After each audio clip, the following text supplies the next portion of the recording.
Welcome to our continued coverage of Axiom Mission 4, also known as AX4.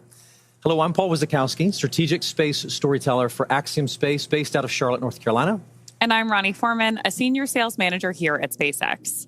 This webcast is a joint broadcast between NASA, SpaceX, and Axiom Space.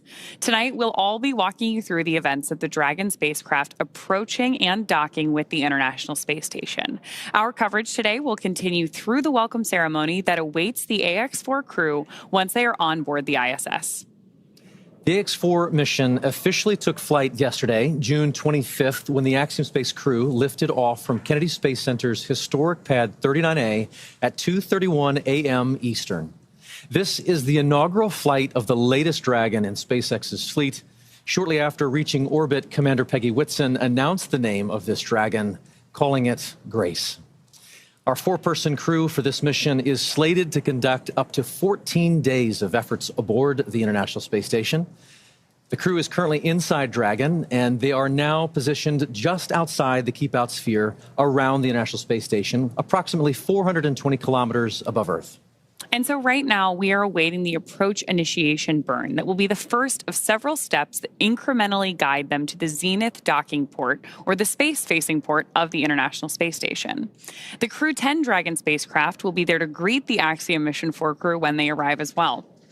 NASA Crew 10 astronauts Anne McClain, Nicole Ayers, JAXA, or Japanese Aerospace Exploration Agency astronaut Takaya Onishi, and Roscosmos cosmonaut Kirill Peskov arrived at the International Space Station on Sunday, March 16th. So with that, let's head over to NASA's Zach Sheshki for a closer look at Dragon's flight to the International Space Station.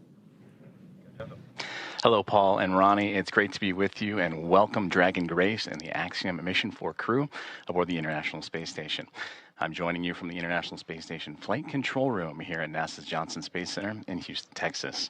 This is where mission operations are coordinated 24/7 to ensure the health, safety, and success of the orbiting laboratory, and it's an exciting place to be, especially on a morning like this. Right now, our flight control team behind me, led by Flight Director Allison Bollinger, and the Athena flight team, is actively monitoring all systems aboard the International Space Station as we prepare to welcome Axiom Mission 4.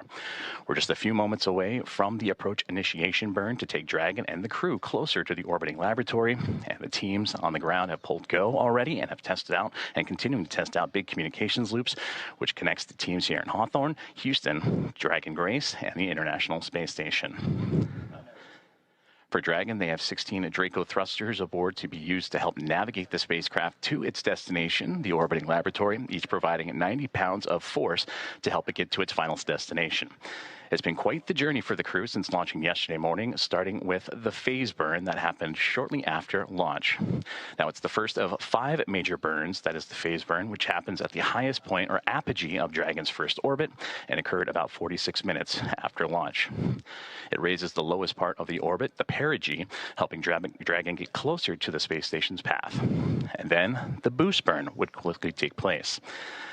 And that is based on what our orbital data shows us as the boost burn, which raises Dragon's orbit until its orbit reaches an altitude about 10 kilometers lower than the space station.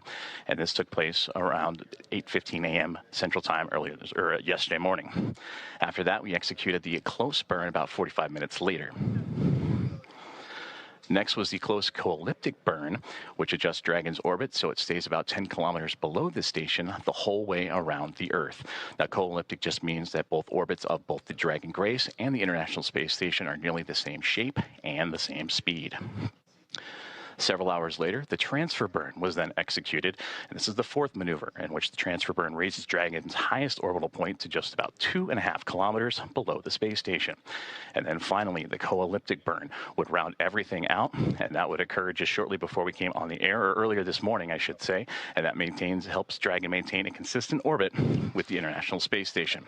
And this keeps Dragon in a stable orbit about 2.5 kilometers beneath the space station as it lines up for approach. Now, docking time has been updated as Dragon is moving quickly. Certainly the crew happy to get to the International Space Station, and that docking time currently approximately 5:18 a.m. Central Time. So that all sets things up for the approach initiation burn, and that's where Dragon begins its final climb in that stair step towards the orbiting laboratory. Now, this happens about 2.5 kilometers below and 7 kilometers behind the station. And about 45 minutes before all this happened, and just before we came on the air with you this morning, teams in SpaceX and Hawthorne, as well as NASA here in Houston, started integrated operations, working together to guide Dragon in. During this phase, they activate Dragon's navigation systems and turn on the C2V2, or Common Communications for Visiting Vehicles, a comm system that links Dragon with the space station crew. The approach initiation burn moves Dragon into a spot about a quarter mile, 400 meters directly below the station. It also brings Dragon into a safety zone called the approach ellipsoid. And that is a large invisible oval around the station that measures 4 kilometers by 2 kilometers by 2 kilometers. Now, before entering the approach ellipsoid, Dragon must be on a 24-hour safe trajectory, which means if it lost control due to the thrusters, it wouldn't be able to drift into that area for at least a full day. Now, after approach initiation, which is going to be occurring in about 8.5 minutes from now, the next major milestone will be waypoint 0. And once Dragon arrives at 400 meters below station, it'll be known as waypoint 0, and that's where the first checkpoint will begin for our approach. Dragon Grace can hold here at the 400-meter mark. If all systems check out, it can continue to the approach to waypoint 1, the next gate in its path. And then shortly, the NASA and SpaceX teams will do a no-go poll to move Dragon inside the keep-out sphere, another checkpoint that consists of an imaginary sphere around station with a radius of 200 meters.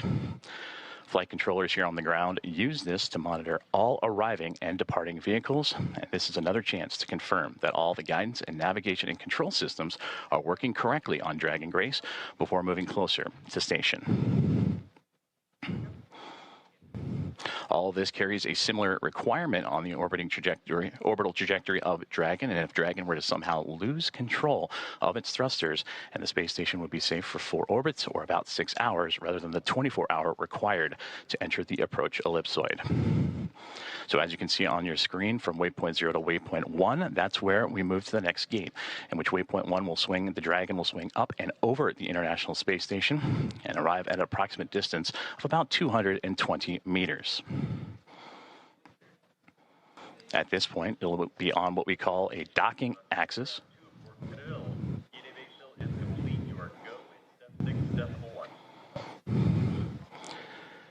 And at this point, it will be on what we call the docking axis, which essentially means it's just directly in front of the docking port for Dragon. And that's where the crew is heading, to the space-facing port of station, the Node 2 Zenith port on the Harmony module. And from there, that's where Dragon will be docked for all of our crew missions. And so far, this is where one of 2 docking ports and international docking adapters are located and installed for these new commercial spacecraft flights, as well as other future spacecraft that use the International Docking Standard. As Dragon Grace and the Axiom Mission 4 crew continue to push forward and look to go right to the front step of the International Space Station, the next gate will be waypoint 2. And once Dragon is only 2 meters away at waypoint 2, the spacecraft focuses on aligning and fine-tuning its docking system with that international docking adapter on the International Space Station. From that point, we may hear out the call-out CHOP, which stands for Crew Hands-Off Point, and that happens a little less than 30 seconds or so before docking. At this point, any aborts will have to be done automatically by Dragon. And then from there, it's the moment we've all been waiting for the Axiom Mission 4 team and the crew aboard the International Space Station, and that'll be the moment of contact, where the crew arrives to the space station and Dragon and the station make contact, with giving us that final call and soft capture. And again, we are tracking for a approximate docking time of 5:18 a.m. Central Time, 6:18 a.m. Eastern Time. Once soft capture is made, the soft capture ring that connects the two will then retract until the sensors indicate it's time for the 12 hooks to drive in place to give us a hard capture and firmly secure Dragon to its new home and the space station. The Expedition 73 crew, namely Anne McLean and Nicole Ayers, aboard the International Space Station, got up earlier this morning, and they have already begun procedures to welcome the Axiom Mission 4 team, and they will manually pressurize the vestibule or area between the Dragon hatch and the station hatch approach. And meanwhile, the umbilicals that provide the power and communications and data connections from there are being sure to be put in place. And then it's time for leak checks and hatch opening, which we're currently lined up to come about 2 hours following the docking. And again, that docking time, 5:18 a.m. Central. When Dragon docks there, it'll be 5 spacecraft docked to the station with 11 crew members making its way on board the orbital outpost, and that'll bring the total number of visitors to the International Space Station to 288 since 1998. Many key milestones are coming up, and the crew aboard the International Space Station is looking forward to welcome Axiom Mission 4. Of those milestones, we're continuing to monitor the approach initiation burn, and you can hear communication starting to happen between the big loop, and you'll hear it numerous times. It's coordinated ahead of this coverage, in which SpaceX and NASA teams coordinate a single line of communication for the two teams, as well as the Dragon spacecraft and the International Space Station. Part of the procedures to reach the milestones and the 4 crew members inside Dragon, they don their launch and entry suits to provide an extra layer of protection and pressure as they get ready for all these dynamic operations, and they should be able to be seated and ready to roll for the approach initiation burn. These procedures have the crew suited in their respective seats and the umbilicals plugged in to provide cooling and communications, and the suits are worn for the most dynamic parts of Dragon's journey. As we mentioned, the approach initiation burn coming up here in just a couple of moments.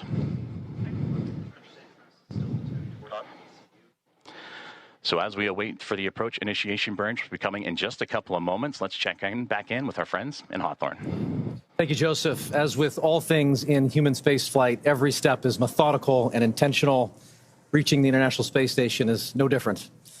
So while we wait for Dragon and the AX-4 crew's arrival at the space station, let's meet the crew on board.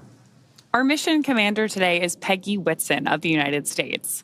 We actually don't have enough time to cover her entire resume, which is incredible, by the way. But to give you a few highlights, Peggy earned degrees in biology, chemistry, and biochemistry. She was the first female commander of the International Space Station and has spent over 675 total days in space. Dragon on Dragon to ground. We have seat 1 in position, and seat 4 will be in a few moments.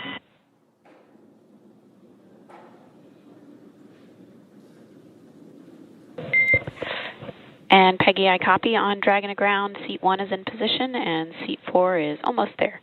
I've got a quick update for you on the big loop configuration. ISS side is troubleshooting some audio packets with the C2V2 unit that's currently active. So I'll get back to you with more words when we have next steps there.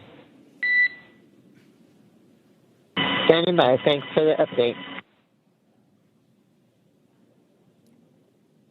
So we were just in the middle of talking about our commander, Peggy Whitson, when we heard her communicating here with our crew operations resource engineer at SpaceX Mission Control, which we hear called out as CORE over the nets. So our commander there, again, who was communicating with our team, has spent 675 total days in space so far. She's about to add some more to that. But so far, she has also logged 60 hours across 10 different spacewalks. She's a 2-time commander for Axiom Space, having previously also served aboard AX-2. She was also just inducted as a member of the 2025 Astronaut Hall of Fame class. So congratulations, Commander Peggy. And seated beside her inside Dragon is our mission pilot, Shubhanshu Shukla of India, whose call sign as a test pilot is Shuks. Representing the Indian Space Research Organization, or ISRO, Shuks is also an astronaut designate of India's inaugural human spaceflight effort, Gaganyaan, an Indian-built rocket and spacecraft. He was commissioned into the Indian Air Force Fighter Wing in 2006. He achieved the rank of Group Captain, in 2024, and has over 2,000 hours of flight experience aboard aircraft, including the Sukhoi 30, MKI, MiG-29, Jaguar, Hawk, and Antonov An-32. Our third crew member is mission specialist Sławomir Uznański-Wiśniewski of Poland. He's representing the European Space Agency as a project astronaut coming from the reserve class of 2022, much like Marcus Want, who served as a mission specialist on AX-3. A scientist by trade, Sławomir has earned his Master's of Science with honors from Łódź University of Technology in 2008. He also has a Master's of Science from the Université de Nantes in France and a graduate engineering diploma from the Polytechnique Nantes in the same year. He also spent 2 years as the engineer in charge of the world-famous Large Hadron Collider in Switzerland, beginning in 2018.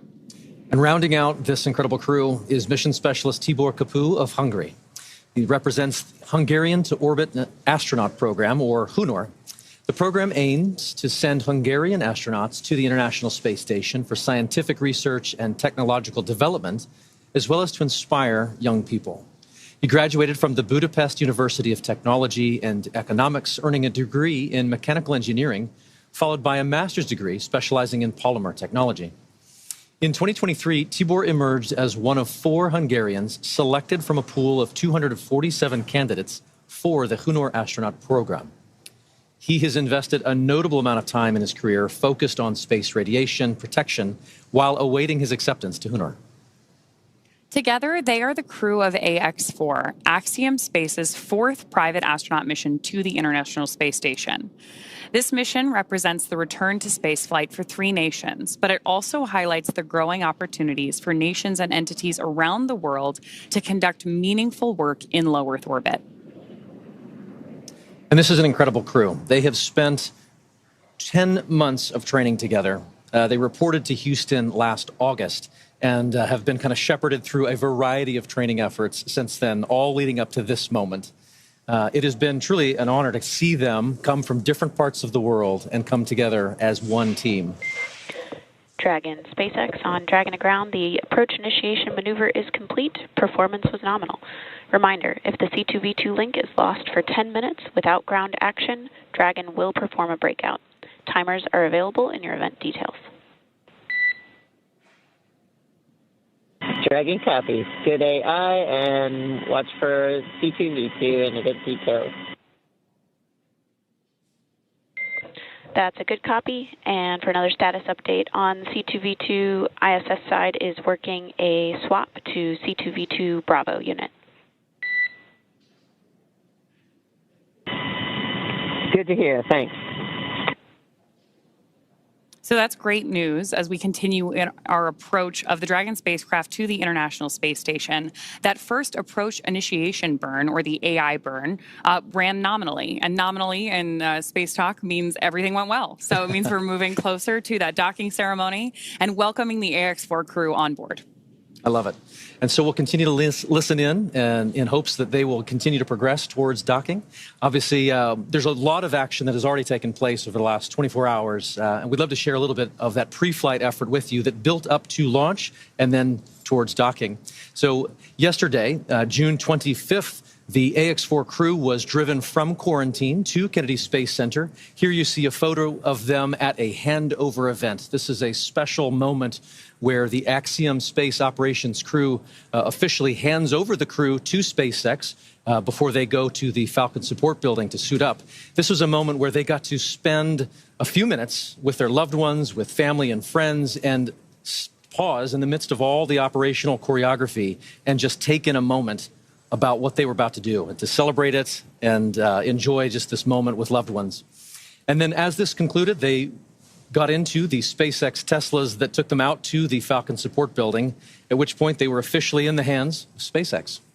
I always think these walkout moments are so cool. Human spaceflight is really about the people on board and the people behind them. And you get this great opportunity to see their families, their friends, all the teams supporting them from around the world. Speaking of which, this is a little video we captured yesterday, right before our crew walked out to enter the Dragon spacecraft. There they are exiting the Falcon support building, which is just about a half-mile away from their launch site, which was the historic Launch Pad 39A at Kennedy Space Center. That walkout moment is so iconic. It is part of every tradition of spaceflight. I love seeing it.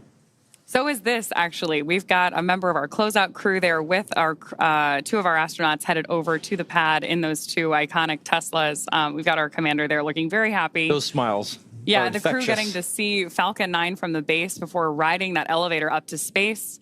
You can see we're also introducing a new tradition here. Each of our crew members has a boarding pass. Peggy's is gold because she is a frequent flyer on the Dragon spacecraft. So they're presenting those to the closeout team before signing the white room wall. And then ingressing or entering the capsule and getting ready for liftoff. We did have an on-time liftoff yesterday at 2:31 a.m. Eastern. And ever since then, so now for more than 24 hours, our AX-4 crew has been on their way to the International Space Station. Those boarding passes, as you just mentioned, are a SpaceX fun Dragon tradition that in adds seat to the donning and layers audio of... config. We can confirm we have intercom checks for all 4 seats now.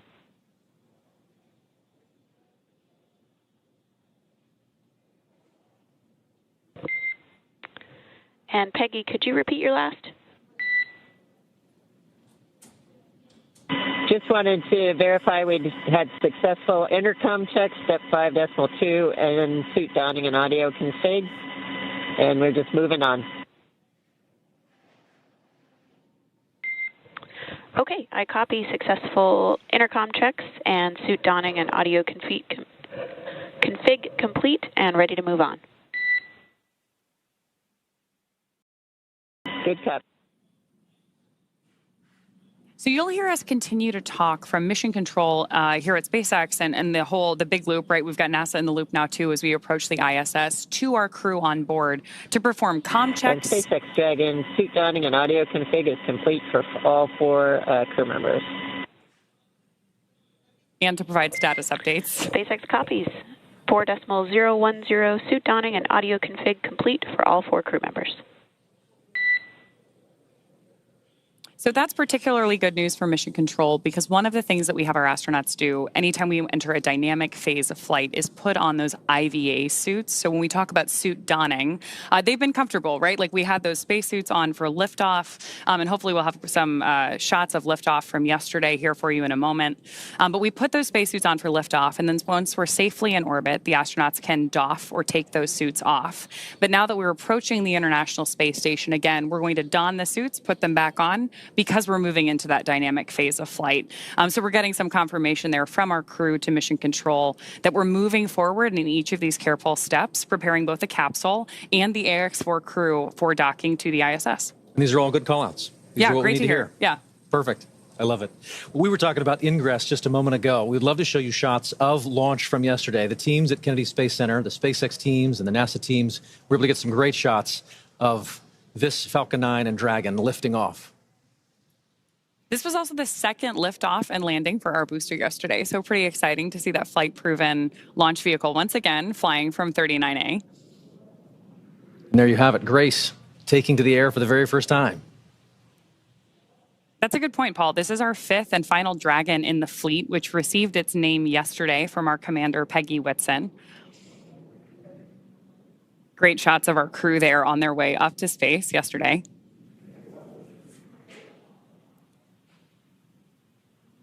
Flying with them was their zero-G indicator named Joy, and Joy has become a defining characteristic of this crew. As you saw there, the smiles and the joy on the faces of the crew members as they experienced launch, felt that acceleration, and then ultimately the lack of acceleration, the silence of microgravity at the end of all of that ascent. We then got to see them hours later on an on-orbit event as they were experiencing microgravity for the first time just a few hours ago. Dragon SpaceX and here's a lovely on moment. Dragon to ground. ISS has completed their swap to the Bravo unit for C2V2. We're ready to try again for the big loop comm checks. If you could change your seat to destination back to ISS, and we'll give it another shot. Inward.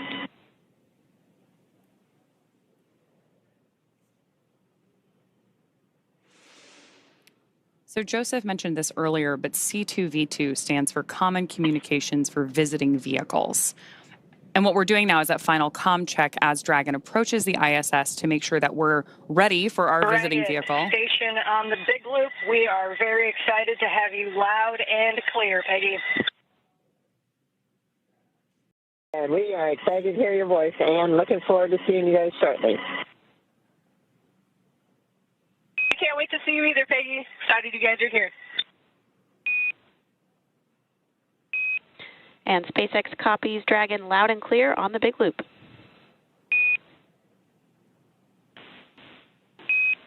And Houston copies SpaceX, ISS, and Dragon on the big loop. And we have you loud and clear also, Houston.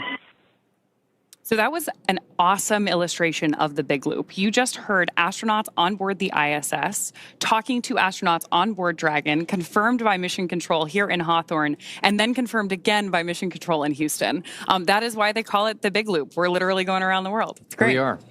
Everyone checking in, confirming that we're good, that we're ready to progress. And so obviously we'll continue to listen in, and hopefully that continues to call out what we need to hear to continue forward. So we were showing you shots of the crew inside the Dragon from earlier today. This is the four of them with their spacesuits off, as you mentioned. They doffed the spacesuits. This is in their other attire. And this was each of them taking a moment to speak to their country in their own language, as well as just acknowledge what it was like to see Earth Dragon, for the first time SpaceX out those on windows. the big loop, you are go to begin your suit leak check procedure 4.011. Decimal 011 is in work.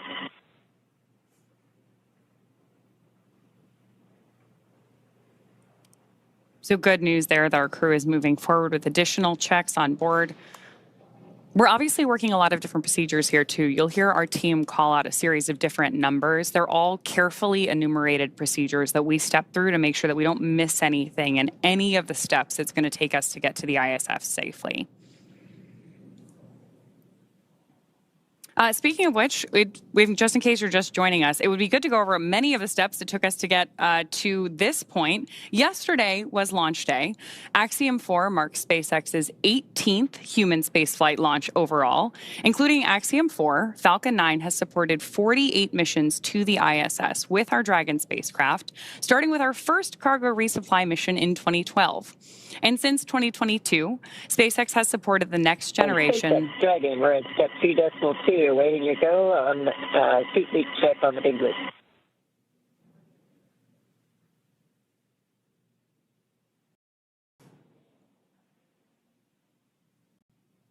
We're moving through that suit leak check procedure now. Dragon, SpaceX on the big loop, you are go to initiate suit leak check. That's in work now.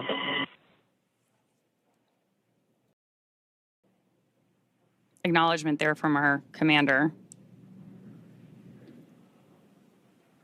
So SpaceX has supported the next generation of commercial space exploration so far with 7 private astronaut missions as of today, with today's AX4 mission bringing the total to 4 missions to the space station in support of Axiom Space. I love it. So AX4 is Axiom Space's 4th mission to the International Space Station, as we've said. AX1 was the first private crew to the International Space Station. AX2 was known as the first private mission to feature government-sponsored astronauts, while as AX3 was our first all-European astronaut mission to the International Space Station. And this mission realizes the return to human spaceflight for India, Poland, and Hungary. The efforts of India are conducted through the Indian Space Research Organization, or ISRO, while the efforts of Poland are as a member of the European Space Agency, or ESA. As a member of ESA, the Polish Space Agency, Polsa, has named this mission Ignis. For Hungary, this is a mission facilitated by HUNOR, which stands for Hungarian to Orbit Program. And this mission is the first mission to the space station for India, Poland, and Hungary. And after more than 40 years, this is each country's second government-sponsored human space flight ever. Missions like these are significant for a number of reasons. Each of these commercial missions builds on the last, but they facilitate a sizable amount of public and educational outreach.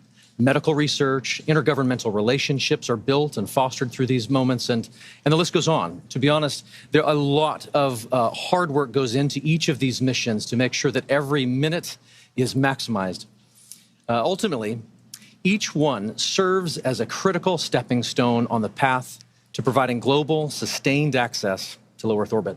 Oh, absolutely. And at SpaceX, we want to help create a future where not just hundreds of people, but thousands and ultimately millions of people can travel off Earth to live and work in space and on other planets. It all starts with missions like these. It's hard to believe that it's been 5 years since Dragon radically changed how humanity gets to space, but I am very excited to see what this mission and all the ones to follow have in store.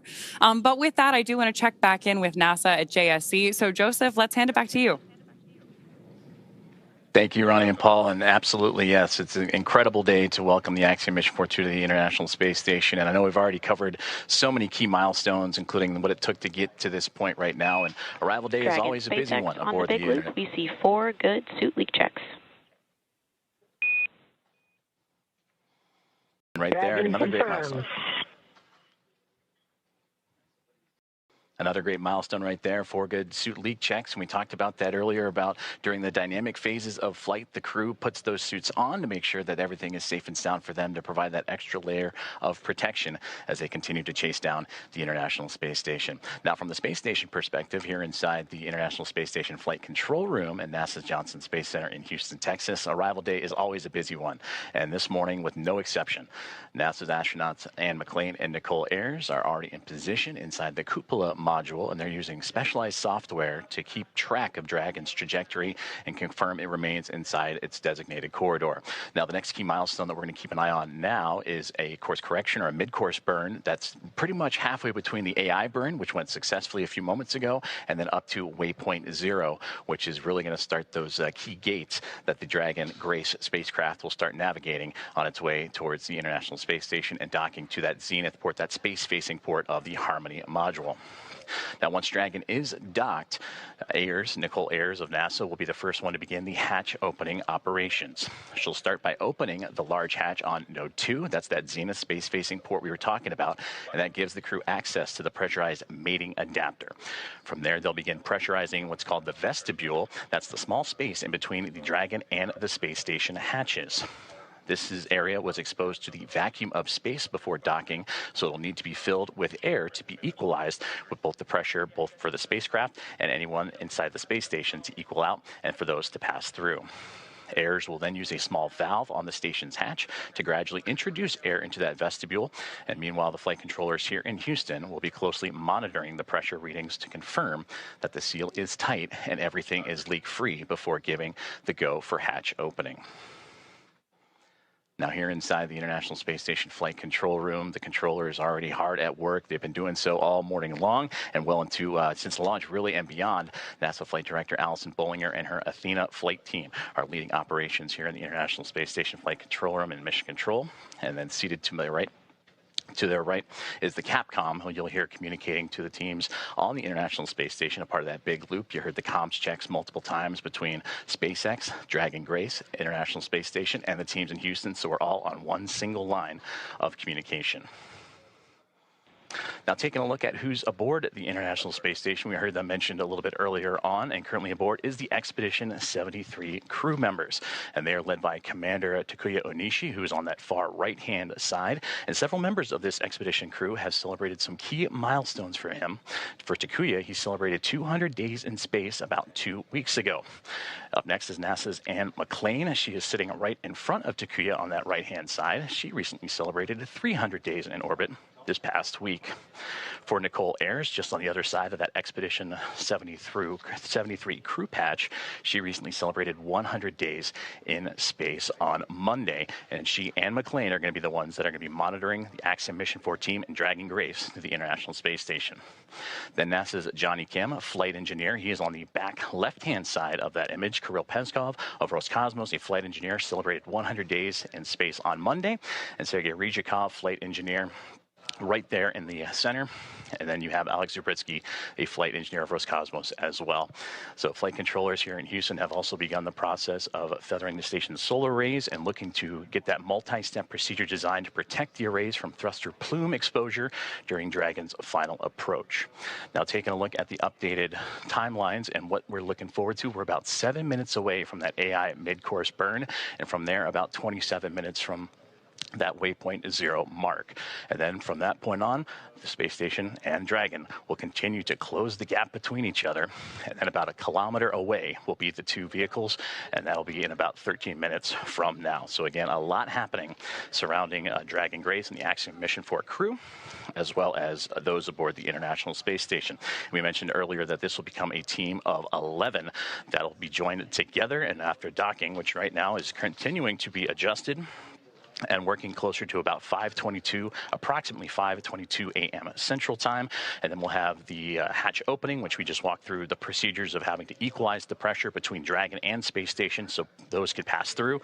And then we'll have the welcome remarks shortly thereafter. So still a lot of key milestones coming up for everyone on board. But to dive deeper into that that AI mid-course burn, again, that's about the halfway point from the AI burn to waypoint 0, and that gives Dragon the ability to perform a mid-course maneuver, and that will give them to be about 400 meters or so below the International Space Station, and then of course will swing up and over top to then line itself up for waypoint 0, which will be again to the zenith port of the International Space Station.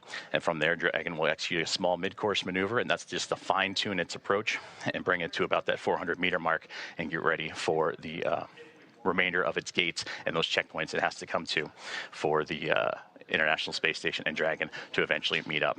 Now, about 90 minutes ahead of docking, attitude control of the International Space Station will be handed over to the Russian thruster system, giving the station a finer point capability as Dragon closes in.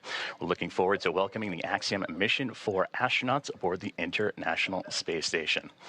Now, as we continue to get ready for that approach initiation burn, or that mid-course burn in about 5 minutes or so, we're going to continue to check in with our teams in Hawthorne and here on the ground in Houston.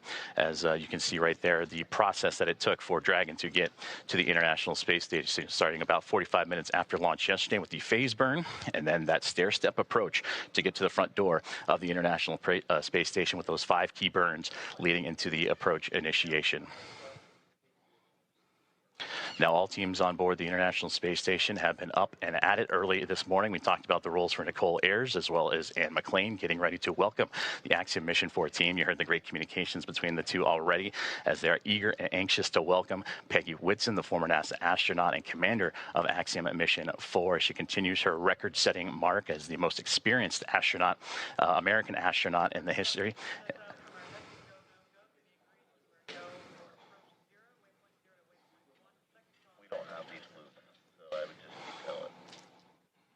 Currently listening into the loops of here, the teams on the ground as they're getting ready to do a go, no-go for waypoint 0 and Dragon's continued approach to the International Space Station.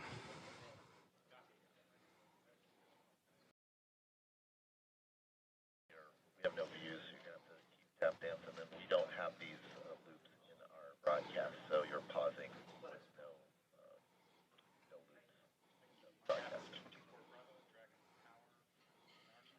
As we continue to follow along and continuing to tune in, we take momentary pauses just to listen into both the big loop of communications as well as the communications here in Houston and in SpaceX. As again, the team's pulling a go, no go for the International Space Station side of things to get ready for Dragon's arrival to the International Space Station.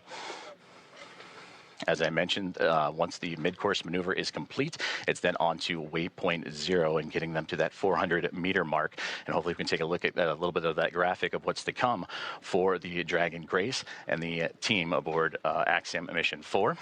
And you see there, waypoint 0, about that 400-meter mark just outside the approach ellipsoid, that 400 by 2 kilometer invisible oval ellipsoid outside of the International Space Station, one of 2 imaginary boundaries that the Dragon will have to pass through, and then of course it'll make its way onto the keep out sphere, and that's that 400-meter mark that we've been talking about, and that's where it's zeroing in on right now. So we've completed the approach initiation burn, which had them about 7 kilometers below the International Space Station, and now about 2 minutes and 45 seconds away from that mid-course burn, and we'll continue to track as Dragon and Grace continue to fine-tune itself and get ready to go and connect itself for the International Space Station. Now, of course, before Dragon is given permission to move inside the approach ellipsoid, the spacecraft configured to be known as what is a 24-hour safe trajectory.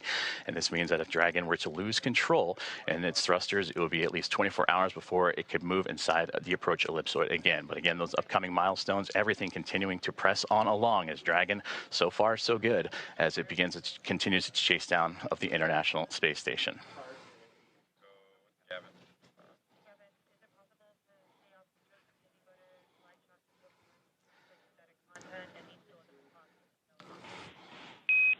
Now this maneuver continues on the big loop. We are about 1,900 meters away and about 10 minutes out from having you jump into 1.102.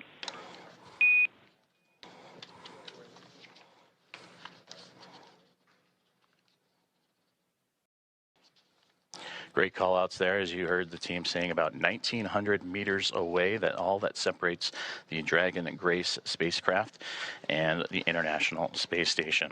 Now, as Paul and Ronnie have mentioned, that this is the fourth private astronaut mission, the first since January of 2024, and that was when Axiom Mission 3 would arrive aboard the orbiting laboratory. Now, from AX1 through AX4, once they are aboard, the teams will have welcomed 14 different... Copies, 10 minutes. Houston Station, copy 10 minutes until step one of the procedure. And continuing to track about now 55 seconds away from that AI mid-course burn, and was saying from AX1 through AX4, the International Space Station will have welcomed 14 different private astronaut crew members representing 11 different nations, and showcasing again how private astronaut missions truly expand access to the space station for more nations, people, and opportunities. And we'll continue to tune into all of the loops here inside of the International Space Station Flight Control Room as we await the AI mid-course burn.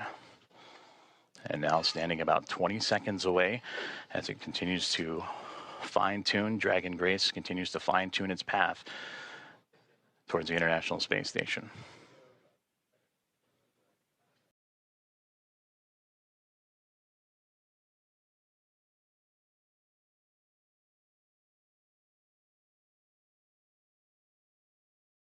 And we just received confirmation that the AI mid-course burn is now in progress.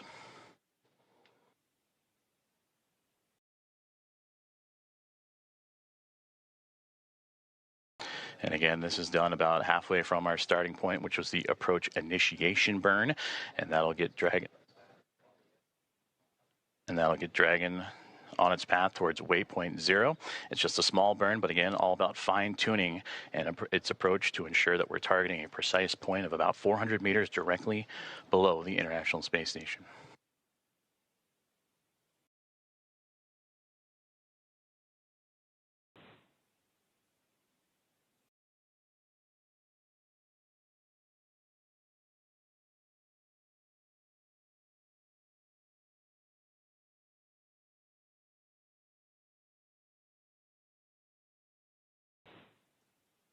As you can see on your screen, the team on the right-hand side is those working and monitoring the AI mid-course burn, as well as the teams on the left. On the right, that is the International Space Station Mission Control Room here in Houston, Texas. And on the left-hand side, the SpaceX teams and their Mission Control Room in Hawthorne, California, as we continue to follow along with the AI mid-course burn, now a little over a minute and 20 seconds in.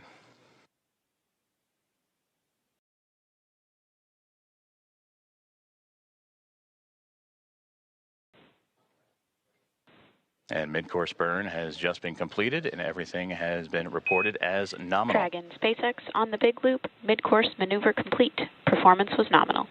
The trajectory has converged on waypoint 0. So great news there. And Dragon copies on the big loop. And confirmation from Dragon Grace, and you heard Commander Peggy Whitson relaying down to the ground. And now the next milestone that we're zeroing in on is waypoint 0, which will be about 18.5 minutes from now, as that slow but methodical approach for Dragon Grace and the Axiom Mission 4 team continues to make its way towards the International Space Station. And with that, we'll check back in with Ronnie and Paul back in Hawthorne. Awesome. Thanks so much, Joseph. I'm loving all of these check-ins that we're getting about Dragon's progress on its way to station, how the crew is doing, hearing these call-outs from the nets. But I'm getting really spoiled today because you had great stories about the crew while we were here in kind of like our pre-show warm-up. And I would love to hear a little bit more about how you followed along the AX4 crew in like the 10 months leading up to this. Absolutely. And really like followed their preparations and everything that brought the crew to today. Certainly. And so there's obviously a large team that facilitates all of the operational training flow and helping prepare them for this moment. We have a unique opportunity to document that and follow that story with them quite literally around the world over the course of all of that training. And I think it's just interesting as you get to know each of the crew members, just to understand, like, in the midst of all of this operation, in the midst of all of the timing and the coordination, there's still 4 humans inside Dragon, each with their own personalities, each with their own ambitions and characteristics, and they add to what becomes the mission. In the crew, right? Exactly. Like they become one crew, which is AX4. Yeah. Absolutely. So Peggy, I would argue, is a consummate leader. I mean, if you know anything about her, you likely know she has record after record of human spaceflight, and here we are actually seeing some views of the ISS, of the International Space Station, from Dragon. And yet, as I was saying, with Peggy, if you know her, she obviously has all of these records for human spaceflight, and it's certainly not a surprise at all that she is an inductee into the 2025 Astronaut Hall of Fame. And yet, if you get a chance to get to know her, you quickly realize she's not just about those individual accolades. She is about the team and team efforts. She wants to build teams and take them to space. And so certainly we've had the honor of following her around the world, preparing for 2 Axiom space missions, both AX2 and now AX4. And it is remarkable how she commands every room she walks in without taking over. She just exudes this steady confidence that people respond to. Speaking of how she is commanding the capsule, we just had a great shot of her inside of the Dragon spacecraft, looking up at those touchscreen displays. And so we're going to keep bringing you views like the one we have on your screen right now of the International Space Station whenever we have ground station coverage. When we have good views, we'll obviously share them with you. This one is particularly cool because we're watching the International Space Station come into focus through a camera that is under Dragon's nose cone. So right after we got through launch and orbital insertion yesterday, we deployed the nose cone and exposed those docking hooks that we're going to use for the hard capture. Station, Houston on the Big Loop. Dragon range is approximately 1,000 meters. Monitor long-range approach per steps 1 to 4 in 1.102. Dragon approach and retreat monitoring. ISS crew is now primed for vehicle approach monitoring.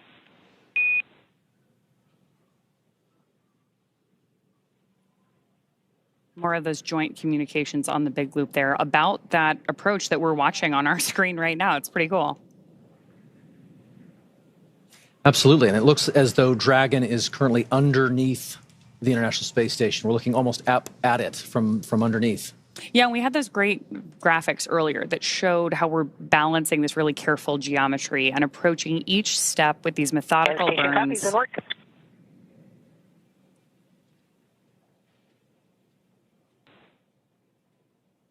Acknowledgement from our commander there. So we're stepping through each of these really methodical burns of those Draco thrusters on board Dragon. There are 16 of those thrusters around the spacecraft, and we use them for these careful fine-tuned maneuvering once we get to orbit. So right now on our screen, we've got our commander, Peggy Whitson, and our pilot, Shubhanshu Shukla. And you got a chance to chat with Shooks in the lead up to this launch too, right? Absolutely. He is such a unique, quiet force. He is witty and smart, and I tell you, 3 steps ahead of any given moment, and you don't even realize it. He's already there. He has said that his career is defined by simply saying yes, which I thought was so interesting and powerful and simple. I mean, effectively, he was saying that every opportunity, whether it was to get a chance to learn to fly or join the military or even pursue this mission, he simply said yes. And in doing so, he walked through the door and made the most of it. No matter what he's faced alongside this crew, from days of poor weather out at the Knowles expedition, which is the National Outdoor Leadership School, to processing kind of the immense volume of procedures that must be taken on and understood across all of the myriad of procedures that one must understand and become proficient on for this kind of a space flight. In the midst of all of that, he has remained calm and collected, and quite honestly, it just made it look easy. And what's more, he has this unwavering spirit about him that just invites everyone around him to step up and into their roles effectively. It's awesome to hear these stories about the way this crew really came together and everything that brought them to the mission today. For those of you who are just joining us, we have some great graphics along the base of your screen to help you follow along the mission the same way that we have been eagerly following it for the last several weeks, really, in the lead up to today. So along the bottom left-hand corner, we've got some telemetry on where our Dragon spacecraft is, including its speed and altitude. And then on the bottom right-hand corner of the screen, you actually see our location around the Earth. And that rightmost corner is the firing of those Draco thrusters on board. And right now we're getting great views from inside the spacecraft of our crew working with those touchscreen displays, stepping through these checklists. And now we're getting our first views from station looking down at Dragon, which is always my favorite moment of docking. Absolutely. Because you know that the astronauts on board the International Space Station are, we heard it in their voices earlier, are excited for this crew to be on board. It's also one of the few moments where you really get a sense of the speed and the scale of all of this operation, right? Seeing the Earth just roll behind with those clouds, you suddenly get a sense of perspective that is just unlike anything else. Yeah, absolutely. And one of the things that we're doing here and why we're moving so carefully through each of these maneuvers is that, as you've noted here, these spacecraft, both the International Space Station and Dragon, are still moving really fast. So we need them to approach each other with a relative speed that's very gentle so that that docking is smooth and steady, just the way that we intend it to be. But we're still moving like 17,500 miles per hour, lapping the Earth every 90 minutes. So this is a very high speed but careful maneuver to make sure that we get our entire crew safely aboard the International Space Station. Absolutely. Intricate, methodical, one step at a time. There you go. Speaking of people who are particularly methodical, you were mentioning that Sławomir is like very deliberate in his actions and his lead up to everything with the crew earlier. Sław, yes, as he likes to, as we like to call him, Sławomir Uznanski-Wiśniewski, is quite a lot to say. So they've quite poignantly call him Sław. He is brilliant, and I tell you, but more specifically, Dragon SpaceX on the big loop. I'll pause here. Ground is go for approach 0. Burn is enabled. Maneuver start time is 9:34 Zulu. As a reminder, Dragon will nominally continue approach through waypoint 1 toward waypoint 2 without stopping at waypoint 1.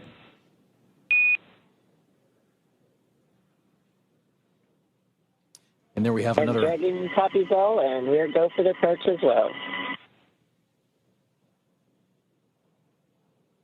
Another call out between Core and our commander, acknowledged by Commander Peggy Whitson.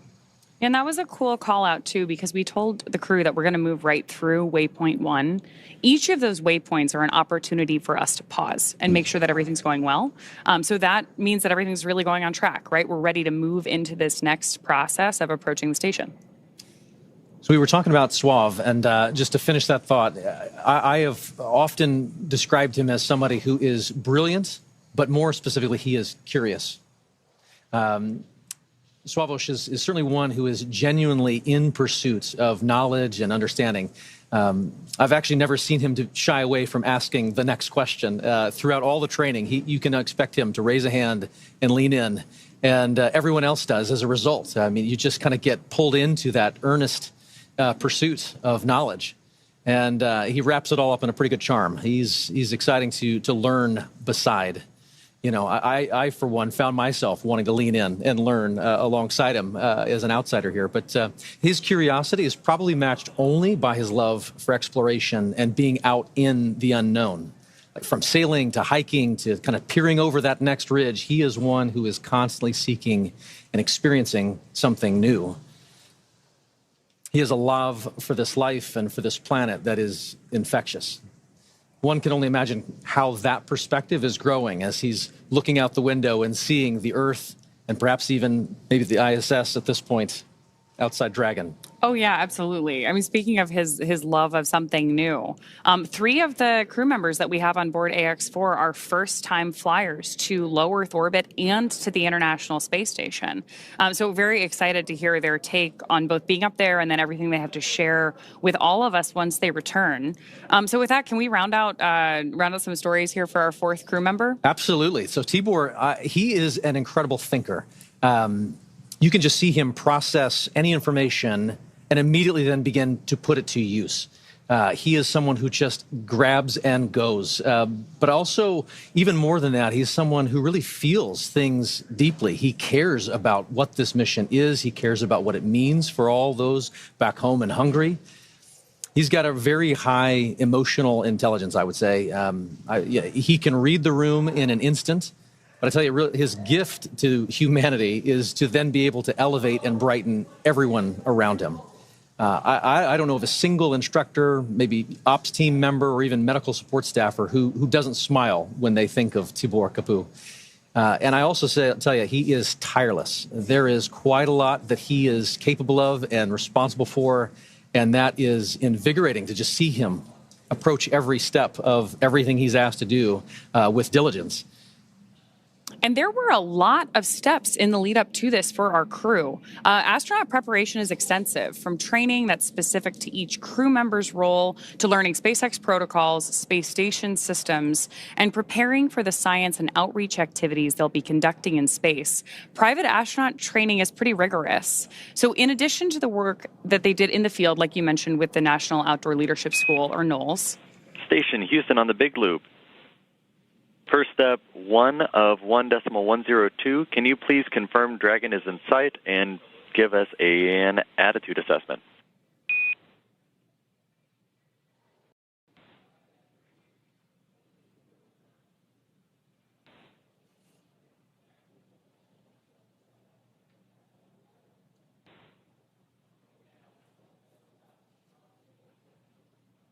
So we are standing by for that update there on the attitude of the spacecraft. Attitude, when we're talking about space travel, means the position of the spacecraft. So with that, I do want to bring it back to the training, because this crew on board AX4 spent 35 days training inside Dragon. To prepare them for flight, our teams at SpaceX spent the last several months teaching the crew about orbital mechanics and how to live inside the Dragon spacecraft. Well, this was more of a review for Peggy Whitson. For the rest of the crew, as we mentioned, this is their first time flying to space. Our training program includes nearly 100 different lessons covering all aspects of the flight. The crew spent time inside our Dragon training spacecraft to run simulations of ascent, space station rendezvous, which we are doing right now, and reentry.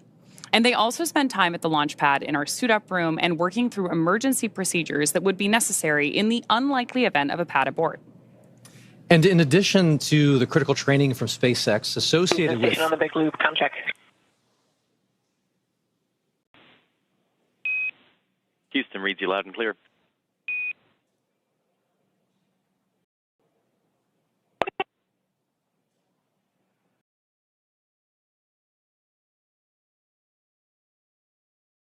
And as we were saying, in addition to the critical training from SpaceX associated with all of these dynamic phases of ascent and return, Axiom Space has facilitated a host of training efforts since August over these last 10 months to ensure that the crew and all of those who support them are ready Station for this Houston on mission. the Big Loop. We did not copy your last.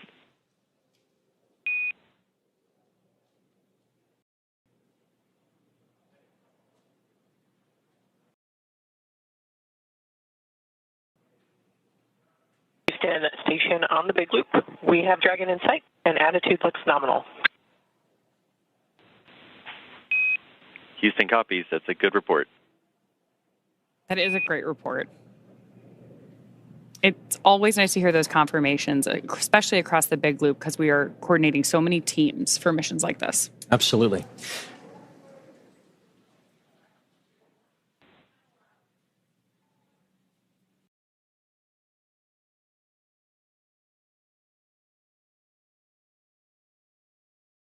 Looking at the graphics at the bottom of the screen, you can see where Dragon is over the Earth. And from my vantage point, I believe that is just east of Africa.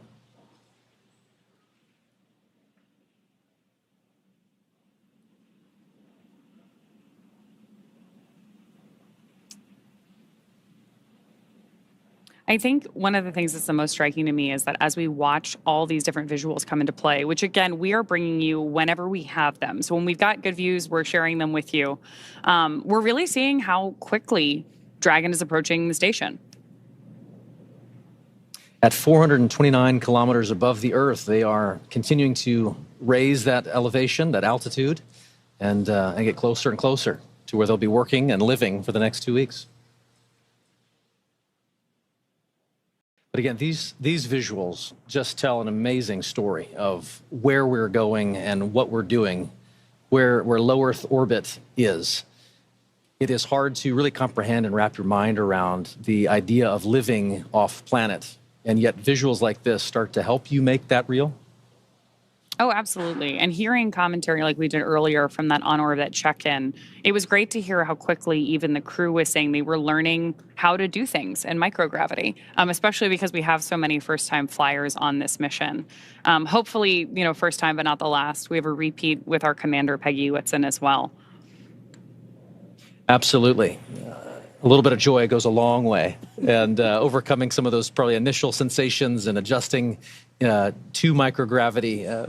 Shubhanshu had mentioned that it was taking a minute to kind of collect himself and find his space legs, but clearly they are all in good spirits and getting ready to get very active on board the International Space Station. Which I'm sure will also be like an acclimation process, right? Absolutely. They've gotten used to Dragon. They've been in flight now for more than a day. All told, from launch to rendezvous at the station, we're looking at about a 28-hour flight. The time is somewhat dependent on the relative position of the International Space Station to our launch site at the time that we launch. But for any time that we're rendezvousing or meeting two spacecraft in orbit, we do have an instantaneous launch window. So we know how long that trip is going to be at the moment that we lift off. And the entire crew operations plan is built around filling that time effectively so that they're well acclimated on board the Dragon spacecraft while they approach the International Space Station. But then as soon as they get on board, we'll do our welcome ceremony. And I'm sure there's an orientation for them as well. Absolutely. So they have an effective 2 weeks while they're up there. And the clock starts as soon as they get on board, right? You just mentioned the welcome ceremony. So there will be a moment once they've crossed the hatch and are officially on the International Space Station where they get to meet the other expedition crew members, have a moment to meet and greet, acknowledge the moment with a little bit of ceremony and tradition. There might even be some pinning of astronaut pins to go around. But then they get right to work. Certainly, I know that there are steps where they take to just kind of acclimate to the station, where the commander is going to take them around and make sure that they're clear on roles and responsibilities. But then again, the red line begins, and they are chasing it for the next 2 weeks, trying to accomplish a host of research efforts and outreach events. It's a full couple of weeks ahead of them. We also have a full couple of hours here ahead of us before we get to that part. Yes. We are less than a minute away from approaching waypoint 0. So I do want to check back in with NASA. Joseph, why don't you give us an update on where our spacecraft is relative to the ISS?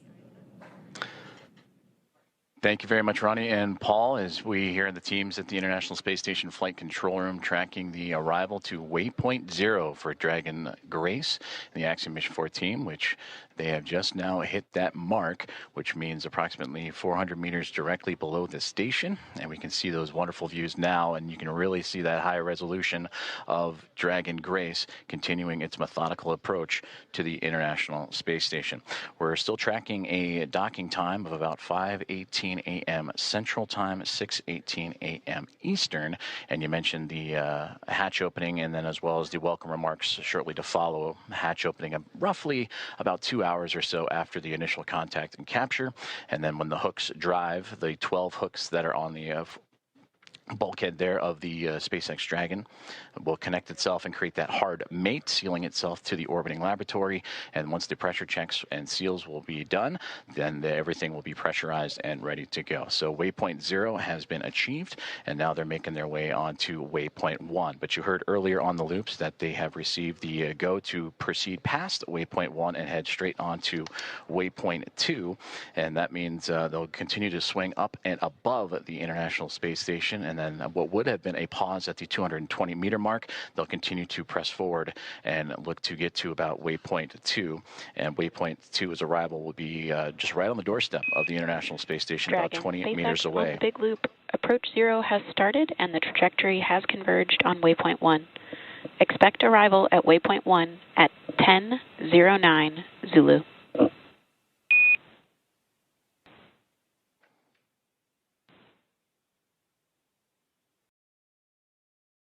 Expecting arrival at waypoint 1 at 10:09 Zulu.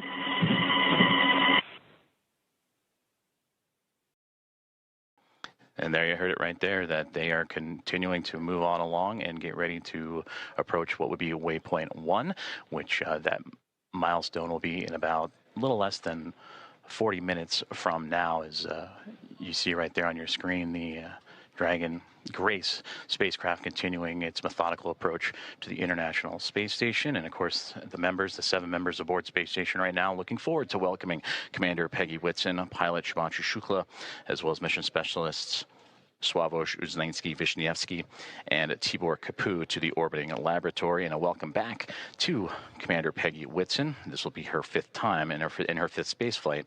All of her space flights, what are the previous 3 with NASA and now 2 with Axiom Space, all key components and key missions involving the International Space Station.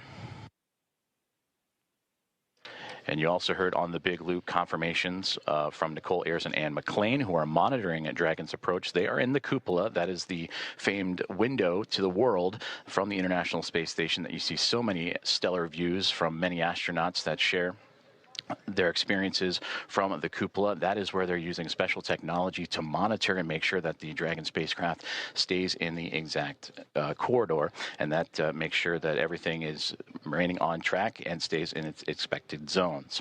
Now, as we continue to march towards waypoint 1, and again, they will bypass waypoint 1 unless they need to make that pit stop to make sure everything is fine-tuned and ready. Once Dragon continues through waypoint 1, waypoint 2, and then eventual capture, Nicole Ayers will be the primed NASA astronaut to start the hatch opening process. And that'll begin by opening the large hatch on the Node 2 Zenith port. That is the port facing outer space, and that gives them access to the pressurized mating adapter. And there, Ayers and McLean and company will then move in and make sure that everything is sealed up once checks have been done and the relative dampening motion has been removed between Dragon and its connection to the International Space Station. And Ayers will pressurize the vestibule, and that is the small space between the hatches of the Dragon spacecraft and the space station. Now, that vestibule has been exposed to the vacuum of space, and that was all due to prior to docking. So the crew will need to fill it with air to make sure its pressure is nearly equal with the atmospheric pressure on Dragon and in the station. That pressure, similar to what we experience here on Earth at sea level, about 14 psi is what they need to bring it up to, again, from the vacuum of space. And that's where Ayers will use a small valve on that station's hatch to slowly introduce the air into the vestibule, and flight controllers here in Houston will monitor and verify that pressure readings, and everything is making sure to be leak-free before we get ready to open up the hatches. As you can see, Space Dragon Grace making its way with the nose cone open, and you can see that strobe in the middle. And it's always fascinating to watch. Now during an orbital daytime, you can see the sun shining brightly on the spacecraft and the thrusters firing, and you can follow along in that bottom right-hand corner which thrusters are being activated again to fine-tune Dragon's path to the International Space Station. But seeing that strobe, always fun when it illuminates from the Dragon perspective on the International Space Station, and we may get some of those great views closer to docking. And again, that docking time tracking closer to 5:18 a.m. Central Time, 6:18 a.m. Eastern, and that is where the soft capture will connect, and then the hooks will drive. The 12 hooks in 2 sets of 6 will drive and form the hard mate and bring Dragon and the space station closer together before the leak checks, the umbilicals for communication and power. Everything will be connected, and then the pressurization of that vestibule from NASA astronaut Nicole Ayers and team will begin.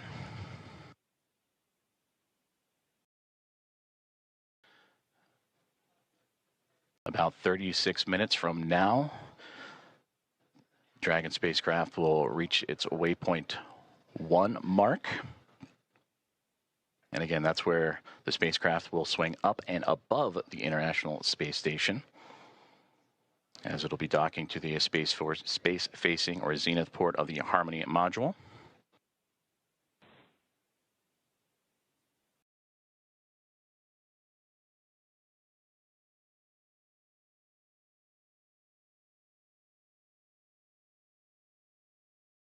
And you can see great views Stand again station of on the Dragon. big loop per block Bravo. Dragon attitude is as expected. Houston copies. Thank you.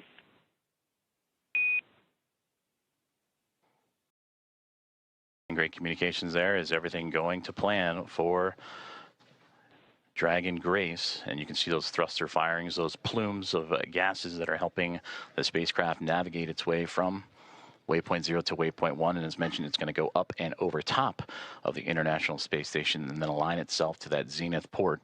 And then it'll make its way onto waypoint 2.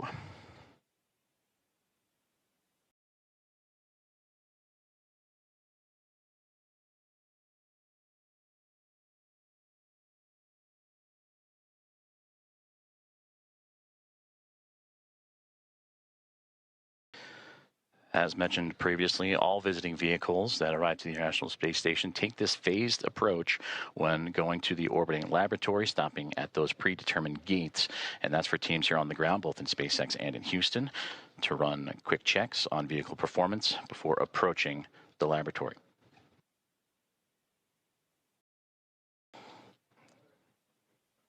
And there you can see that strobe effect that we were talking about just a moment ago as it illuminates the views from the International Space Station looking at the Dragon Grace spacecraft as it continues its methodical approach to the station, as they are now just in the southernmost regions of Australia and making its way into the Pacific Ocean.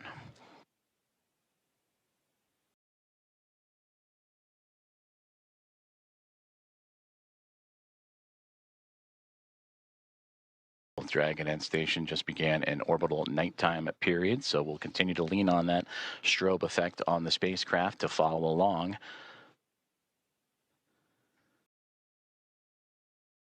As Slow and Steady continues to win the race for these docking operations between Dragon and the International Space Station, and of course always requires a great deal of precision to make sure that we're keeping the spacecraft and the crew safe. And there's a great look inside of Dragon Grace.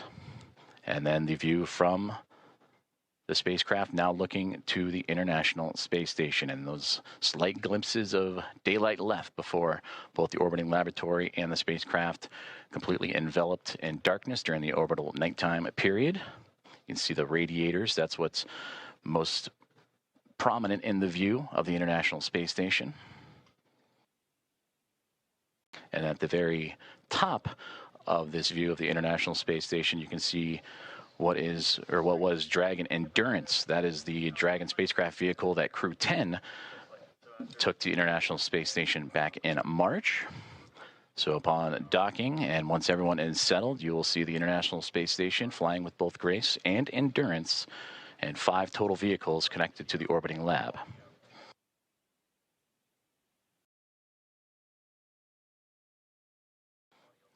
View inside of the Dragon spacecraft, and you see from just over the shoulder of Peggy Whitson and Shubhanshu Shukla, the commander and pilot, as they are continuing to monitor the progress of the spacecraft. And there, the final faint views of the International Space Station before the orbital nighttime period. And as mentioned, these two chasing each other just off the southeast coast of Australia as we speak.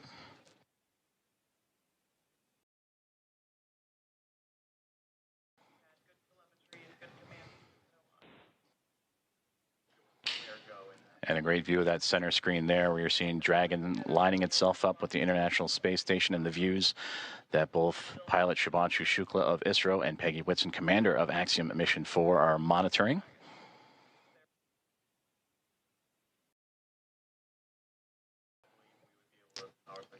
Now approaching about 31 minutes until we reach waypoint 1.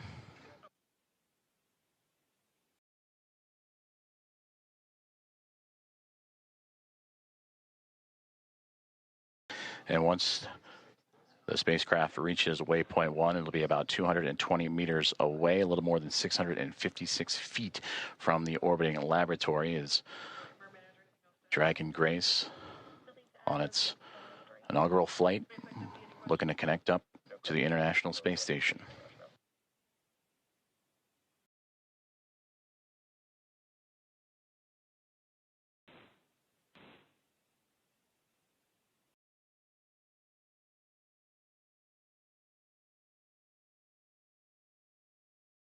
Before we reach waypoint 1, which will be in about 30 minutes from now, the teams here on the ground, about 10 minutes outside of that milestone, will conduct a go, no-go poll, which we've been talking about throughout today's broadcast, just that step-by-step process, that slow and steady methodical maneuvering of the spacecraft to connect to the orbiting laboratory.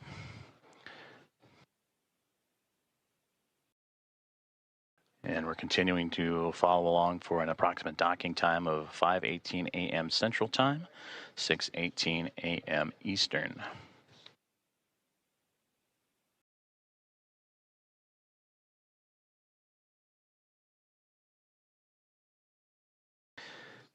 And the only light you're seeing from that shot was bouncing off of the International Space Station and what it provided, but now inside Dragon Grace and its Axiom mission 4 crew of Peggy Whitson, commander, Shubhanshu Shukla, pilot. That's who you see in the field of view there, just that over-the-shoulder shot as they monitor Dragon's maneuvering towards the space station, but also joined alongside by mission specialist Sławomir Uznański-Wiśniewski and Tibor Kapu, respectively, of ESA and Hunor.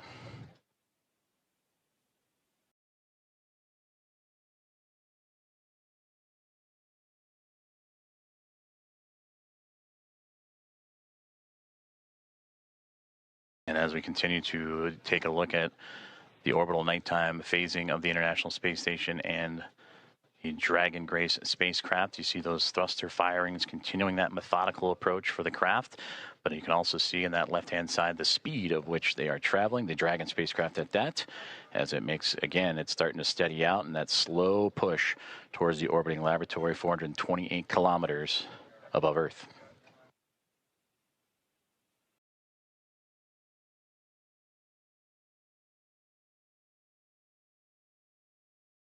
Once aboard the orbiting laboratory, the Axiom Mission 4 crew will participate in about 60 research investigations representing 31 countries, and more than 24 of those experiments supported by the ISS National Laboratory.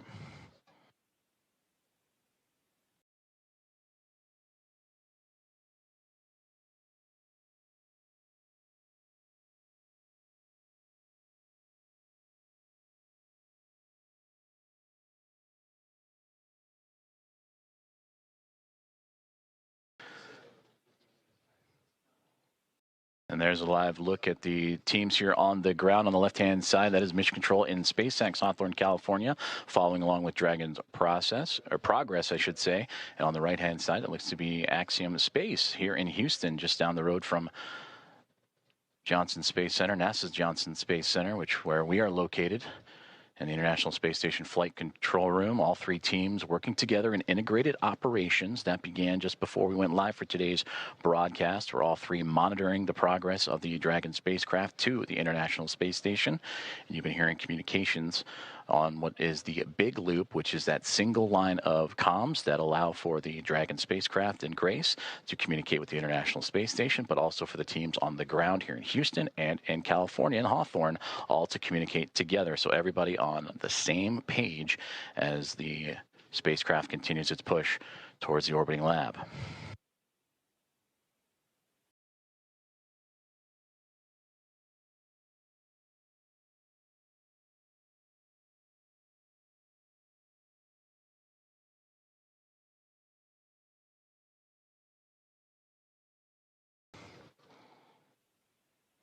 We are about 26 minutes away, a little bit north of that, until we reach waypoint 1 for Dragon Grace. As you can see, some of that telemetry and data populating the screens inside of the spacecraft that the team on board are carefully monitoring.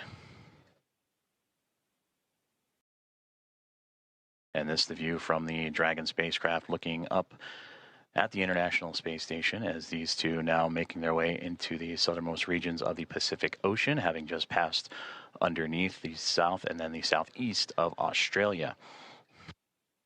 They will continue into an orbital nighttime period until they reach roughly about the east coast of North America, and then you'll get some of those great views of the sunlight radiating over top of both of the craft.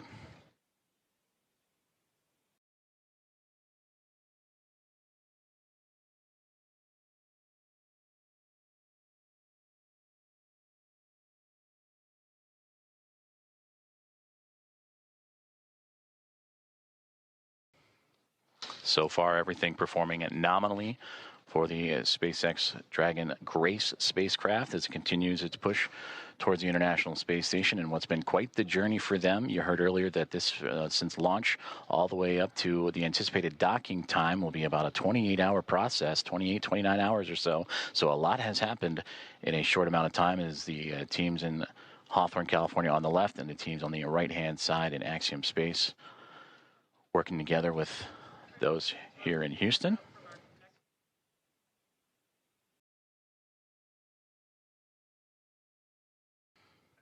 And those teams right now communicating with each other on those internal communications loops that we monitor and follow along with as they now prepare the teams for waypoint 1 about 24 minutes from now. The go no go for that will be in about 15 minutes or so. And we'll keep an ear out for those comms as, again, Dragon starting to slow down its approach towards the International Space Station, a very methodical journey that all started shortly after launch, what was yesterday morning at 1:31 a.m. Central Time, 2:31 a.m. Eastern. That saw the Axiom mission 4 team reach orbit and begin its journey to track down the International Space Station, the 4th private astronaut mission and the first since January of 2024, when Axiom mission 3 would join the expedition aboard the orbiting laboratory.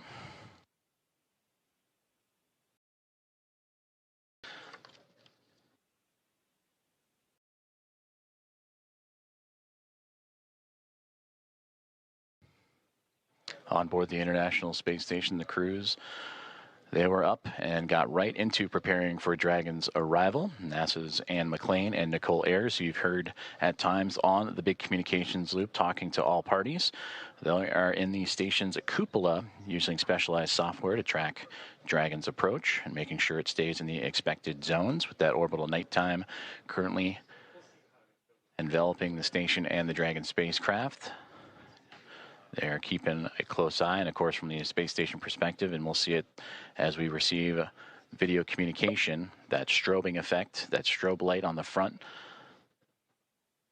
and that forward nose cone of the SpaceX Dragon to help illuminate its path and help keep track.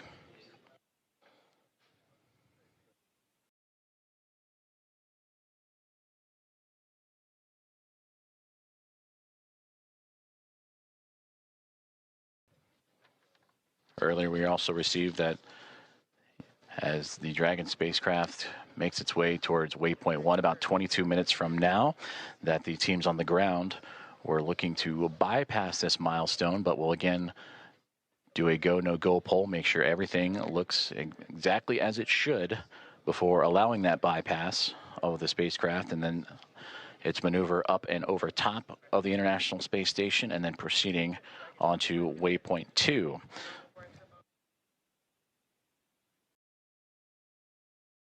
And a great graphic of the International Space Station, and just below it, the Dragon spacecraft is, again, they are making their journey across the Pacific Ocean, traveling over 26,000 kilometers an hour and 420 plus kilometers above the Earth's surface.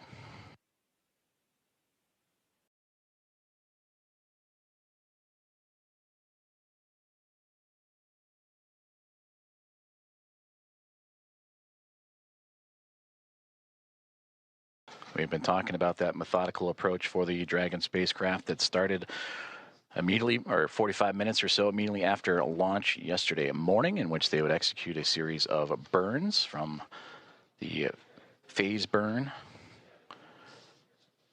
to the boost burn, co-elliptic, or close burn, transfer, and co-elliptic burn. Those 5 burns allow for the stair-stepping of Dragon to climb up in altitude, but also to close the gap, the distance between the International Space Station and the spacecraft itself.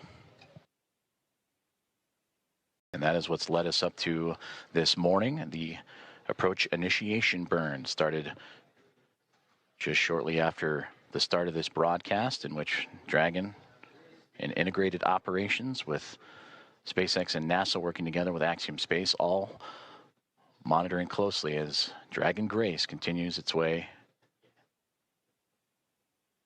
towards the orbiting lab and looking to turn a crew, the Expedition 73 crew of 7 into a total of 11, a full house above the orbiting lab.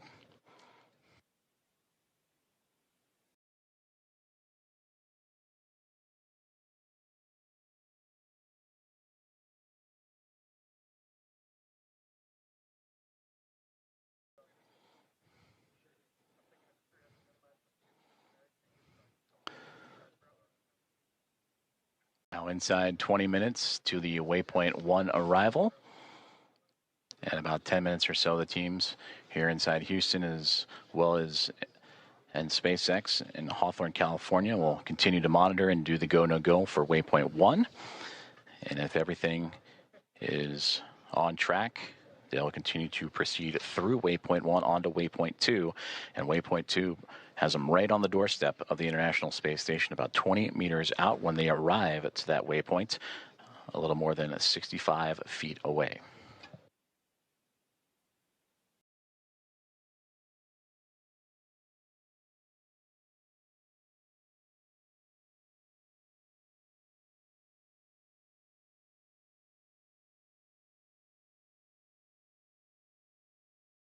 If you are just joining us, we are continuing to follow along the progress of Axiom Mission 4 and the 4 astronauts aboard, Commander Peggy Whitson, pilot Shubhanshu Shukla, and mission specialists Sławomir Uznański-Wiśniewski and Tibor Kapu, the 4th private astronaut mission and the first since January 2024 to make its way towards the International Space Station, in which they will spend approximately 2 weeks doing research investigations and outreach activities, expanding commercial space. We are tracking a docking time of approximately 5:18 a.m. Central Time, 6:18 a.m. Eastern. The next key milestone that we are keeping an eye on is the arrival of the spacecraft to Waypoint 1.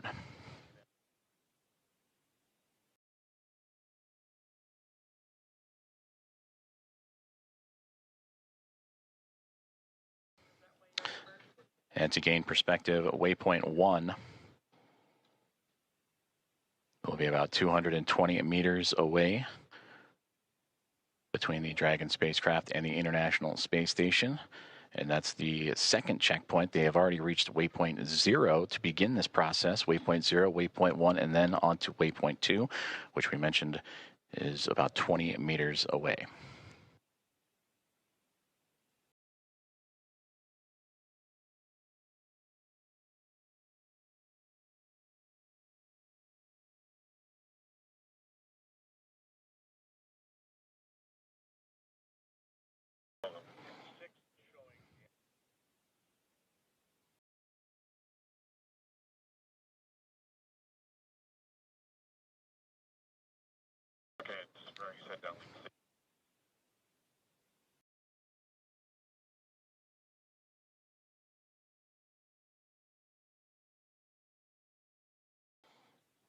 Great views there from the International Space Station, looking at the Dragon Grace spacecraft, that strobe light illuminating its path, as well as the port and starboard side lights. The red and green that you see on your screen is both the International Space Station and Dragon Grace in an orbital nighttime period. They're actually crossing over the Pacific Ocean, about to cross over the equator, and then eventually make its way over the west coast of North America.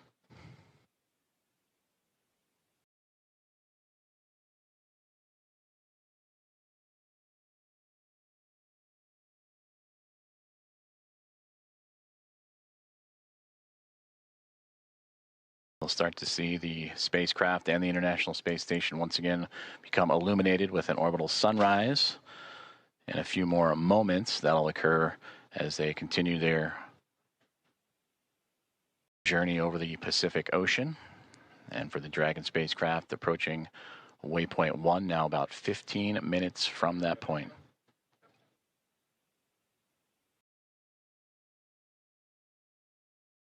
And we'll continue to bring those great views as you see that slow and steady progress of the Dragon vehicle as it continues to track down the orbiting laboratory.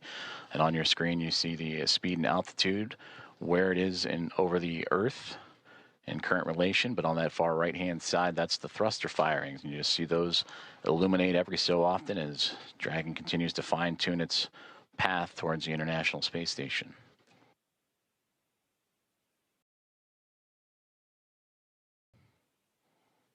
And this mission since launch approaching now 1 day, 3 hours or 3.5 hours of time. That's the time you see in the middle there, the T plus. 1 day, 3 hours, 28 minutes and 40 plus seconds. As the crew aboard, anxious and ready to join the Expedition 73 crew aboard the International Space Station. And as we take a look at those crew members and introduce them to you, that'll welcome the Axiom Mission 4 team. They're led by Commander Takuya Onishi of JAXA, the Japan Aerospace Exploration Agency, who just recently celebrated about 2 weeks ago his 200 days in space. Anne McLean, NASA flight engineer, will be there as well. Her and Nicole Ayers, the two NASA astronauts monitoring Dragon's approach to the International Space Station. For McLean, celebrating 300 days in space last week. And for Nicole Ayers, this past Monday, celebrated 100 days in microgravity. They're also joined by NASA astronaut Johnny Kim, flight engineer, and Roscosmos cosmonauts Kirill Peskov. For Peskov, he would also celebrate 100 days this past Monday as a part of the Crew at 10 team. And then Roscosmos cosmonauts Sergei Ryzhikov and Alexei Zubritsky also joining the cadre of 7 astronauts and cosmonauts aboard the International Space Station.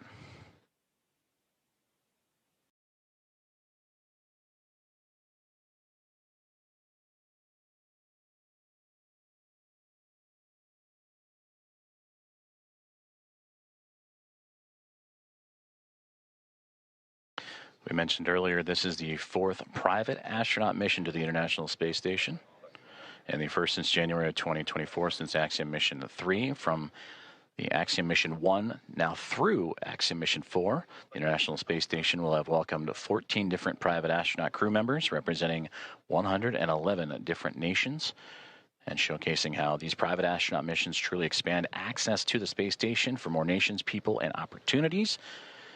And we talked about this crew, in approximately their 2 weeks on board the orbiting laboratory, will participate in around 60 research investigations representing 31 countries, with more than 24 of those experiments sponsored by the ISS National Lab.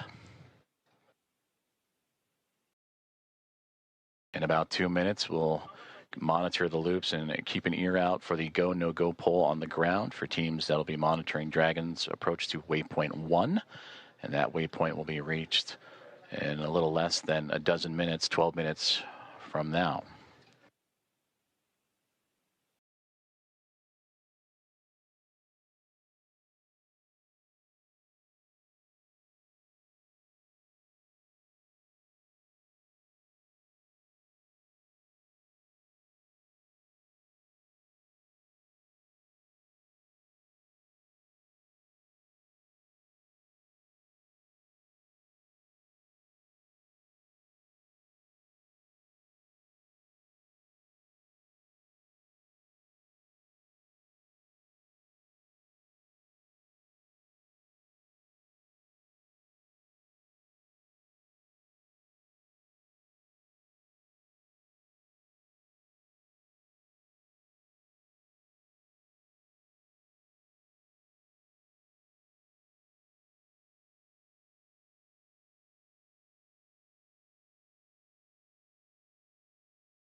This is Mission Control Houston, as we are continuing to monitor the Dragon Grace spacecraft and Axiom Mission 4, the private astronaut mission, as it continues its approach to the International Space Station. They have moved past waypoint 0 and are now on its way to waypoint 1, the second of 3 checkpoints or 3 gates for this journey. for the spacecraft to the orbiting laboratory. We just received update that the new anticipated docking time, approximately 5:30 a.m. Central Time, 6:30 a.m. Eastern, as the Dragon spacecraft and the International Space Station teams here on the ground, both in Hawthorne, California for SpaceX and inside of NASA's Mission Control Houston and the International Space Station Flight Control Room, continuing to work together in communication and relay those updated data and projections and trajectory and all the information needed. So again, that docking time has been updated to now approximately 5:30 a.m. Central, 6:30 a.m. Eastern.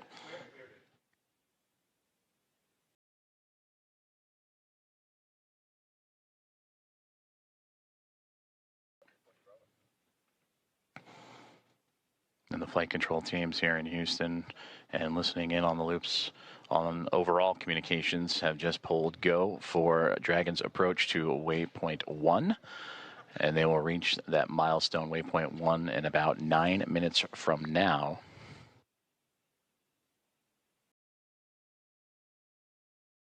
This waypoint will have the spacecraft 220 meters away from the International Space Station, a little more than 656 feet.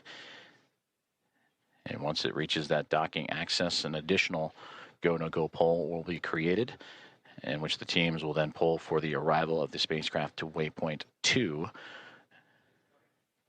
And given the go there, Dragon Grace will move to within 20 meters and little more than 65 feet from the orbiting laboratory.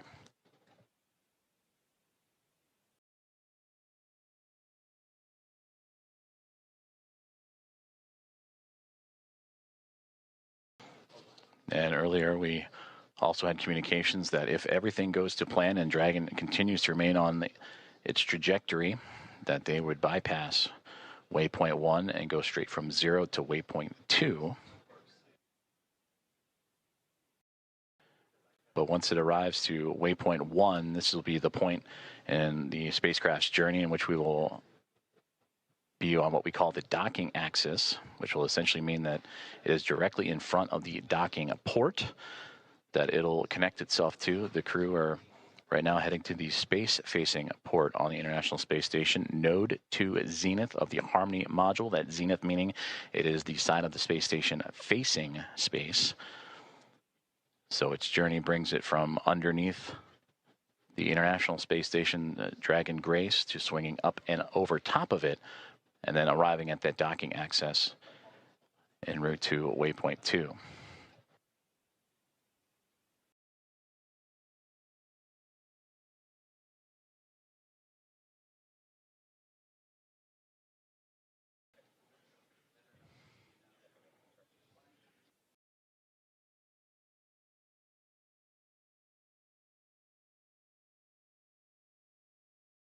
We'll continue to bring views of the International Space Station and Dragon Grace spacecraft as we receive them, as the two continuing their chase to connect up as they're now making their way towards the western coast of North America in an orbital nighttime configuration.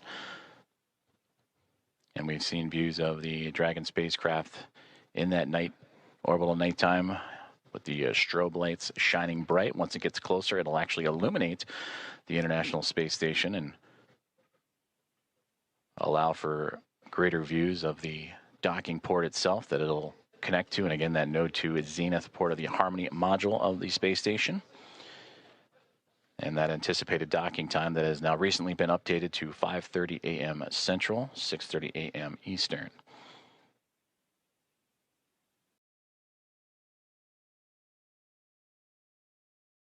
Teams on the ground have pulled go for Dragon's approach to waypoint 1, and that arrival to that checkpoint will be a little more than 5 minutes from now.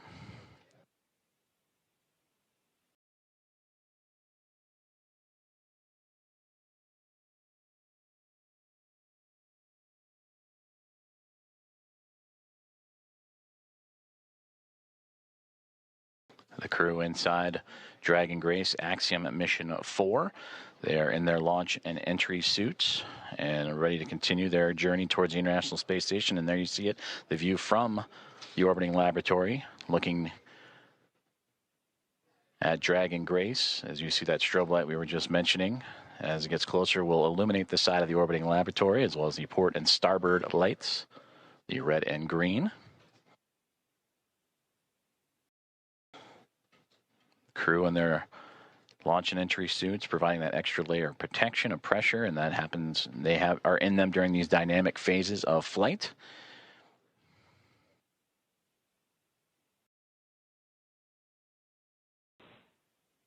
Now inside 5 minutes from waypoint 1.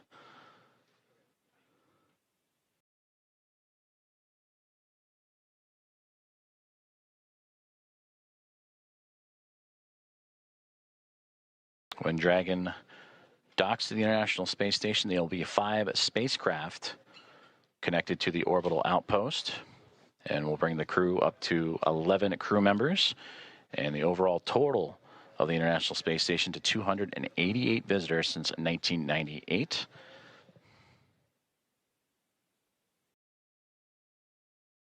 It will join the Dragon Endurance spacecraft that brought up Crew 10 back in March. They will also join with the Soyuz MS-27, a spacecraft that brought NASA astronaut Johnny Kim to the International Space Station in early April. And then 2 cargo craft, Progress cargo craft from Roscosmos also aboard the station, and then eventually the Dragon Grace spacecraft, as we get now views inside of Dragon Grace and looking over the shoulders of Commander Peggy Whitson and pilot Shubhanshu Shukla of ISRO. And you see them adjusting their monitors as the approach continues on for Dragon. And then a great view in the middle of the screen there of the path Dragon is taking. Last time we saw inside, it was more towards the left-hand side of the screen, in which Dragon now flying up and over top of the International Space Station. And now we get great views from Dragon Grace, and there's the strobe light. You can see it ever so faintly illuminating the International Space Station as it continues. Station Houston on the Big Loop. Dragon is transmitting docking camera video. Please confirm video and data updating in Dragon Docking Monitor. Also, we have a new docking time of 10:30.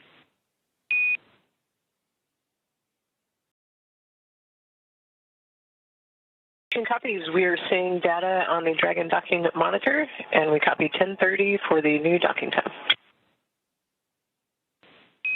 Houston copies.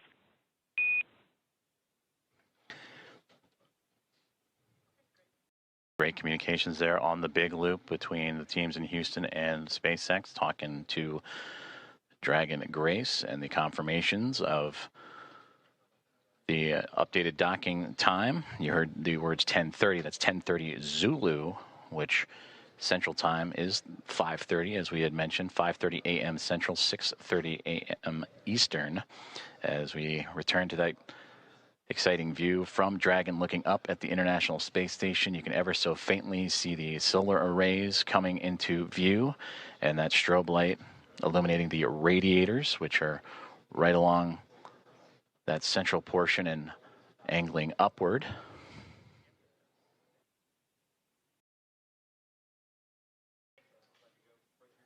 The International Space Station and the Dragon spacecraft now approaching the west coast of North America, right around the Seattle area, that border between the United States and Canada, as we are approaching 1 minute away from waypoint 1, the second checkpoint and second series of waypoints for the spacecraft to reach to. The teams have already pulled go, but we will listen for the call outs for that waypoint 1 arrival. Dragon SpaceX on the Big Loop, approach 1 and soft capture ring extension will begin shortly. Dragon will continue approach to waypoint 2. As a reminder, manual impulsive retreat recovery is not permitted. And Dragon copies all.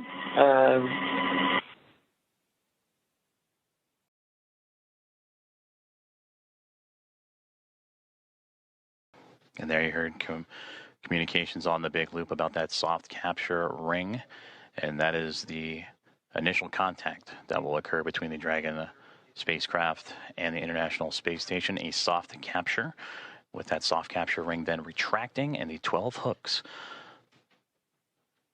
that will drive and connect and form a hard mate between the spacecraft and the International Space Station. From there, power communications will then be connected up, and NASA astronaut Nicole Ayers will make her way into the pressurized mating adapter and get ready for hatch opening procedures, which will require bringing the vestibule, the space between the two hatches, between the International Space Station and Dragon Grace, together. And there we see the orbital sunrise making its way over top of the International Space Station as they continue their pursuit of each other, now angling over at North America.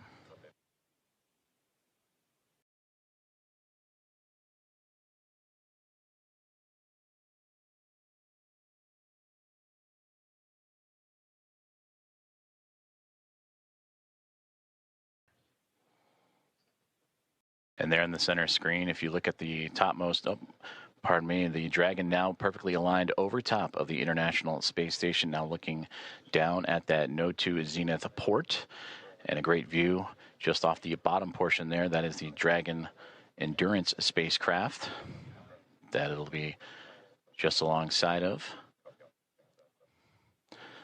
So Dragon has reached waypoint 0, and on initial comms earlier that the teams on the ground, once reaching waypoint 1, have been allowed to bypass that waypoint and now move on to waypoint 2, which will be in about 9 minutes from now, and targeting docking in about 14.5 minutes from there.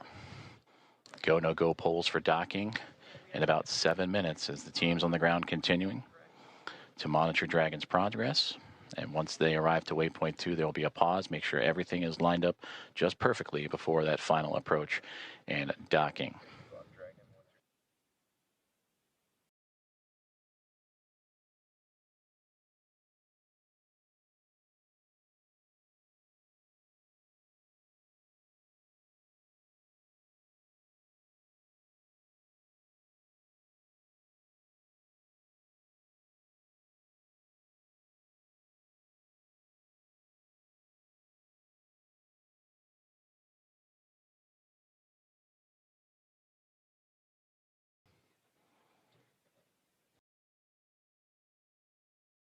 This is Mission Control Houston as Dragon Grace and the spacecraft carrying Axiom Mission 4 and their 4 astronauts continuing their approach to the International Space Station. They have just made their way past waypoint 1, which had them at 220 meters away from the space-facing port of the International Space Station's Harmony module.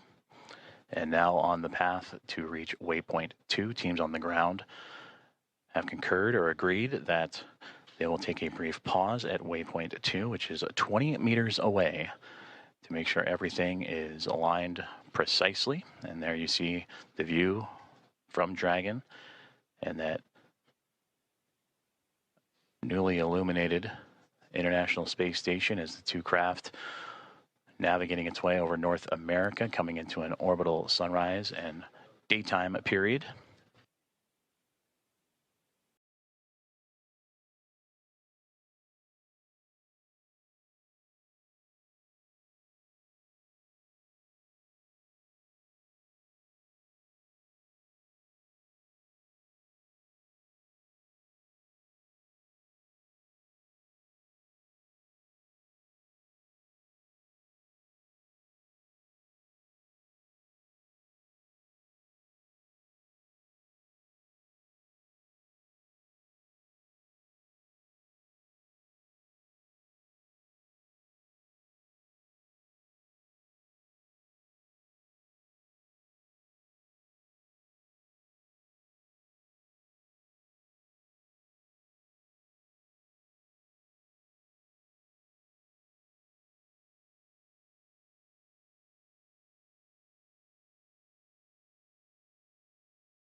Station on the big loop.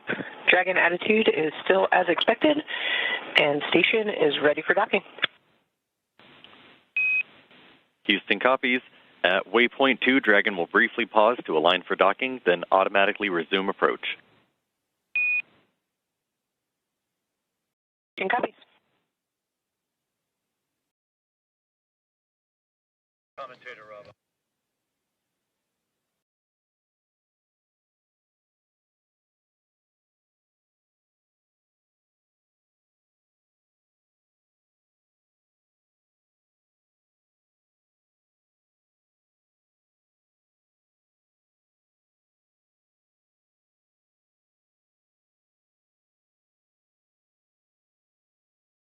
You just heard great communications on the big loop from Station and Dragon, as well as the teams in Houston and in Hawthorne for SpaceX and NASA, as the Dragon Grace spacecraft continuing its approach to the International Space Station, carrying Axiom mission for Commander Peggy Whitson, pilot Shubhanshu Shukla of ISRO, Sławomir Uznański-Wiśniewski of ESA, Dragon and SpaceX Tibor. soft capture ring extension complete. Dragon will continue through waypoint 2 without a hold. Second copies, no hold at waypoint 2, and good rating extension. Great communications there. They were anticipating a brief hold to make sure everything aligns, but Dragon Grace continuing on what has been so far so good. A great rendezvous with the International Space Station. They will proceed to continue past waypoint 2. And you also heard in the communications with NASA astronaut Nicole Ayers, the station ready for docking.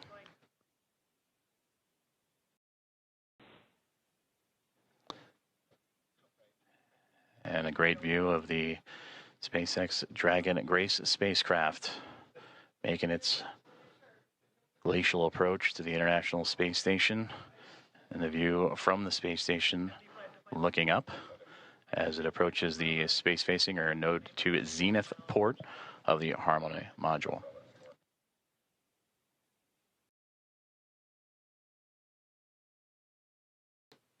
We are about 4 minutes away from the waypoint 2 arrival, which again they are expecting to move right past through without a hold. That is at the 20-meter mark, and proceed right on into docking, a soft capture, and then soft capture ring retraction and hooks to drive. And that capture, about Dragon 8 minutes SpaceX and 47. on the big loop. Ground is go for approach 2, and approach is now allowed. Reminder, ensure that visors are closed prior to Dragon's departure from the waypoint. Once Dragon is inside the crew hands-off point, retreat and breakout are not permitted.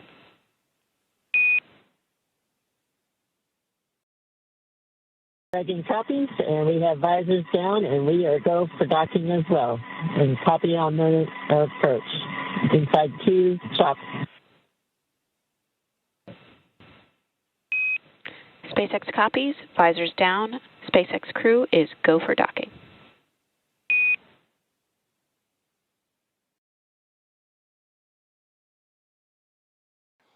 All great communications there, as the communications from the ground up to the SpaceX Dragon Grace spacecraft, as visors are down on the 4 astronauts inside, as they continue their approach to the International Space Station, now nearly 7 minutes away from that initial contact.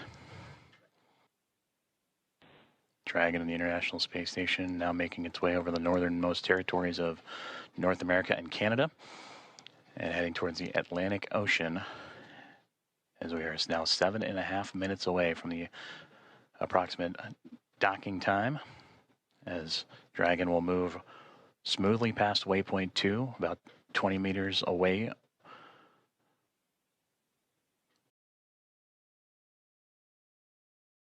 And continuing its fine-tuning and approach, you see little plumes coming off the spacecraft. Again, those are those thruster firings, continuing to inch and adjust the spacecraft towards the orbiting laboratory.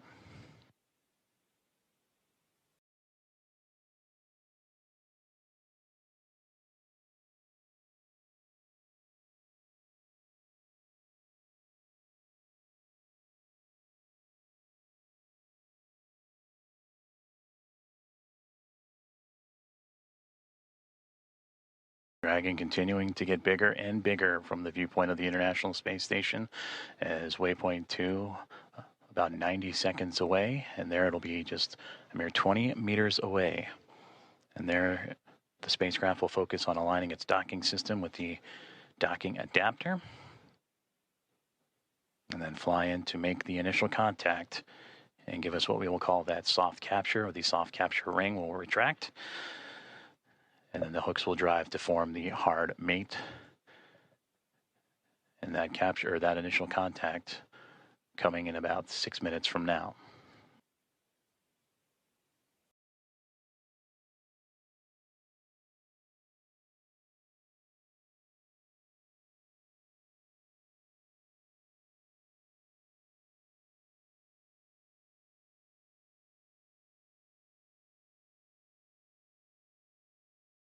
Yes, they have it.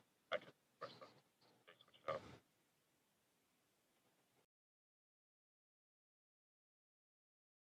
Approaching 30 seconds away from waypoint 2 arrival, in which the Dragon spacecraft will be about 20 meters away, just called out 30 meters, so continuing its close in to the International Space Station.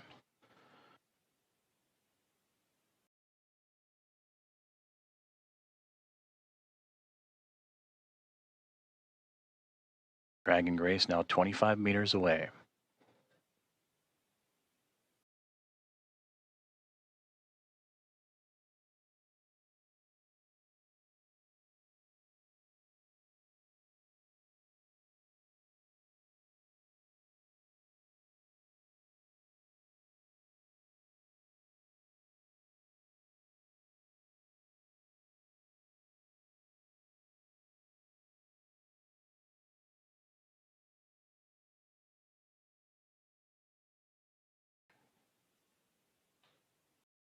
Dragon has now reached waypoint 2, 20 meters away from the International Space Station, and will continue its approach to the International Space Station.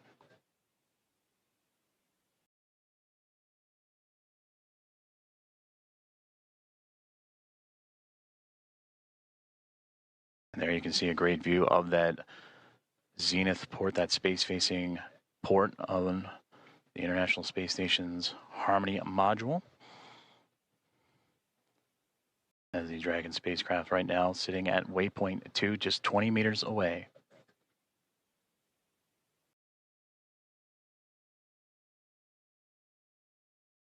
Houston at station for step 4 in block Bravo.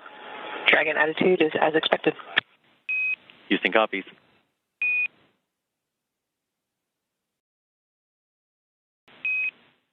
Station Houston on the Big Loop. Dragon is on final approach and is go for docking. Monitor per steps 5 and 6 and 1.102.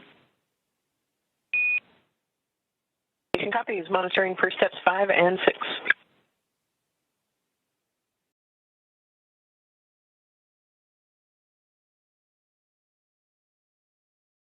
And there you heard it. The final steps relayed up to the crew for final approach and docking have been given as we continue to see Dragon Grace spacecraft close the gap between them and the International Space Station.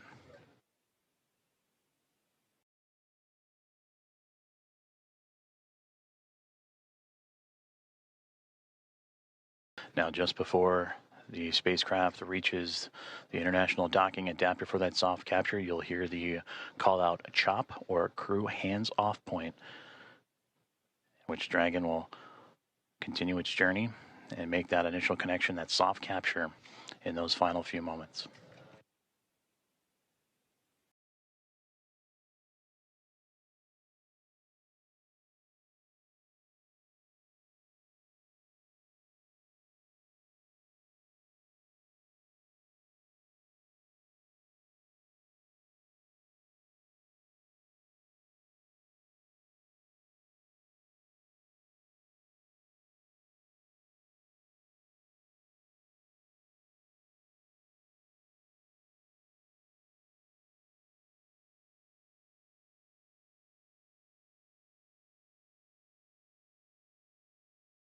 SpaceX Dragon, 10 meters. 10 meters.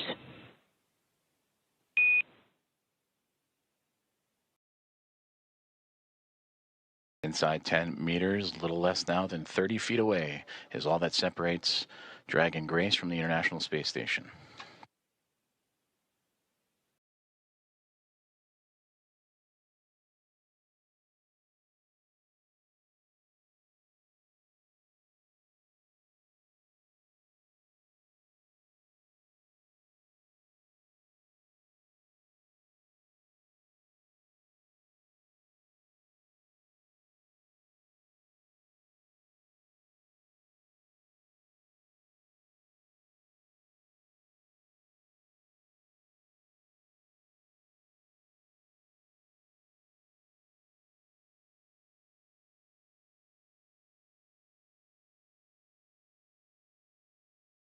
Five meters. 5 meters.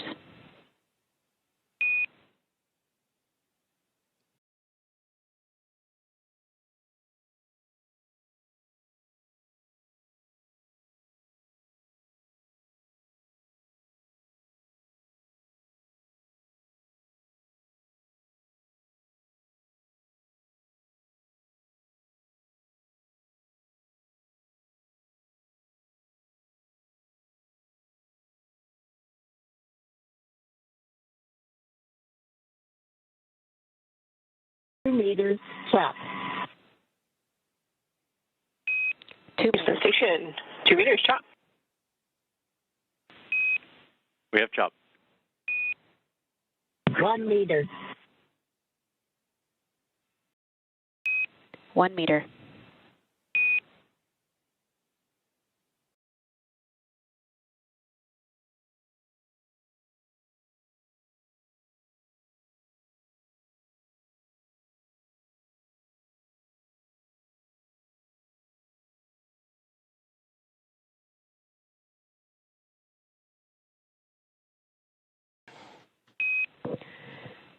Dragon contact and soft capture complete.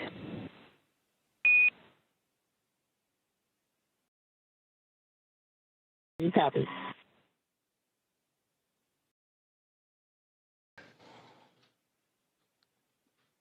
Dragon Grace and the Axiom Mission 4 crew have arrived to the International Space Station at 5:31 a.m. Central Time over the North Atlantic as the two orbiting around the Earth, connecting with the soft capture ring, and now we'll begin the ring retraction to bring the two vehicles closer together, and then the 12 hooks, the two sets of 6, will drive to form a hard nut.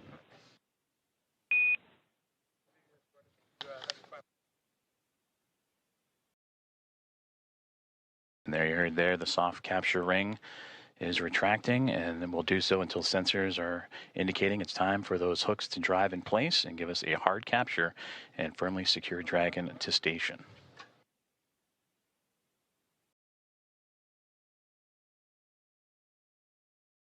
And again, Axiom Mission 4 and its commander Peggy Whitson, pilot Shubhanshu Shukla of ISRO, and mission specialist Sławosz Uznański-Wiśniewski and Tibor Kapu of ESA and Hunor have arrived to the International Space Station with contact at 5:31 a.m. Central, 6:31 a.m. Eastern, as the two were orbiting over the North Atlantic.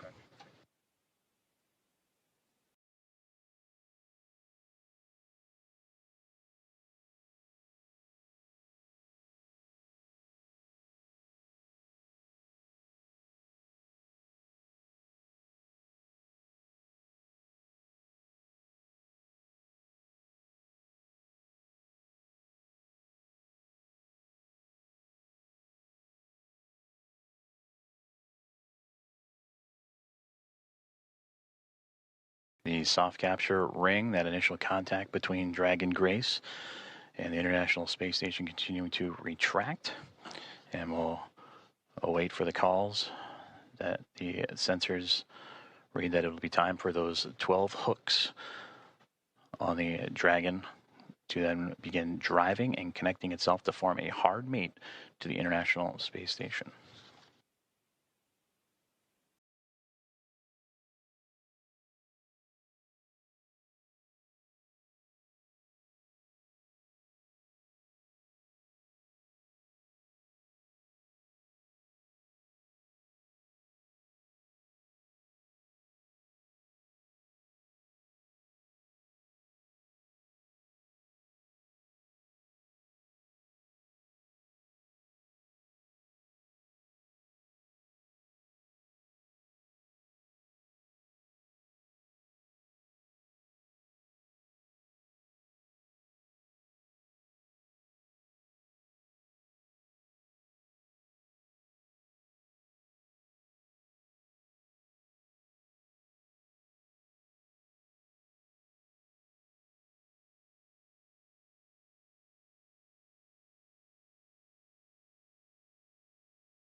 Ring retraction complete.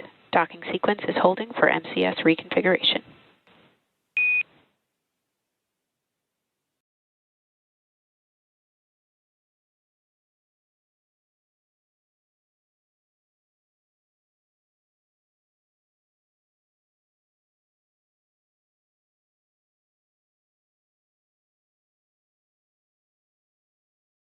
This is Mission Control Houston, as you are seeing a live view of the recently connected Dragon Grace spacecraft with the Axiom Mission 4 astronauts and Peggy Whitson, Shubhanshu Shukla, Sławosz Uznański-Wiśniewski, and Tibor Kapu arrive to the International Space Station.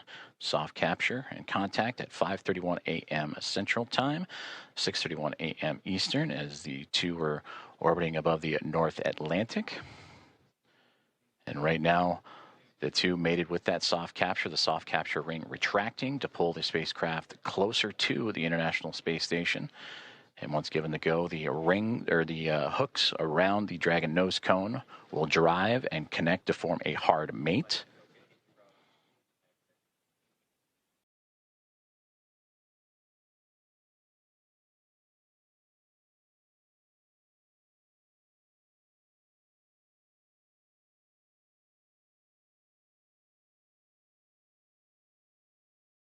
Teams on the ground in both Houston. Station Houston on the big loop. MCS configured, proceeding with hook driving. Station copies. And a great call there. That's the next step in this docking procedure, is the driving of the hooks, the 12 hooks surrounding the nose cone or the nose of the Dragon spacecraft. And we'll monitor those. They'll drive in 2 sets of 6. The first set of 6 right now, they're traveling, and we'll continue to follow along as the docking process continues on.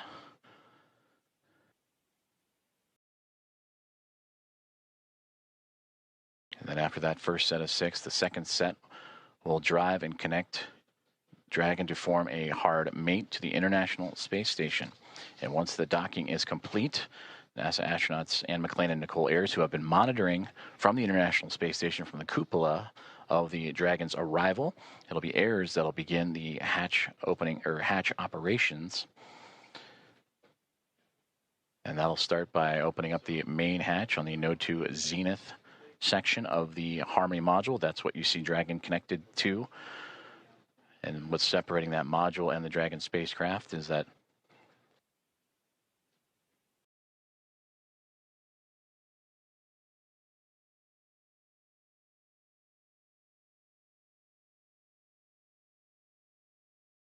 and continuing to monitor that first set of 6 hooks forming that hard mate.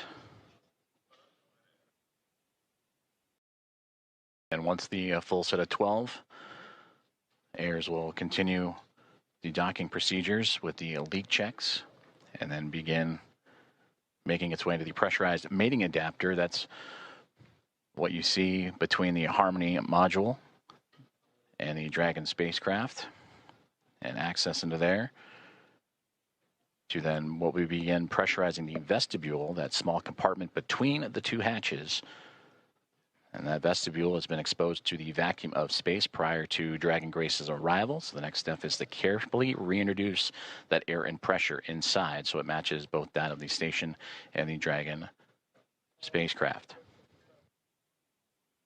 And we just received confirmation that the first set of 6 hooks have driven and closed, and we'll now begin the second set of 6 to continue that hard mate between the Dragon spacecraft and the International Space Station.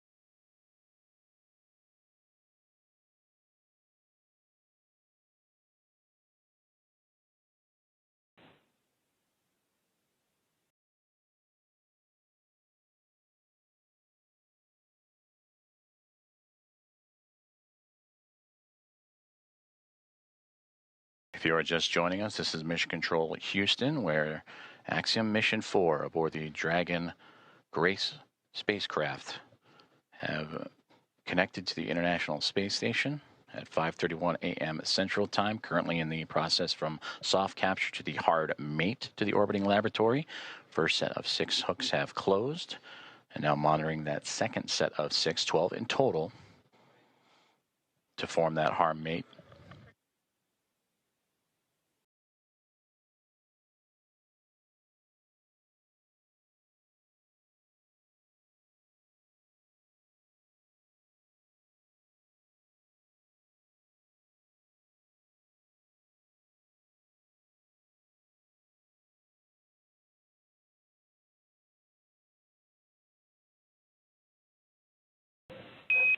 Dragon, SpaceX on the big loop, hard capture complete.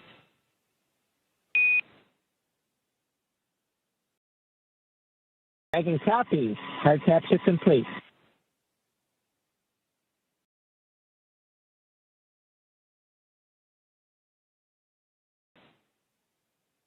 And we just heard confirmation there. All 12 hooks have closed, and that is a hard mate to the Dragon Grace spacecraft and the International Space Station, completing from soft capture to that hard mate. And these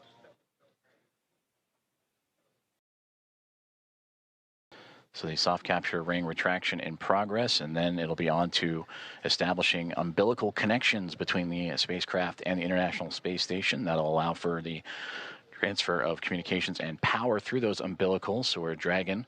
You see that upper portion that's mostly black against the vacuum of space, but that's the solar arrays to provide Dragon power. Once those umbilicals are connected, that power will then be provided by the International Space Station, and communications will have that hardline connection with the umbilicals as well.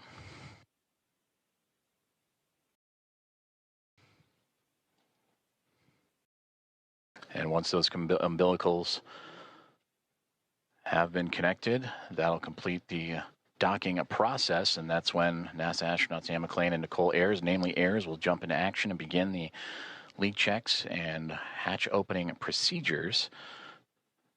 And that'll allow the pressurization of the vestibule, the space between the Dragon spacecraft and the International Space Station, to be brought to pressure equal to that of what is inside station and inside the Dragon spacecraft, about 14 psi, what you experience here on Earth as sea level. And then from there, the hatch operations will continue. And the Axiom Mission 4 team will make its way on board the International Space Station with welcome remarks soon to follow.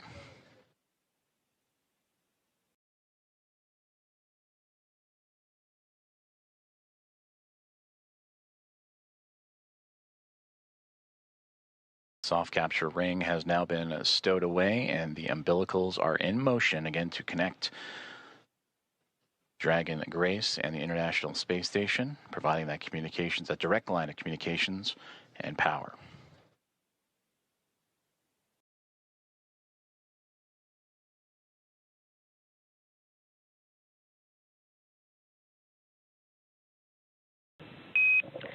Dragon, SpaceX on the big loop, docking sequence complete. Ground will be enabling hardline power and comm connections shortly. You are go to DOS suits per procedure 4.012 and begin post-docking cabin configuration per 4.400 in parallel. Dragon copies. Docking complete. 4.012 and 4.400 are in work. And Grace is happy to be on Harmony.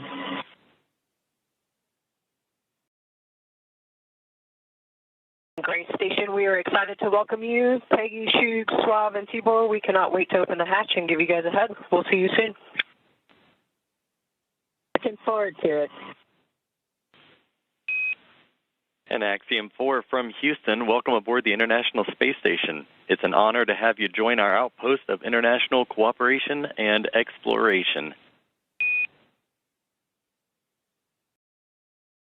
We are honored to be here. Thank you.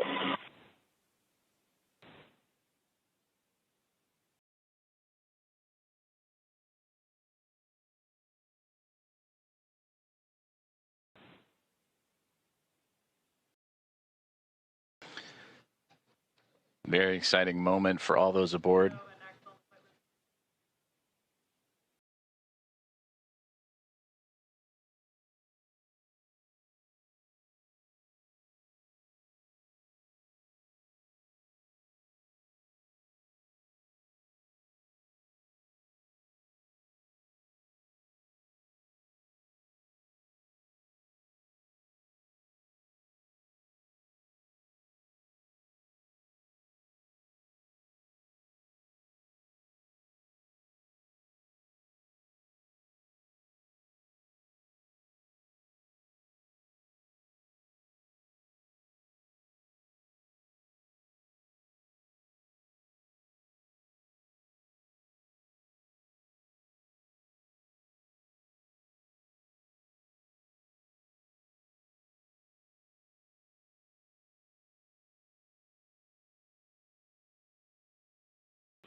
This is Mission Control Houston, and an exciting moment for all of us here at NASA's Johnson Space Center and the International Space Station Flight Control Rooms, as well as the teams in Axiom Space, also in Houston, and in Hawthorne, California, and SpaceX as Axiom Mission 4, the private astronaut mission with Peggy Whitson, who you just heard talking on the big loop, the single line of communications between all four parties, sharing her excitement as she returns to the International Space Station, bringing up first-time flyers and pilot Shubhanshu Shukla of ISRO and mission specialist Sławosz Uznański-Wiśniewski of ESA and Tibor Kapu of Hunor.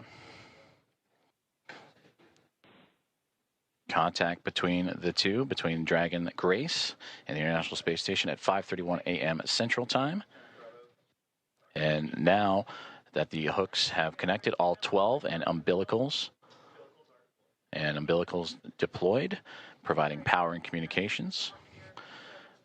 Now the team inside the International Space Station, namely Nicole Ayers, is going to start beginning the hatch opening procedures. And now that we're docked, she will secure some hardware and then move right into those operations. And first we'll open the large hatch at the Node 2 Zenith, or the space-facing port side of the Harmony module, and that's what you see, similar to where that NASA logo is. That's the Harmony module that the pressurized mating adapter is jettisoning up into and connecting to the Dragon Grace spacecraft. And then from there, she'll traverse into that pressurized mating adapter, and we'll begin pressurizing the vestibule, which is that small space between the hatches on Dragon and the space station. And we have talked about this has been exposed to vacuum prior to docking, and we'll need to fill that space with air to make sure that pressure is equal with the atmospheric pressures on Dragon and the International Space Station. Also putting away some hardware in the process, including the docking across. And Ayers will use a small valve on the station's hatch to slowly introduce that air into the vestibule. And flight controllers here in Houston will continue to monitor the pressure and temperature readings inside and verify that everything is A-OK and leak-free before we get ready to open up the hatches.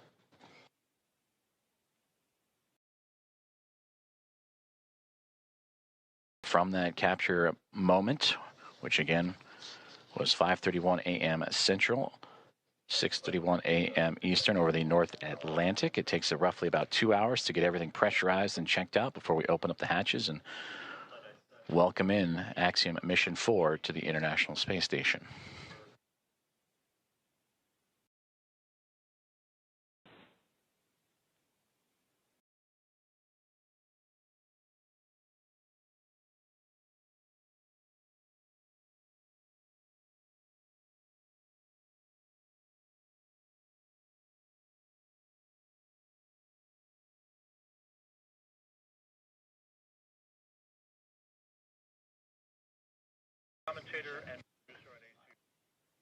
SpaceX Dragon on the big loop. Com check on the cabin mic. How do you... Peggy, I have you loud and clear on the cabin mic on the big loop.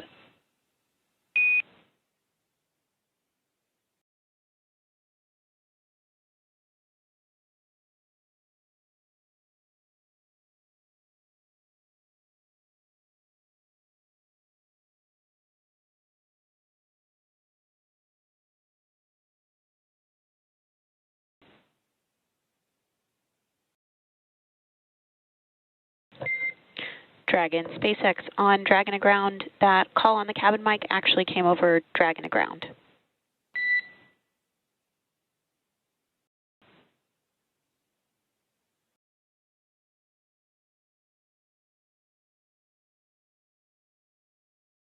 Thanks for the catch. We reconfigured.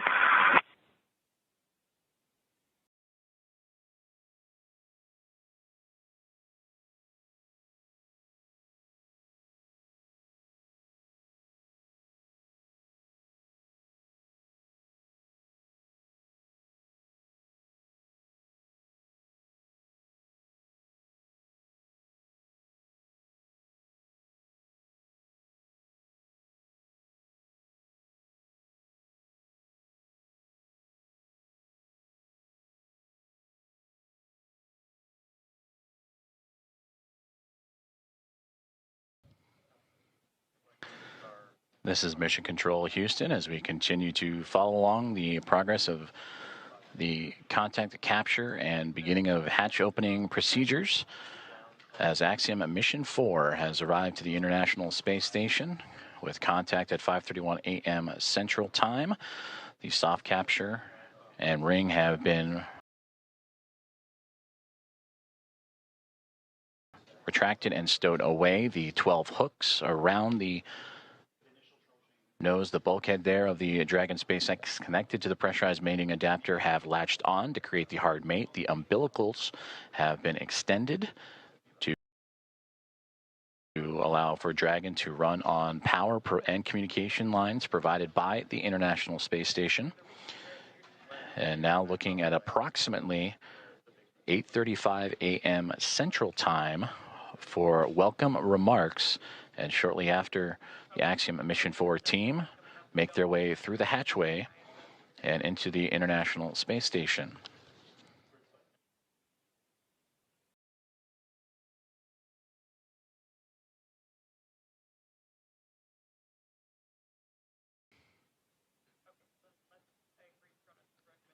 The docking procedures between the soft capture ring, the hooks, and umbilicals have been completed. Station on the big loop. Node 2 overhead hatch is open. Houston copies.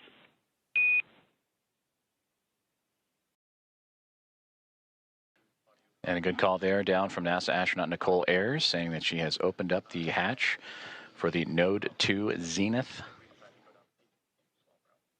way, the space-facing side of the Harmony module, to give her access to the pressurized mating adapter. And there she will cruise in to begin work on the hatch opening procedures and pressurizing Station and the vestibule. Dragon. Houston on the big loop. We are troubleshooting the big loop audio comm issues from earlier, and the action we're about to take will take down big loop comm between ISS and the Axiom crew for about 5 minutes. We may require additional comm checks after.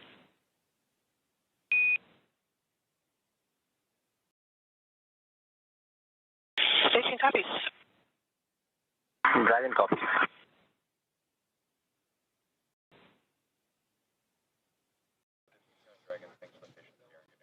Communications there on the big loop between the teams here in Houston and up to the International Space Station as they troubleshoot some communications. And the big loop that you have been hearing that have connected everyone here inside of Mission Control Houston and the International Space Station Flight Control Room, those aboard the space station and inside the SpaceX Dragon Grace spacecraft, and the teams in Hawthorne, California, those 4 parties, that's the big loop.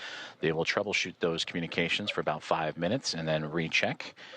But you heard just prior to that NASA astronauts Anne McLean and Nicole Ayers have begun the hatch opening procedures, in which the large hatch at the Node 2 Zenith, that's the space-facing side of the Harmony module, has been opened, and that will allow for them to begin the hatch opening procedures and pressurize the vestibule, which is what, in addition to the comms checks, we will monitor, as Ayers will use a small valve on the station's hatch to slowly introduce air into the vestibule. That's the gap between the Dragon spacecraft and the International Space Station that has been exposed to vacuum. And from there, they will match the pressure, the atmosphere inside both station and Dragon.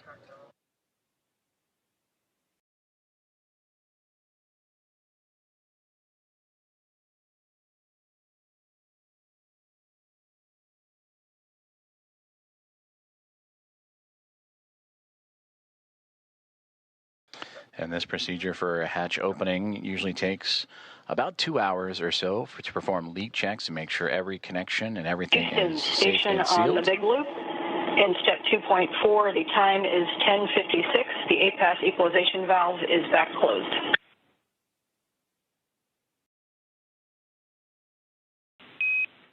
Houston copies. That's a good config. Expect at least 15 minutes before we continue.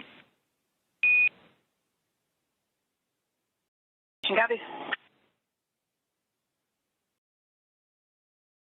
And that communication between the International Space Station and the International Space Station Flight Control Room, and you heard the word APAS hatch. That is the hatch, again, that they will be operating and looking to open up from the space station side. But in doing so, they will need to pressurize, as we've been talking about, the vestibule, and then allow for the atmospheres to match between the Dragon Grace spacecraft and Axiom Mission 4 crew, the vestibule itself, and the International Space Station, all equal throughout to allow for the parties to pass through for the hatch opening and eventual welcome remarks. The contact for Axiom Mission 4 to the International Space Station about a half an hour ago at 5:31 a.m. Central, 6:31 a.m. Eastern. And as they continue to configure the hatch opening procedures for NASA astronaut Anne McClain and Nicole Ayers, between the two of them, we'll continue to work those procedures, and we'll hear those communications throughout in anticipation of Axiom Mission 4 and Commander Peggy Whitson making her return to the International Space Station, her 5th flight, second as a member of Axiom Space and the commander of Axiom Mission 4, and her previous 3 as a NASA astronaut servicing key missions to the International Space Station. And a big part of the coming up in November, 25 years of continuous operations and humans on board the orbiting laboratory. And there she will welcome also first-time flyers and pilot Shubhanshu Shukla of ISRO, Sławomir Uznański-Wiśniewski of ESA, and Tibor Kapu of Hunor for Shukla, Uznański-Wiśniewski, and Kapu representing India, Poland, and Hungary. This will be those nations' first time visiting the orbiting laboratory.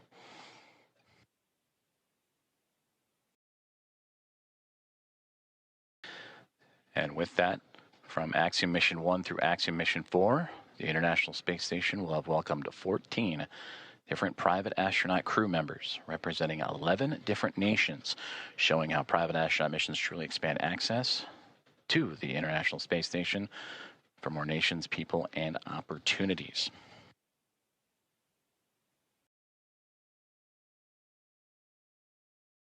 And on your screen, you see the clock counting upwards at the bottom, the T+, that is 1 day, 4 hours, 28 minutes, and now SpaceX Dragon.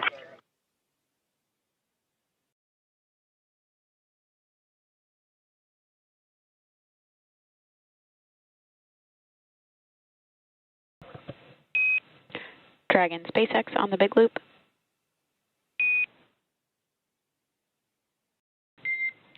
Dragon SpaceX ComCheck on Dragon to ground.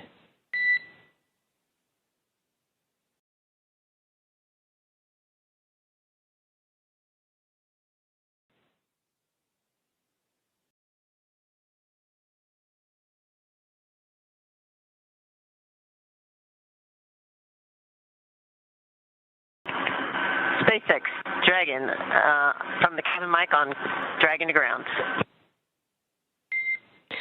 Peggy, I'm with you on Dragon to ground.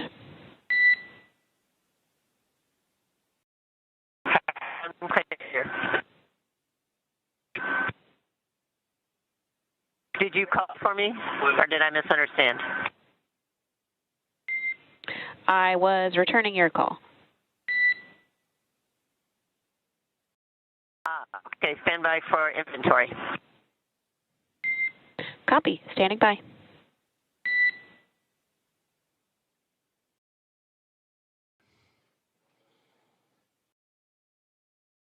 comm checks and communications there between the teams in Hawthorne, California and SpaceX and the SpaceX Dragon Grace spacecraft. as we heard earlier that they were troubleshooting some communications and looking to bring back on the big loop that connects the teams on the ground in SpaceX and NASA, as well as the teams in the International Space Station and the Dragon spacecraft itself.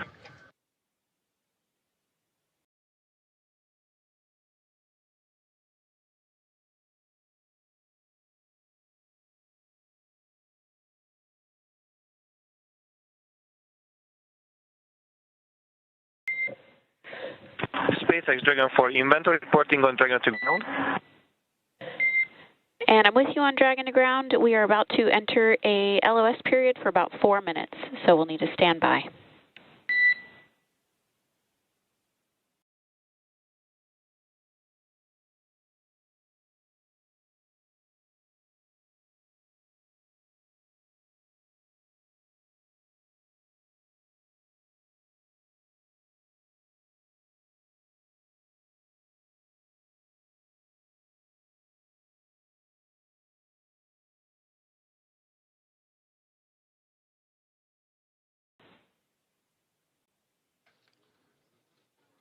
Communications between SpaceX and the crew aboard the SpaceX Dragon Gray spacecraft saying they are upcoming on a period of LOS, or loss of signal, that's anticipated as the International Space Station and the spacecraft orbiting around the Earth and transfer of satellite signals. Right now they are making their way over the southern Indian Ocean and about to head into a period of orbital nighttime, as we will get back views as soon as we have them.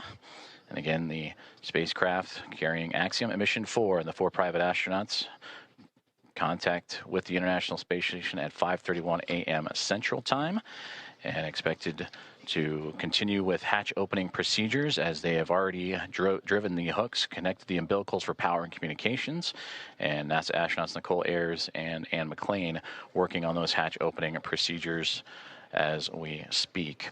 And that will allow the crew to make its way from Dragon into the International Space Station, going from a crew of 7 aboard the orbiting laboratory to a crew of 11. And that'll be followed by welcome remarks at approximately 8:35 a.m. Central Time, 9:35 a.m. Eastern Time. Certainly an exciting moment for all of us here in Mission Control, but we want to check back in with our team over in Hawthorne as Axiom Mission 4 has arrived to the International Space Station.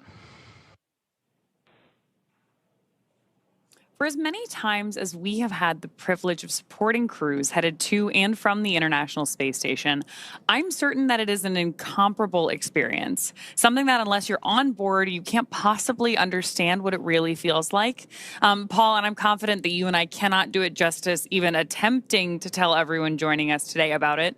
So instead, we have invited Axiom Space's own commander, Michael Lopez Alegria, to share from his previous experiences.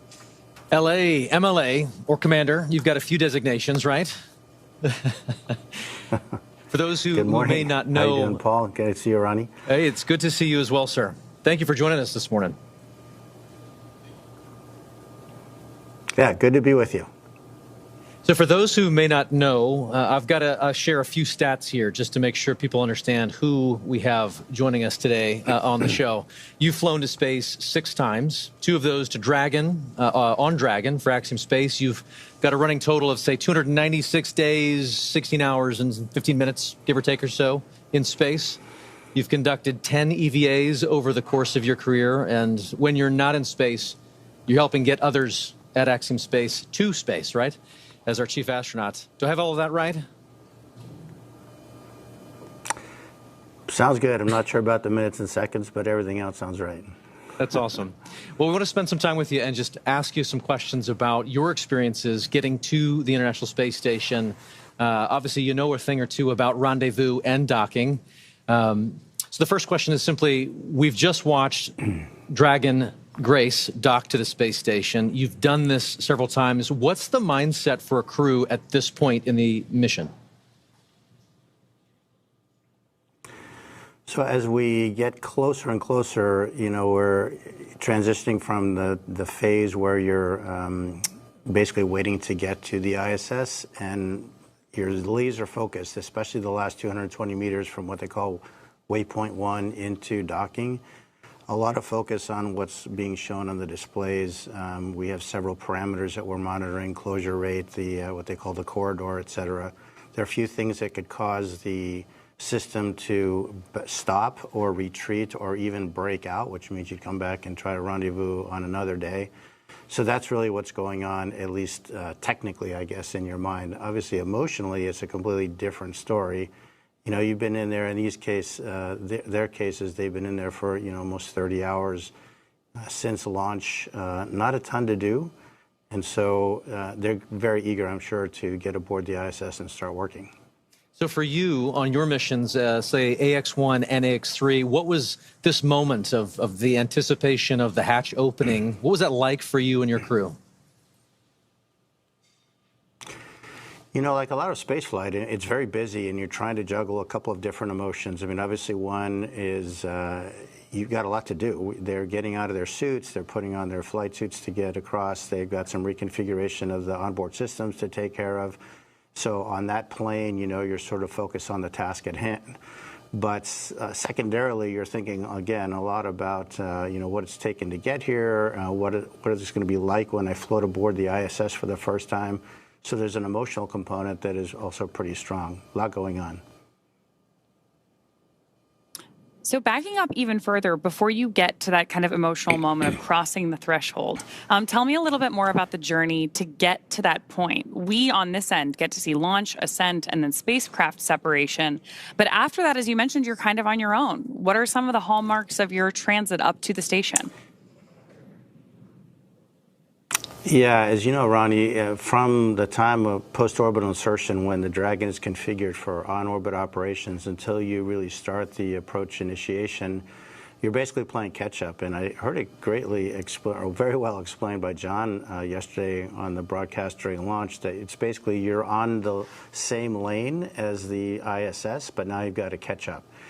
And the way we catch up is by having an orbit with a lower altitude than the ISS. So we actually go around the Earth a little bit faster each time. And with each lap around the Earth, we get closer and closer.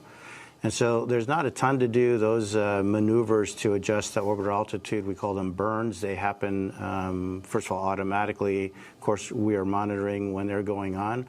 But between those things, there's not a ton to do. The Dragon is a very efficient spacecraft for what it is meant to do, which is transit to get you from the Earth to the ISS. But it's not really cut out to be an on-orbit anything, really. So you're just sort of hanging out. They will have had a sleep period while they wait to get there. But there isn't a ton to do between those maneuvers, and so it's really kind of a hurry up and wait. Again, a lot like a lot of human spaceflight, very intense activities, followed by some pretty long lulls occasionally. And so then when do you get to go from that free-flying, like transit mode, to the rendezvous and docking phase?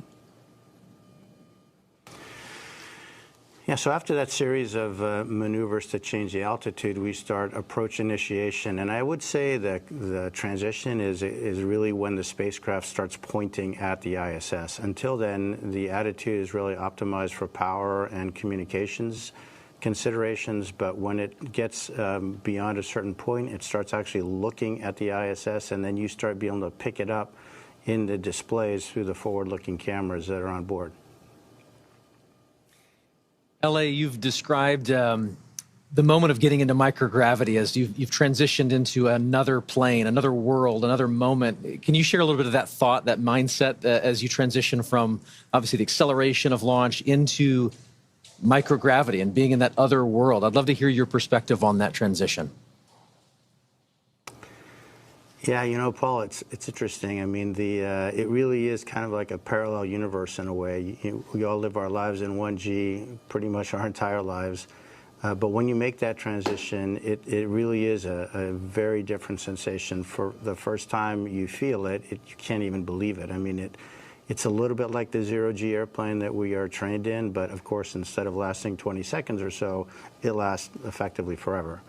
And so that sensation, I mean, it just brings a smile to your face when you let go of something and it just stays hovering in front of you. And it just never gets old. It's really quite remarkable. I love it. And obviously our crew in Dragon right now is in that other plane in that other world of microgravity being constant. So we're walking forward. We're progressing towards this moment where the hatch will open and they are going to enter the space station. You've mentioned this already a little bit, but I'd love to just kind of unpack that some more. What is it like to just kind of float through that hatch and realize you're no longer in Dragon, you're now in the station? Yeah, think about the experience that these guys have had. I mean, they've been training in mock-ups that look just like the ISS, but you're obviously walking around in there. You're not floating. So now they've experienced microgravity, but in the fairly confined spaces of the spacecraft. Once the hatch is open, it's a special moment, and as a commander, you really never get to see it because generally they go in first. But you can just feel their wonder as they float across the hatch, and they are actually in that environment that on the one hand looks so familiar, but in a different way feels very different because now you're floating and not walking through it. It's a similar experience, and I remember on AX-1 when the three first-time flyers saw the Earth from the first time from the Dragon spacecraft after we got into orbit. And again, I didn't see their faces because they were glued to the windows, but I could just feel, hear, and sense how excited they are, and it's a magical feeling. And I'm looking forward to to trying to perceive what that must be like for these three as they float aboard the ISS. One of the things we're really looking forward to with this crew is the welcome ceremony that's going to be today at 8:35 a.m. Central. Tell us a little bit about the history or the tradition associated with welcoming a new crew on board. Yeah, that goes back, obviously, 25 years or so when we first started having handovers aboard the ISS. But recently what we've done is added a pinning ceremony to that, and that is where Peggy, as a commander, will provide astronaut pins to the three new flyers, Shuk, Slav, and Tibor. And those pins will have a number associated with them, which is the number of orbital astronaut they are. So they will be the 634th, 35th, and 36th humans to have orbited the Earth in the history of humanity. So when you think about it, it's a pretty small number considering humans have been around quite a while. But it's pretty nice, and of course, to be greeted by the onboard crew, all 7 of them, lots of hugs, lots of different languages being spoken, and a lot of smiles. And so then after you have this great welcome moment, sharing all of that across different cultures, different teams, how quickly do you transition then to working together on station? Pretty quickly. You really have to hit the ground running. There are a few safety things that we go through with the ISS commander where they'll tell us some things that, of course, they have learned in the mock-ups again, but now this is for real. These are where things are located. This is what we expect you to do if this or that goes wrong. And then really it's off to work. We start transferring a lot of cargo out of the ISS. Most of that will be to support various scientific experiments that we're bringing on board. And then our lives get ruled by what we call the Optimus Viewer, which is basically a moving map of your schedule from the time you wake up to the time you go to bed. And it's pretty hectic. You've got, in this case, 14 days to get a lot of stuff done. Every detail is pre-programmed by the teams on the ground working with NASA. And we really have an effort to try to maintain that pace. Obviously, it takes a bit of time to get accustomed to floating around. Even though they've been in zero-G for over a day, they haven't been in zero-G in such a big open space. And so moving around, you've heard the term or the phrase slow is smooth and smooth is fast. They definitely will be practicing that. So there's a little bit of time for adaptation. There's quite a bit of time with the safety briefings that I mentioned. But after that, it's looking at Optimus Viewer and really getting started. LA, you've just mentioned that schedule is full and you jump right on into it, trying to stay ahead of that red line in that Optimus map you mentioned. But I'm curious, just looking back at AX-3, your previous mission, what were some of the highlights for you personally on board the space station? We've learned a lot since AX-1 and the progression through AX-3, and I think one of the things we learned is that we really need to focus the commander's time on being available to the other crew members. So I would say one of the most gratifying things is giving them the time and space to sort of inhale, exhale, think about what they're doing, and take their time, because really the planners have done a great job fitting all of these activities into these 14 days, and there is enough time to do it. It doesn't do anybody good to get flustered and upset. You just go one step at a time, and then letting them have a little bit of time to look out that window, because that is a view that is spectacular and unforgettable. I think my advice to the crew would be, you have a huge responsibility. Your families, your colleagues, your space agencies, your nations are really counting on you. But at the same time, try to enjoy it. Try to really soak this in. This is generally a once-in-a-lifetime opportunity. And again, it's that balance between, sort of the focused, hard nails, technical work, and trying to really absorb the emotional experience, which is obviously very unique. Unique indeed. You just mentioned there that there's lessons to be learned that you share out with each of the crew members. And I know that you got a chance to do that with this crew ahead of their launch, I believe, in quarantine. So I'm curious if you could share some of those lessons learned with us. If you were preparing to take us up next, what would you share with us? Well, the good news is that, Peggy has done this a time or two herself, and her crew will probably be as ready as anyone that you can imagine. So my time with this crew was pretty short and pretty informal because of A, her experience, and B, the training that, as I mentioned, has evolved since AX1 to the point that I think we have it pretty well suitcased in terms of what to train, what not to train, and how much of each. Again, my advice to them is try to absorb it, try to be as cognizant of what's going on, because it is that parallel universe, again, that's hard to get to. And the more of that you can sort of soak away in the recesses of your mind, the better. Because I'm quite convinced that this crew in particular is extraordinarily well trained, and they'll have no issue getting through their timeline and all their activities that they have to do. I just want them to think about the stuff that they can do and take advantage of the amazing experience that they're having. Commander, thank you so much. We truly could spend the next hour talking space with you. Thank you for sharing your time and your perspectives with us this morning. You bet. It's been a pleasure. All the best. Thank you. You too. With that, we're very excited to hand the ball back over to NASA Johnson Space Center, where we're going to get a further update on the progress on board station and our AX4 crew. Joseph? Thank you very much, Ronnie and Paul. We appreciate it, and great interview there with Michael Lopez Alegria.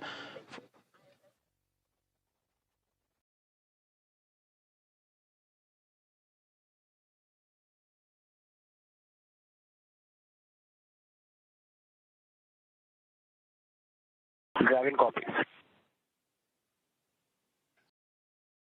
And a great update right there to bring us right back into what's been happening and all the key milestones of the hatch opening process and the docking process for Axiom and Mission 4. Its team on the Dragon Grace spacecraft, and have connected to the International Space Station. You heard that power and the connection with the umbilicals. Everything has been established. A hard mate has been created after the initial contact and soft capture connection and ring retraction. That was at 5:31 a.m. Central Time, so a little less than an hour ago. And we are still on board, as Ronnie, as you mentioned, tracking that welcome remarks and welcoming the crew formally on board the International Space Station around 8:35 a.m. Central Time. So far, everything's still being worked on in terms of those hatch opening procedures as the Dragon spacecraft has connected itself to the Node 2 Zenith port, or the space-facing port of the International Space Station, and we'll bring you back those views as soon as we have them, as we are continuing our coverage all the way up until those welcome remarks and bringing on the Axiom Mission 4 team, the fourth private astronaut mission to the orbiting laboratory. On board the International Space Station as we speak, as you heard, those comms checkouts and power and communications checkouts continuing to roll on along. NASA astronauts Nicole Ayers and Anne McLean, who monitored Dragon's progress throughout the morning, from the approach initiation burn all the way through to the contact and capture, They are beginning those hatch opening procedures, and we'll continue to look at the APAS hatch and the pressurized mating adapter. That's the space that separates between the International Space Station and the Harmony module and the Dragon spacecraft itself. And in there, those series of hatches, the APAS hatch is, and the vestibule, of course, is what needs to be pressurized to allow for the APAS hatch on the International Space Station side to be opened and stowed away. And then from that angle, then it'll allow for the Dragon team to open up their side of their hatch. And once the pressure is equal between Dragon, the vestibule, and the International Space Station, that'll allow for the crew to come on board the orbiting laboratory and bring the crew, the Expedition 73 crew, which right now is a crew of 7, and welcome in their guests, Axiom Mission 4, and bring up the total to 11. There you can see on your screen the International Space Station and the Dragon spacecraft together orbiting over the southeasternmost portion of Australia, and they are in an orbital nighttime period right now, and that'll stretch on for another few more moments, and we hope to have those great views of the space station and the Dragon spacecraft once the sunrise and orbital daytime has returned. And again, tracking an 8:35 a.m. Central Time welcome remark, and shortly before then, you'll see the crew, and we'll have all that coverage and views of the Axiom Mission 4 team making its way into the orbiting laboratory. And again, a great interview there with Michael Lopez Alegria, commander, former NASA astronaut and commander of Axiom 1 and Axiom 3, and the ISS, the International Space Station, ready to welcome in Peggy Whitson, a former NASA astronaut, on her 5th flight, second with Axiom as commander of Axiom 2 and now of Axiom Mission 4, and bringing in pilot Shubhanshu Shukla of ISRO, Sławomir Uznański-Wiśniewski of ESA, and Tibor Kapu of Hunor, each representing India, Poland, and Hungary respectively. It'll be the first time that those 3 nations have been on board the International Space Station. And that'll bring 14 different private astronaut crew members representing 11 different nations to the orbiting lab, showcasing the strength of private astronaut missions and how it expands access to the International Space Station and low Earth orbit for more nations, people, and opportunities. So we continue to follow along with the hatch opening procedures that Nicole Ayers and Anne McLean of NASA each working diligently through, and we'll continue to provide updates as they arrive. During that interview, we did hear that there was some troubleshooting that they were working on the big loop that has since been resolved. So we should hear communications on that big loop that connects both the Dragon spacecraft, the International Space Station, and the teams on the ground here inside of Mission Control Houston and the International Space Station Flight Control Room at NASA's Johnson Space Center, and well the teams in Hawthorne, California, and the Mission Control Room at SpaceX.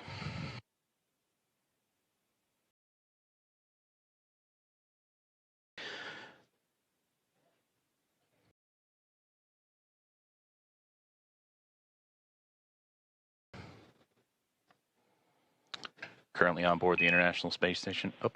Station Houston on the big loop for PMA.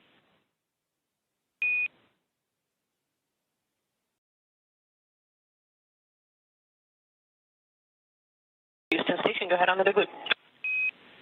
Hey, we're about to get you into your next activity, but in the meantime, would you mind setting up a video of the PMA so that we could watch the crew ingress? You can use the Node 2 Camera 1 or Camera 2. That doesn't work. Thank you.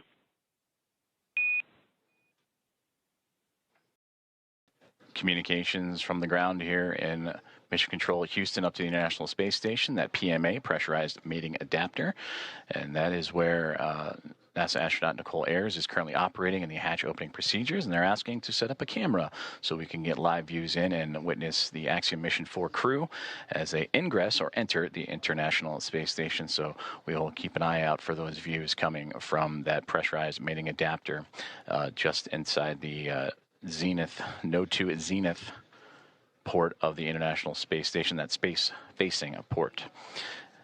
Before those communications, I'm going to say aboard the International Space Station as we speak, the 7 members of the Expedition 73 crew, featuring Anne McLean and Nicole Ayers, who are prime characters in today's docking operations, joined by Takuya Onishi of JAXA and Kirill Peskov, alongside NASA astronaut Johnny Kim, Sergei Ryzhikov, and Alexei Zubritsky.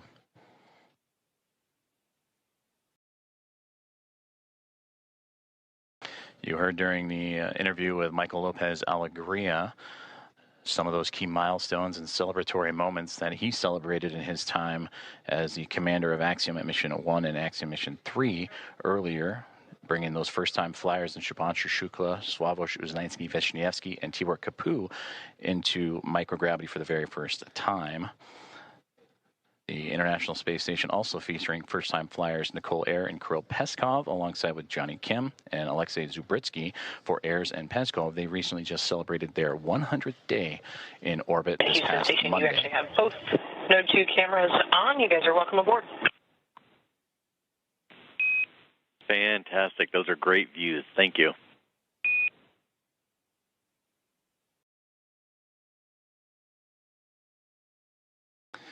And there you see the live view that the team on board the International Space Station has just set up for us to see as we are inside the pressurized mating adapter looking into what will be the APAS hatch that will eventually be pressurized and the vestibule pressurized, to welcome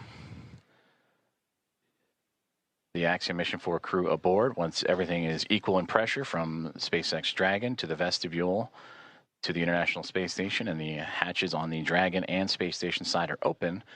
Everything will be on schedule to welcome in the 4-member crew. And the, again, welcome remarks tracking for approximately 8:35 a.m. Central Time, 9:35 a.m. Eastern. And you heard Michael Lopez Alegria talking about the pinning ceremony that will take place during those welcome remarks. I'm looking forward to seeing those as the team aboard the International Space Station continuing to work through their hatch opening procedures.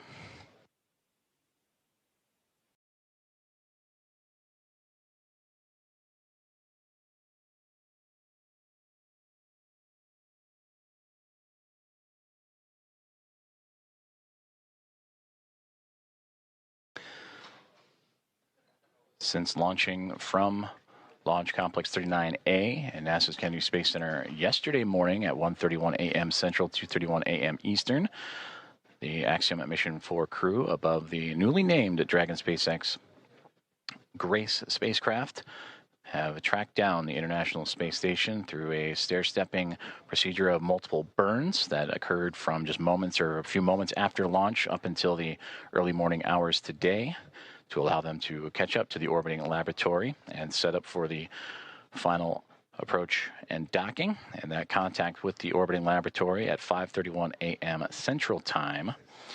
And from that point on, it takes about 2 hours or so to allow for the hatch opening and hard mating procedures to be complete, umbilicals to be run, power and communications to be connected. And once everything is set, that's where you'll begin to see the hatch opening procedures and lead up to those welcoming remarks.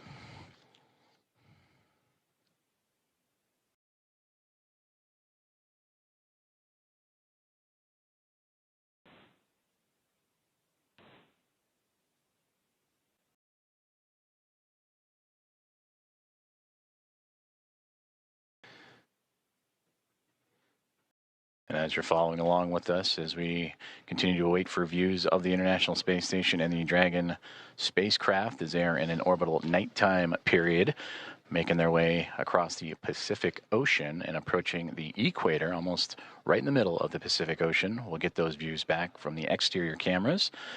And the astronauts on board the International Space Station continuing to configure the cameras for views inside the orbiting lab.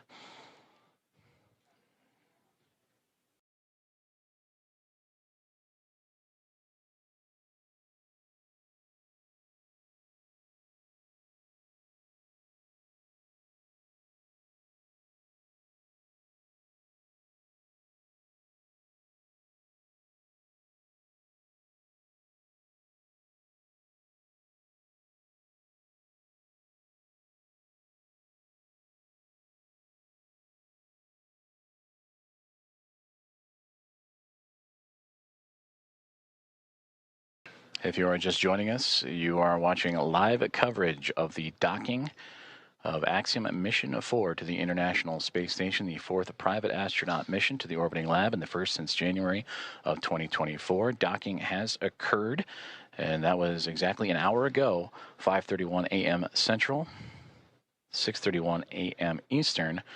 And now with Axiom Mission 4 attached to the International Space Station, docking and leak checks and hatch procedures and opening procedures continuing to move along. The crew aboard the SpaceX Dragon Grace spacecraft going through their procedures, as well as the 7 members of the Expedition 73 crew who are in the middle of their workday, and namely NASA astronaut Nicole Ayers and Anne McClain, who oversaw today's approach monitoring from the cupola of the International Space Station, that window to the world that you see so many wonderful views from. And Nicole Ayers currently working in the space-facing hatch of the Harmony module, where on the other side of the APAS hatch and vestibule is the Dragon SpaceX spacecraft. Ayers will use a small valve on that station's hatch to slowly introduce air into the vestibule. That's the space between the Dragon spacecraft and the International Space Station. That area has been exposed to vacuum of space, so that needs to be brought up to 1 atmosphere, or about 14 psi, what we know here on Earth as the pressure at sea level. And the flight controllers here in Houston will continue to monitor that pressure and temperature readings inside and verify that everything is leak-free before we go ahead and open up the hatches.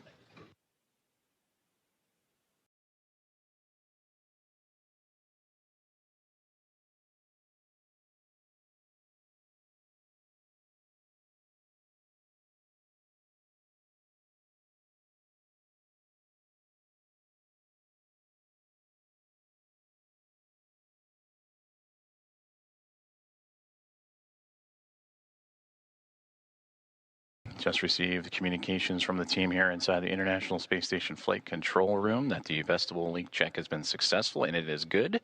So they will continue to move forward with the hatch opening procedures. And again, you heard in the interview with Michael Lopez Alegria, slow is smooth, smooth is fast, as these teams making sure everything is sealed up and safe as they continue through hatch opening procedures.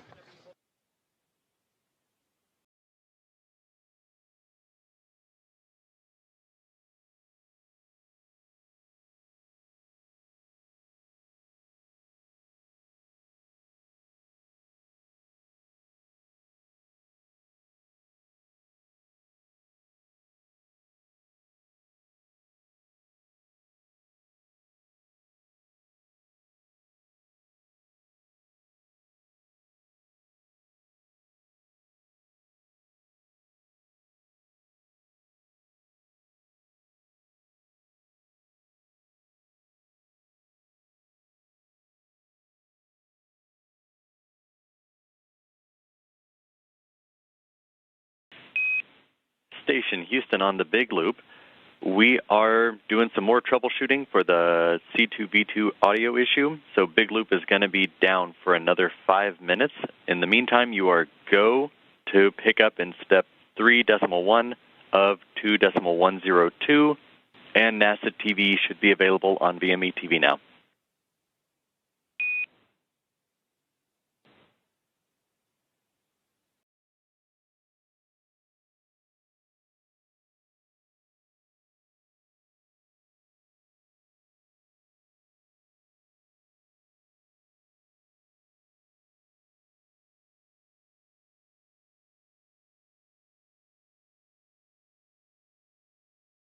You heard communications radioed up to the crew aboard the International Space Station on the Big Loop that they are continuing with the troubleshooting of that communications as we are looking live up towards that node to Zenith hatch in the Harmony module, and you see several members of the Expedition 73 crew in and out of the field of view. That is Nicole Ayers going into the pressurized mating adapter and continuing hatch opening procedures, and she is wearing the long-sleeved navy polo, and the red polo that just flew by, that is Expedition 73 Commander Takuya Onishi. We've also seen glimpses of Anne McClain in the field of view, as well as certainly everybody aboard the International Space Station anxious and excited to welcome Axiom Mission 4 with Commander Peggy Whitson, pilot Shubhanshu Shukla, mission specialist Sławosz Uznański-Wiśniewski, and the mission specialist Tibor Kapu aboard the orbiting laboratory.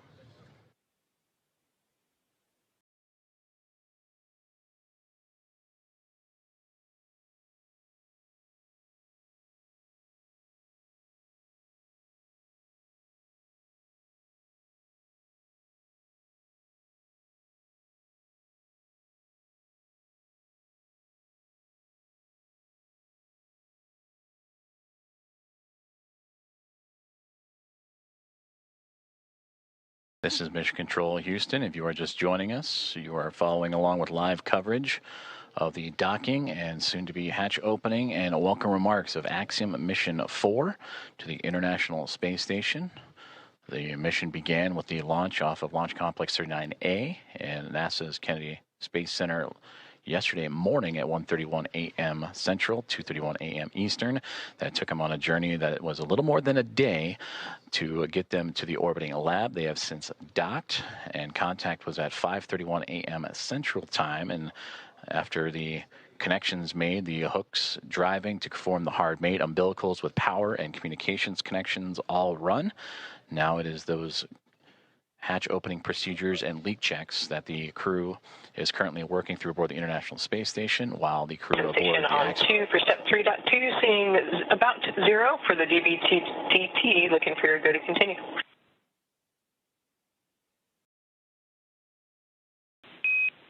We see the same. You're good to proceed.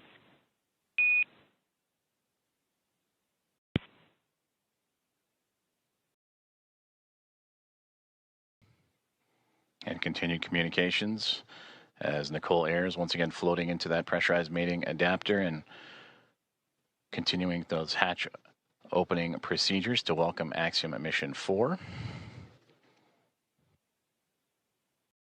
The target welcoming remark ceremony time, 8:35 a.m. Central. So a little more than 2 hours from now as leak checks and pressurization checks continue on before the APAS hatch and the vestibule and all procedures can be completed.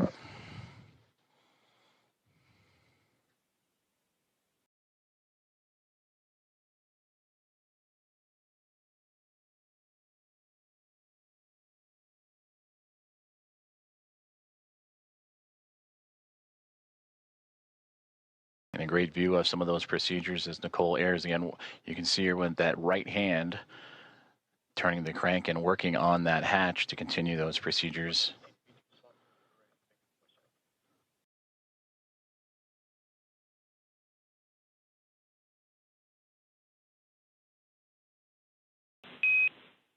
Dragon, station, this is Houston on the Big Loop for comm checks.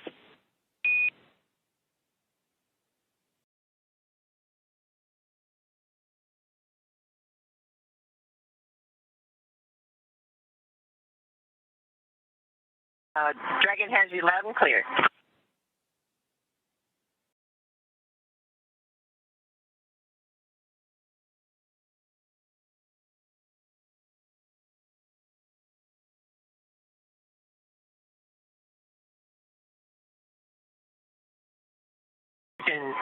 Dragon on the Big Loop, we have you loud and clear. And Dragon, we read you the same.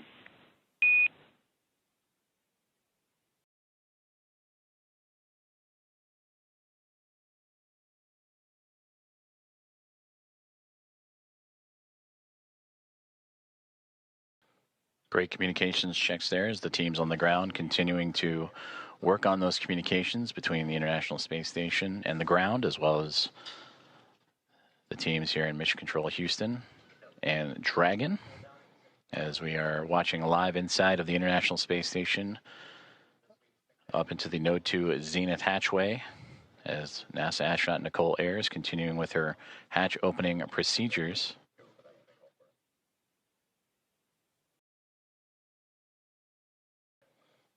Docking of Axiom Mission 4 to the orbiting laboratory occurred about an hour and 10 minutes ago at 5:31 a.m. Central, and since then the crews for both station and inside Dragon have been going through those procedures and making sure everything is as it needs to be, including the proper leak checks and stowage from both perspectives, before continuing on with hatch opening procedures and welcoming remarks. We'll continue to provide updates, and you'll hear calls on the big loop of all four parties: NASA's Mission Control in the International Space Station Flight Control Room, SpaceX in Hawthorne, California, and the teams and the Expedition 73 crew aboard the International Space Station, and Axiom Mission 4 aboard the Dragon and Grace Dragon Houston spacecraft. on the big loop. Stand by for hardline audio config.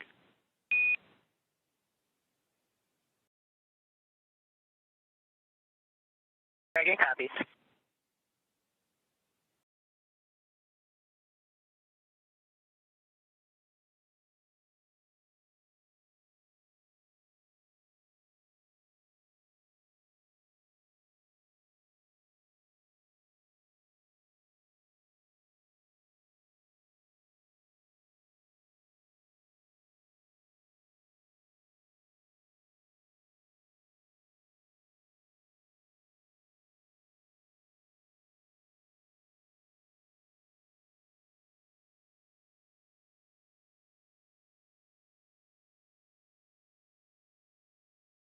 Also a part of these procedures, and once hatch opening continues to move along, the crews will install IMV ducting to help mix the air of the space station environment with the air inside of Dragon and seal up some of those lithium hydroxide cartridges that scrub the carbon dioxide inside of the Dragon spacecraft.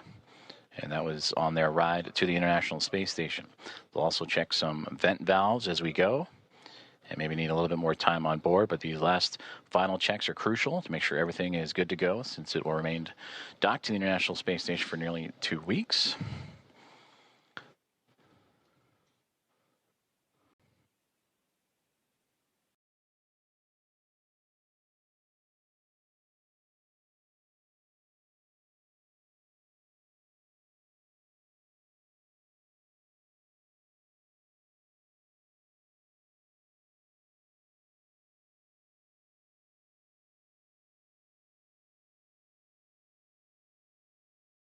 With the arrival of Axiom Mission 4 and the Dragon Grace spacecraft, newly named and given by Peggy Whitson, commander of Axiom Mission 4, shortly after launch yesterday morning, that now brings 5 spacecraft to the International Space Station: 2 Dragon spacecraft, a Soyuz MS-27 spacecraft, and 2 Progress vehicles, cargo vehicles, attached to the orbiting outpost.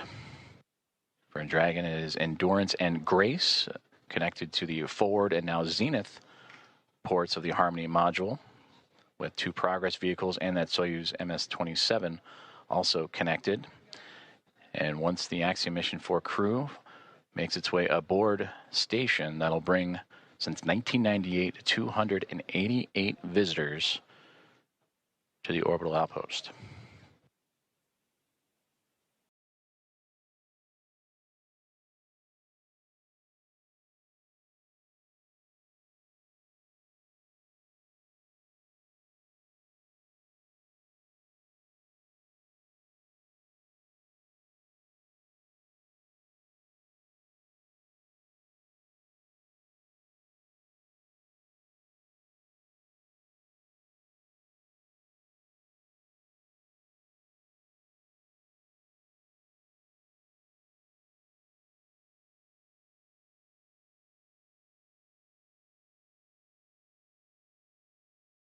Nicole Ayers, NASA astronaut, has returned to inside the pressurized mating adapter and working on the APAS hatch and hatch opening procedures,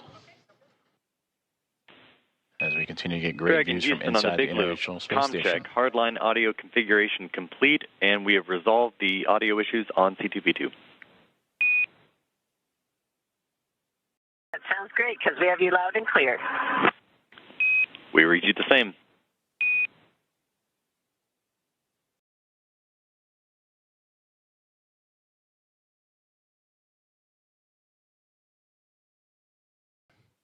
And that was a good communications checkout from the teams on the ground up to Dragon Grace, on the C2V2 line, common communications for visiting vehicles, and that communications line connecting all parties.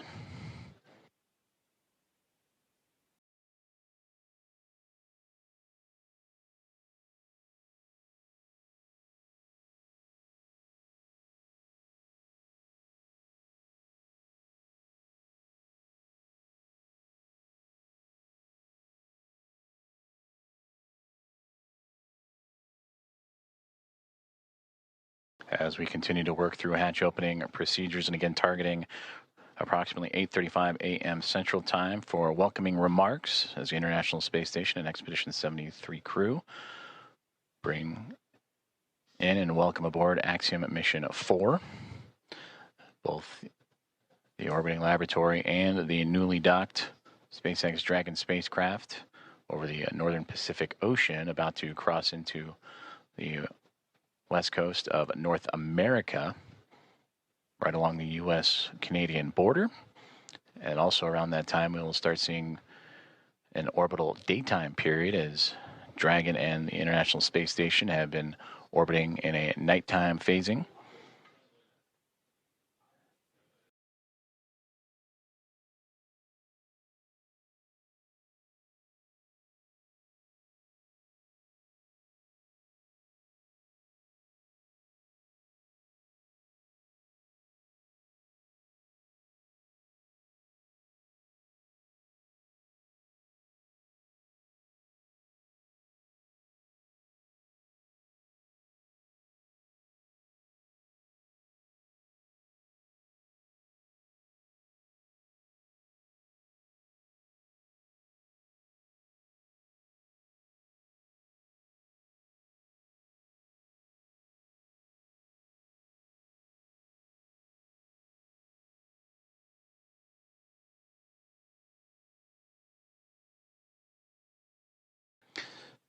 Currently experiencing a satellite handover period, and we'll continue to bring you the live views from the International Space Station, both inside or exterior.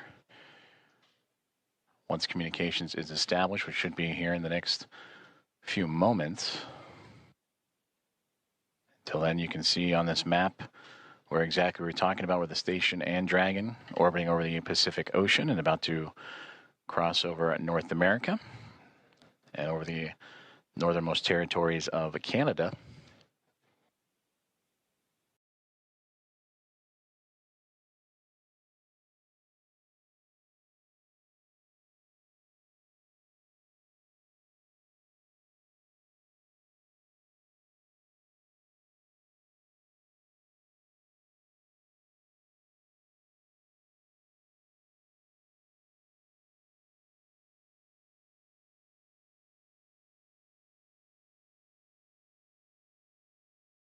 As we wait for those communications to return, to recap, Axiom Mission 4 has connected with the International Space Station after launching from NASA's Kennedy Space Center yesterday morning at 1:31 a.m.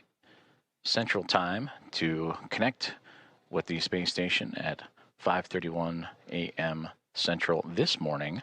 So a little more than a day's transit, and where it would execute a sequence of burns to raise its altitude and close the distance between Dragon Grace and the International Space Station through a phase burn, boost burn, close burn, transfer burn, and then eventually the co-elliptic burn, to make sure that the spacecraft is on the same pathway as the International Space Station and able to make its way up and over top of it to connect to the space-facing port of the Harmony module, the Node 2 Zenith port.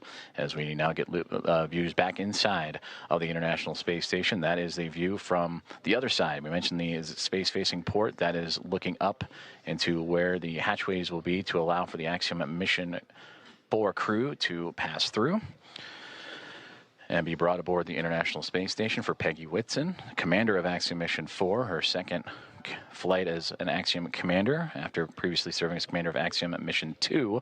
This is her 5th flight and return to the International Space Station, where she continues to build on an impressive career. The most experienced United States astronaut entered the mission with 675 days to her credit and will certainly add to that record-setting total in her time aboard the orbiting laboratory, and bringing up pilot Shubhanshu Shukla of ISRO, Sławosz Uznański-Wiśniewski of Polsa, and Tibor Kapu of Hunor. And for Shukla, Uznański-Wiśniewski, and Kapu, representing India, Poland, and Hungary, respectively, for those nations, it'll be their first time coming to the International Space Station. Nicole Ayers. And the last one into the hatch, I believe that was Anne McLean making her way in as they continue to work through hatch opening procedures.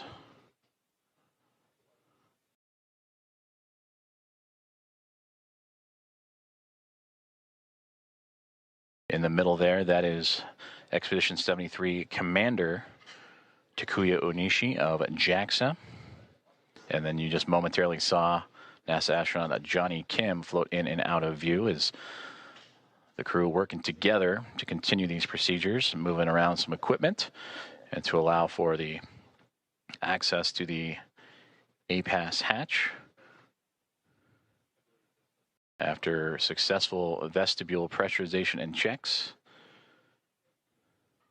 And that's the operations that Nicole Ayers is working on right now with Takuya Onishi.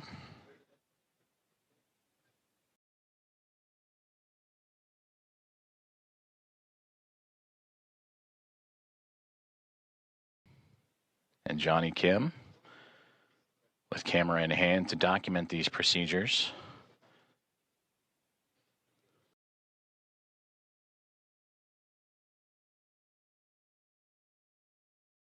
Again, just on the other side of this hatchway is where the Axiom Mission 4 crew going through procedures of their own, inventory and doffing their suits that they wore on the uphill ride to their initial orbit.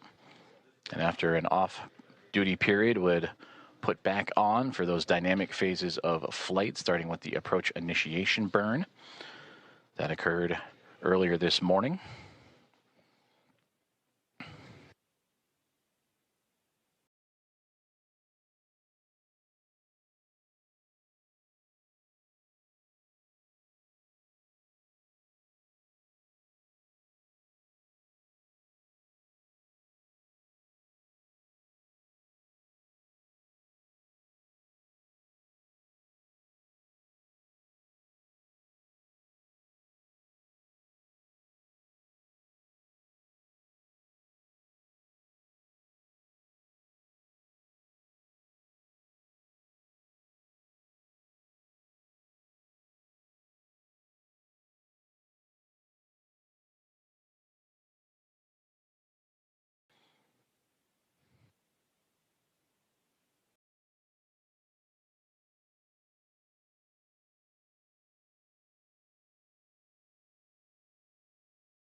If you are just joining us, good morning from Mission Control in Houston in the International Space Station Flight Control Room, as we are looking live inside of the International Space Station as NASA astronauts Nicole Ayers and Anne McLean, alongside with Commander of Expedition 73 and JAXA astronaut Takuya Onishi, going through a hatch opening procedures. And there you can see as the team has worked together to open up that APAS hatch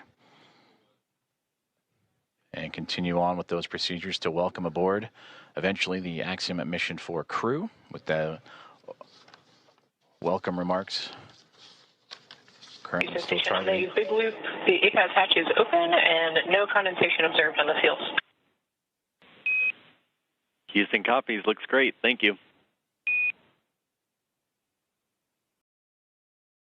And a perfect call down right there, as that is the APAS hatch that we were just mentioning that Nicole Ayers and team have opened up, and radioing down the status and condition of that hatch with no condensation reported.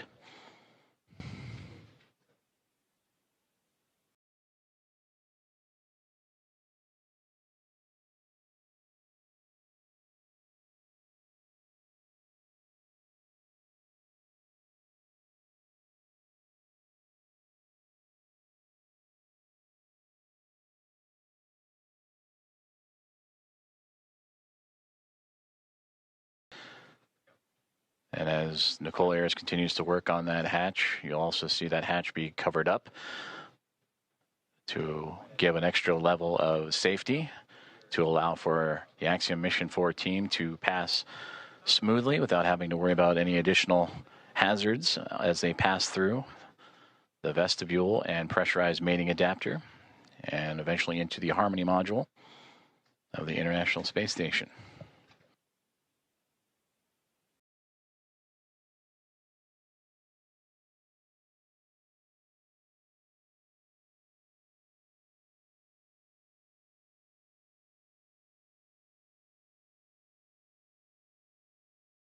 Another step in this hatch opening procedure is the removal of the docking cross, which it looks like that is what Nicole Ayers is working on as we speak. And you sometimes catch glimpses of it on the docking procedures that was exposed to the vacuum of space to help provide targeting for visiting vehicles. But that'll be another step in this hatch opening process, again, to help clear the way for that pass-through between the Dragon SpaceX Grace spacecraft and the International Space Station.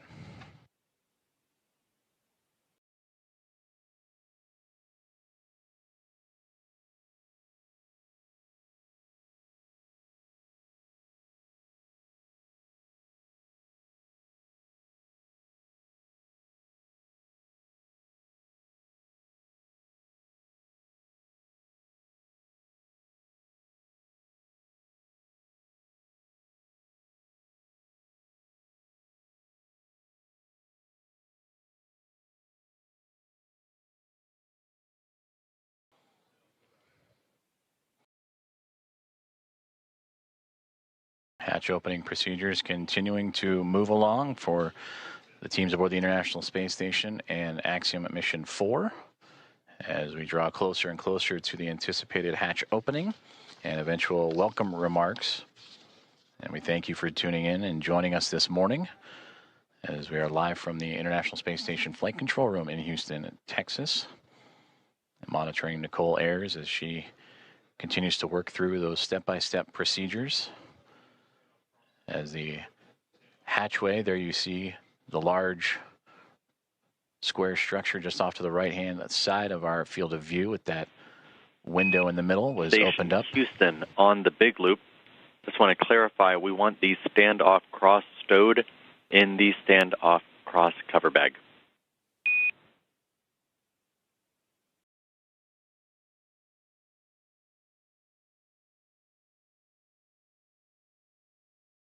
Station copies.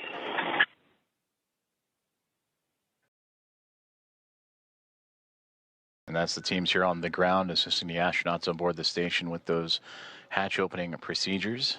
As again, that zenith hatchway we were just mentioning before the comms opened to the right that allowed Nicole Ayers and team to pass through.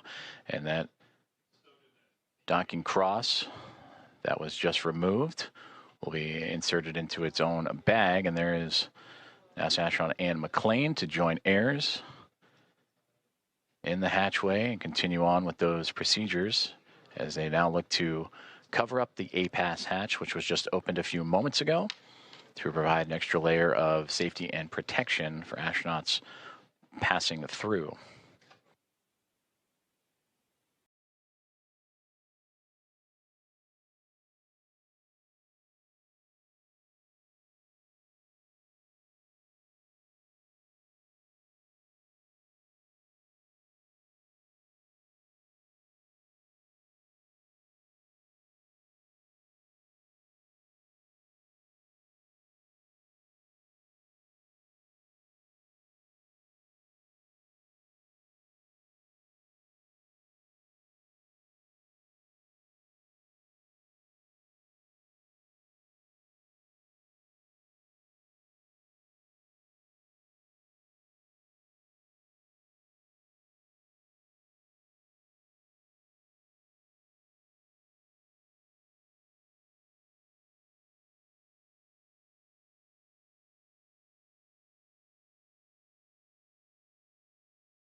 SpaceX Dragon, suit drying is complete.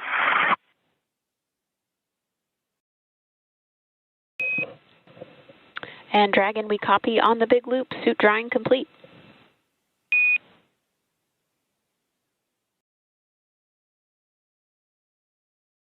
Good insight there from the Axiom Mission 4 perspective of their procedures that they are currently going through in anticipation of hatch opening, and welcome remarks as they make their way into the International Space Station after connecting and docking to the International Space Station about an hour and a half ago. 5:31 a.m. Central, 6:31 a.m. Eastern. They went through their procedures, inventory, and stowage, and doffing of their suits that they wore from launch yesterday morning from Cape Canaveral, Florida, at NASA's Kennedy Space Center, and then during the dynamic portions of operations, and are now settling into their flight suits that they will bring in and wear as they cruise into the International Space Station. And that's the view we see from the orbiting laboratory, is NASA astronaut Anne McClain and Nicole Ayers working through their procedures for hatch opening. The APAS hatch is open after successful vestibule pressurization and checks.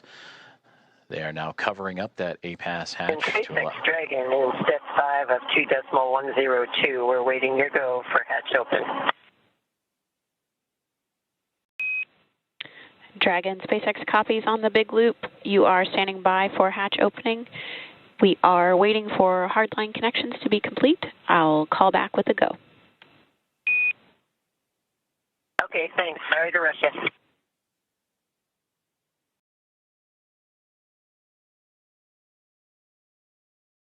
And there you heard Axiom Mission 4 Commander Peggy Whitson radioing down to the team at SpaceX. They are awaiting the go for hatch opening. I'd imagine the crew aboard the Dragon Gray spacecraft anxious and excited to float into the International Space Station for the very first time.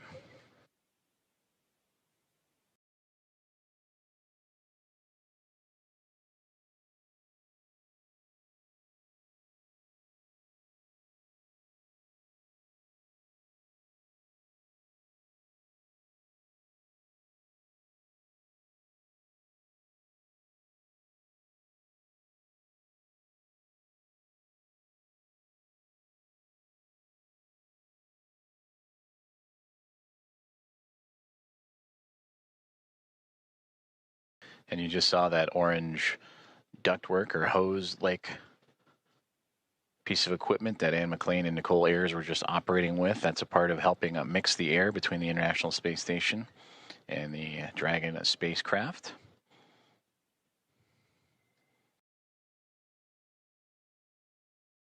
I'll continue to check some vent valves as well, so it just might be a little bit more time before we welcome the crew on board. But these final checks, again, critical to making sure that everything is good and sealed tight with no leaks and no issues, as Dragon Grace will be docked to the International Space Station for approximately the next 2 weeks.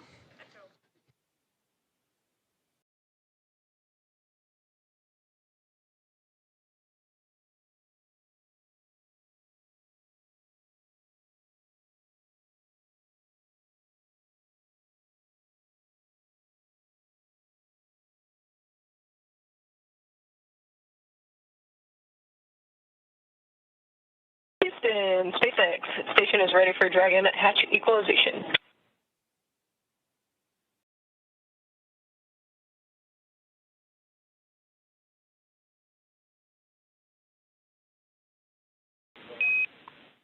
Houston, copy. Stand by.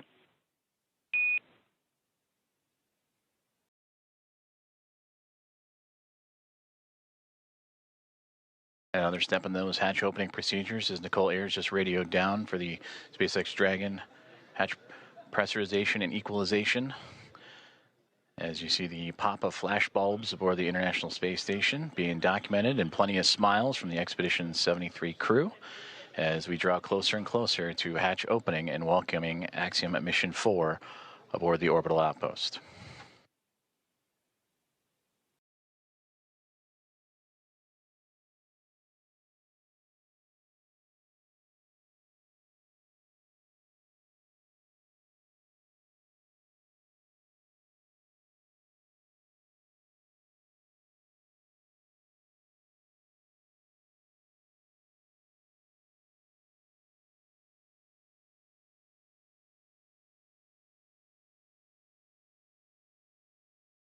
Meanwhile, here on the ground inside NASA's Mission Control, the International Space Station Flight Control Room, anticipation also building up as the room starting to fill with NASA leadership as well as the Athena flight team continuing to work through the hatch opening procedures. Flight Director Allison Bollinger closely monitoring every step of the way as Nicole Ayres continuing to work through each checkpoint on her list. That's what you saw on the little tablet that she was referring to, making sure every step is covered as she is now floated back into the pressurized mating adapter across the APAS hatch. Station Houston on the big loop. We're still working some ground config actions before we're ready for equalization. In the meantime, can we get confirmation that the standoff cross went into the standoff cross bag? We were unable to tell from the video. It was in there when you guys called. Thanks. Copy, thanks.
Hearing communications from teams on the ground as they continue to work through hatch opening procedures and making sure all pressurization and leak checks are good and everything equal between the Dragon spacecraft and the International Space Station before the hatches can be formally opened on both sides.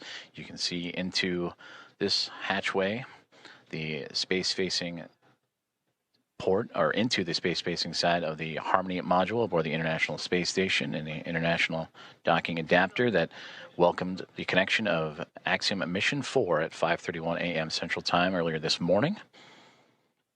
And since then, the crews aboard both the Dragon Gray spacecraft and International Space Station have been diligently working and continue to monitor the progress of that hatch opening with teams on the ground also following suit.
Station Dragon Houston on the big loop. Stand by for equalization. Expected to take 1 minute.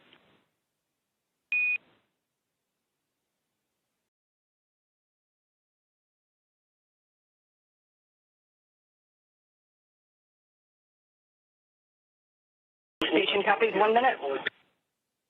Dragon copies 1 minute.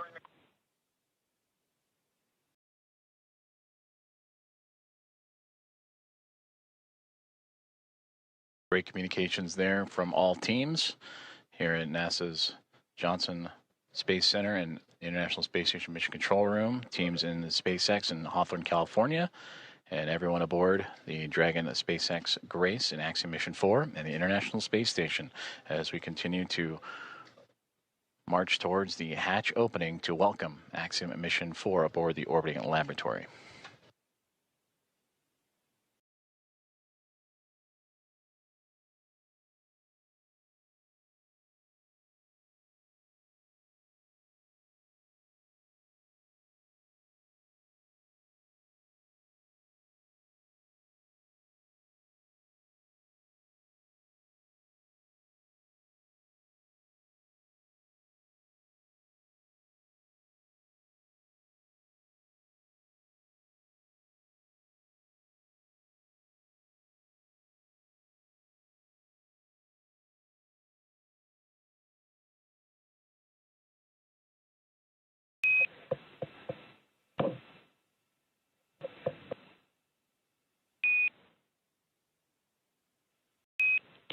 Dragon SpaceX, on the big loop, you are go for hatch opening per the decal, followed by the remaining actions in Procedure 4.400, Section 6.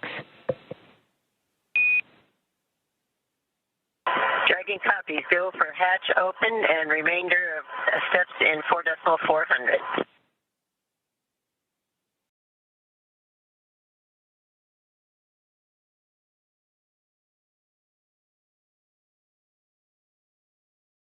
We are go for hatch opening is what you have just heard. If you are just now joining us, you are tuned into live coverage of the arrival of Axiom Mission 4, the International Space Station.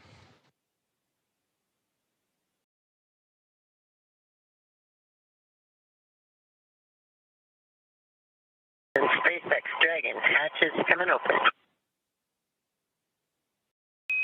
SpaceX copies.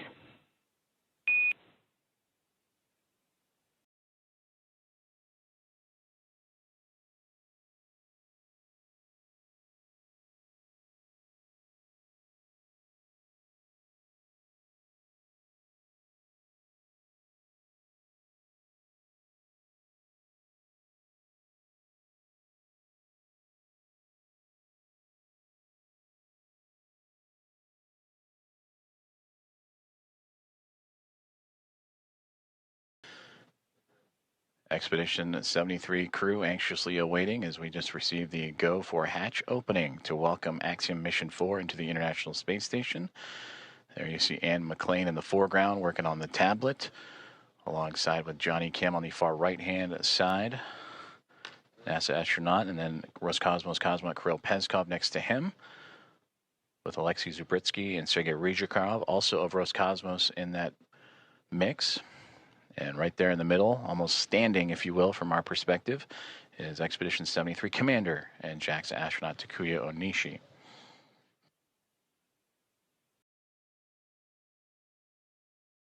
From this view, they are looking SpaceX up. Dragon, hatch is open at 12:14, and we're requesting the go for the LIO change.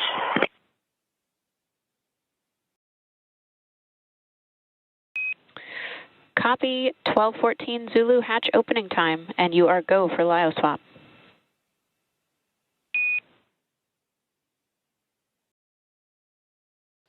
And there you heard that the hatch is open and confirmed at 7:14 a.m. Central Time, as the hatches are open between SpaceX Dragon Grace spacecraft and the International Space Station. Again, 7:14 a.m. Central, 8:14 a.m. Eastern.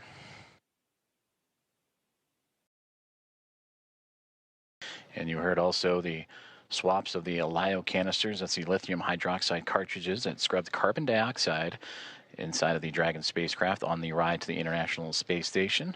Also, Nicole Ayers out of view, but if from this perspective, looking up, she is operating with the Axiom Mission 4 team to help refresh the air and cycle air between the two craft as they continue a few more procedures before floating across and into the orbiting laboratory for the first time.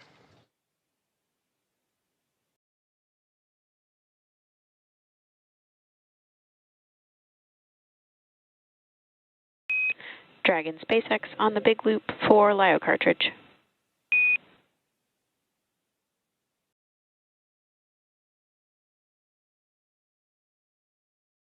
Go ahead for LIO cartridge.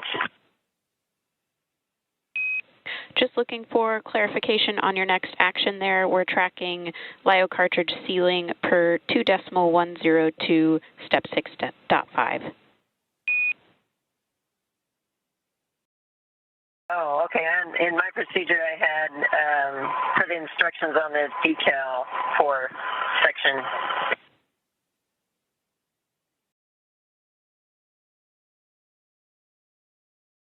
For section 4 of the instructions on the decal.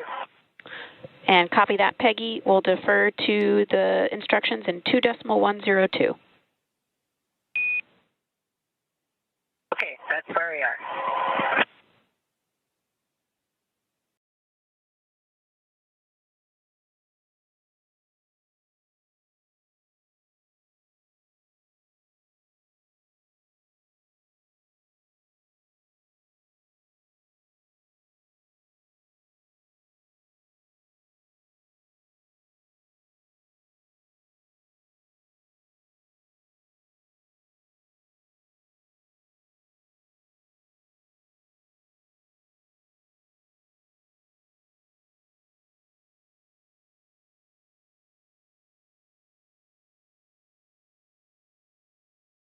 You just heard communications between Axiom Mission 4 Commander Peggy Whitson and the teams on the ground as they were talking about the swapping of the lithium hydroxide cartridges as the hatch has been opened between the Dragon spacecraft and the International Space Station just a few moments ago at 7:14 a.m. Central Time. And this is a view inside the International Space Station, looking forward, if you will, as the astronauts and cosmonauts aboard are looking up. That is towards the space-facing port of the Harmony module. That's where they are in now. If you were to keep going forward, if you will, that is the forward port, which currently is occupied by Dragon Endurance from Crew 10. And a great microgravity demonstration of the camera that Alexei Zubritsky is using to help document and be a part of the welcoming committee for Axiom Mission 4 here in the next few moments.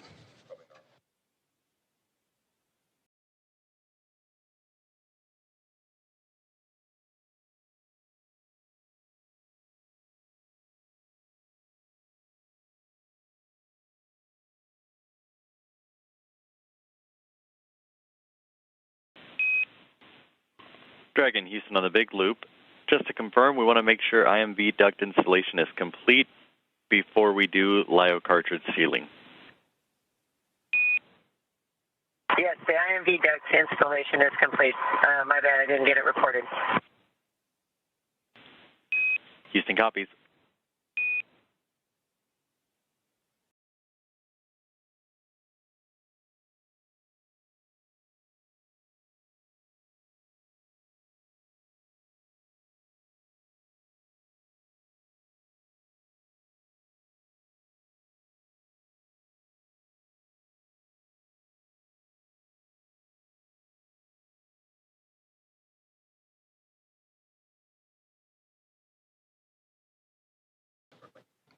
Now we switch views from pretty much the point of view of what the astronauts have been looking at. From what we have seen, they were looking up, and this is the shot up into that Node 2 Zenith hatchway of the Harmony module. That is Nicole Ayers, NASA astronaut, just on the other side of that APAS hatchway, working with the Axiom Mission 4 crew. You heard them talking about IMV ducting and LiO cartridges. That IMV ducting helps mix the air of the International Space Station environment with the air inside of Dragon. And then also looking to seal up some of those lithium hydroxide cartridges that are used to scrub carbon dioxide from the air in the spacecraft on their journey to the International Space Station. And that journey started yesterday morning, 1:31 a.m. Central Time, 2:31 a.m. Eastern, as they would launch on the SpaceX Dragon, newly named Grace spacecraft, on a Falcon 9 rocket from Launch Pad 39A at NASA's Kennedy Space Center, and would chase down the International Space Station earlier this morning at 5:31, nearly 2 hours ago, 5:31 a.m. Central, 6:31 a.m. Eastern, a little bit more of a day's transit. Houston and SpaceX Dragon arrival configuration is complete.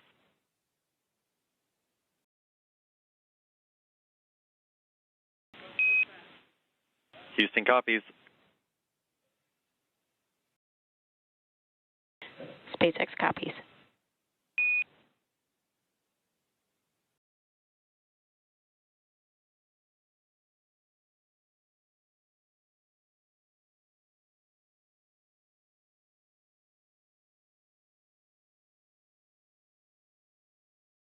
Continuing to target a welcome ceremony or welcome remarks in the near future at 8:35 a.m. Central Time. So a little bit more than an hour from now is Axiom Mission 4 and the International Space Station continuing to work through hatch opening procedures, but getting close, you can start to see a little bit of a window of opportunity that was just on the other side of astronaut Anne McLean and Nicole Ayers there, as they are working on IMV ducting, mixing the air of the station and Dragon, and lithium hydroxide cartridges, stowage and swapping out.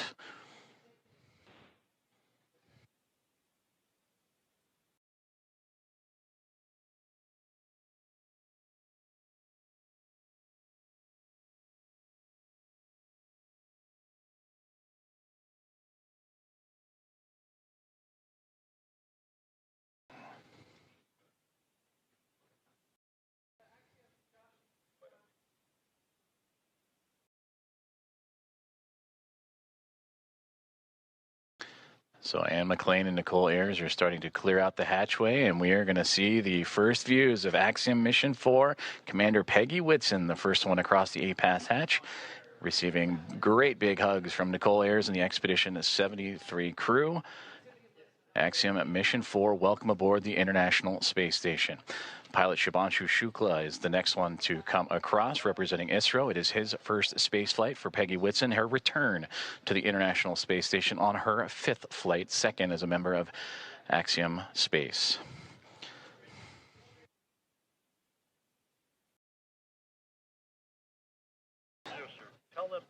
Sławosz Wisniewski of ESA, representing the nation of Poland. And their first visit to the International Space Station is next to cross the hatchway. And warm hugs all around. And applause breaking out here inside of Mission Control Houston and the International Space Station Flight Control Room. And Tibor Kapu, the fourth and final member of Axiom Mission 4, representing Hunor and the nation of Hungary. Their first visit to the International Space Station as well.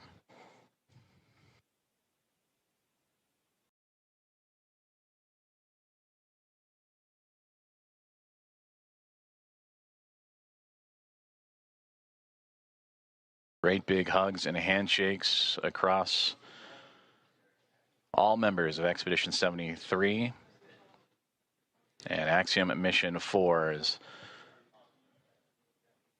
Anne McLean and Nicole Ayers of NASA, along with Johnny Kim, Kirill Peskov, Sergei Ryzhikov, and Alexei Zabritsky of Roscosmos, and Takuya Onishi, commander of Expedition 73 and of JAXA, with handshakes and hugs for Peggy Whitson, Shubhanshu Shukla, Sławosz Wisniewski, and Tibor Kapu. And with their arrival to the International Space Station, that now makes 288 visitors to the orbiting laboratory.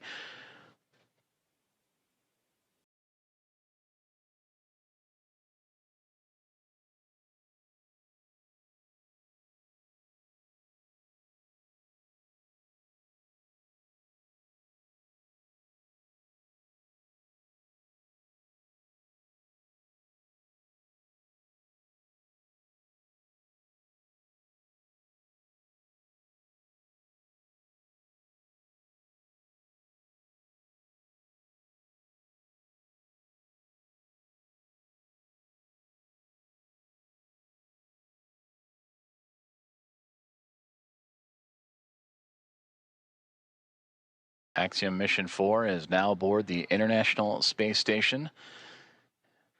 Commander Peggy Whitson in her return to the orbiting laboratory, her 5th flight. 3 is a member of NASA, and her 2nd as commander of Axiom, an Axiom Space private astronaut mission, commander of Axiom 2 and here of Axiom 4. Regaling the crew with smiles and stories. To her left, or our left from her viewpoint to her right, Sławosz Wisniewski of ESA, Shubhanshu Shukla to her left of ISRO, and Tibor Kapu on that far right-hand side of our viewpoint.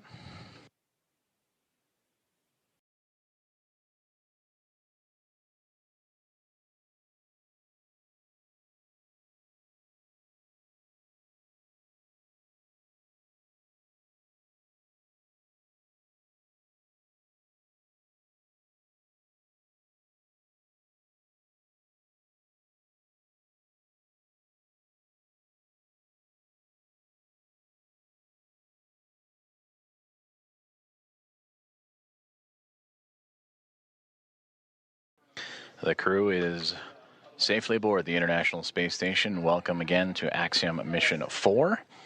And we are continuing to target a formal welcome remark from the crew and being joined by the Expedition 73 team as well. That'll be at approximately 8:35 a.m. Central Time. And from there, they will receive a safety briefing and begin their approximately 2-week mission aboard the International Space Station, in which they will participate in around 60 research investigations representing 31 countries, with more than 24 of those experiments sponsored by the ISS National Lab.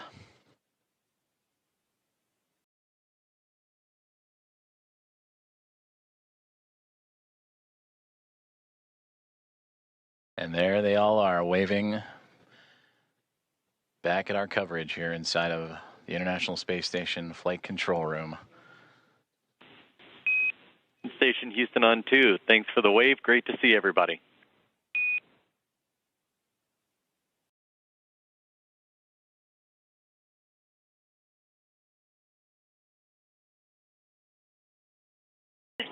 Houston Station, we're happy to be here. It's so great to be here finally. It was a long quarantine.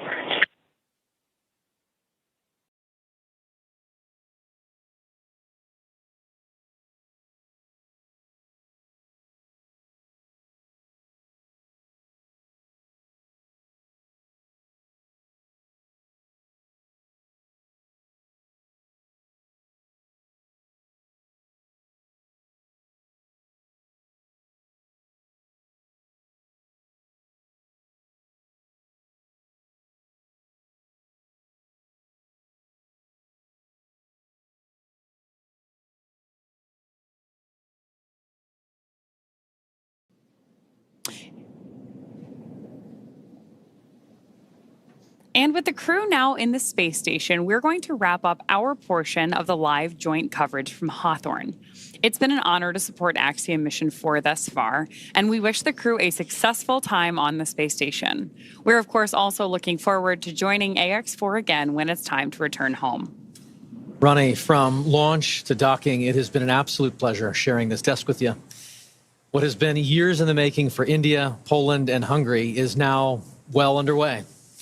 Axiom Space and NASA's joint coverage will continue from here through to the welcome ceremony as Peggy, Shubhanshu, Sławomir, and Tibor start their 2 weeks aboard the orbiting laboratory. Over the course of our crew's time on station, we will be producing mission updates from Axiom Space's own space station development facility in Houston, Texas. So we invite you to follow the progress of AX4 on axiomspace.com and through Axiom Space's social media channels. So with that, on behalf of SpaceX, Axiom Space, and NASA, thank you all for tuning in to watch. While our stream on X is coming to a close, coverage of the welcome ceremony now continues on NASA Plus, axiom.space/live, and Axiom Space's social channels. With that, we'll turn it back over to you, Joseph. Have a great morning, everyone, and go AX4. Go AX4. Thank you very much, Paul and Ronnie, and thank you for joining us on this morning's broadcast as we continue on with our live coverage of the arrival of Axiom Mission 4 to the International Space Station, the fourth private astronaut mission to arrive to the orbital outpost and the first since January of 2024. We just saw the crew of 4, including Commander Peggy Whitson, Shubhanshu Shukla, pilot of ISRO, Sławomir Szymanski-Wisniewski, and Tibor Kapu of ESA and HUNORT, respectively, crossed the hatchway and into the orbital outpost for the very first time.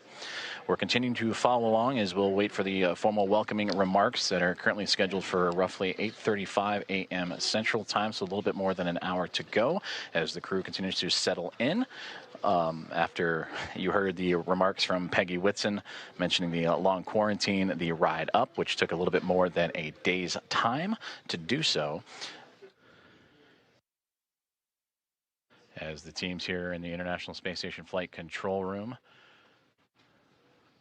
and special guests in the viewing room at the back of your screen on hand to witness this special moment and also to be a part of a handover period as the Orbit 1 team wrapping up their day's work, which certainly was busy. That saw the multiple burns as the Dragon spacecraft named Grace would continue its transit to catch up to the International Space Station.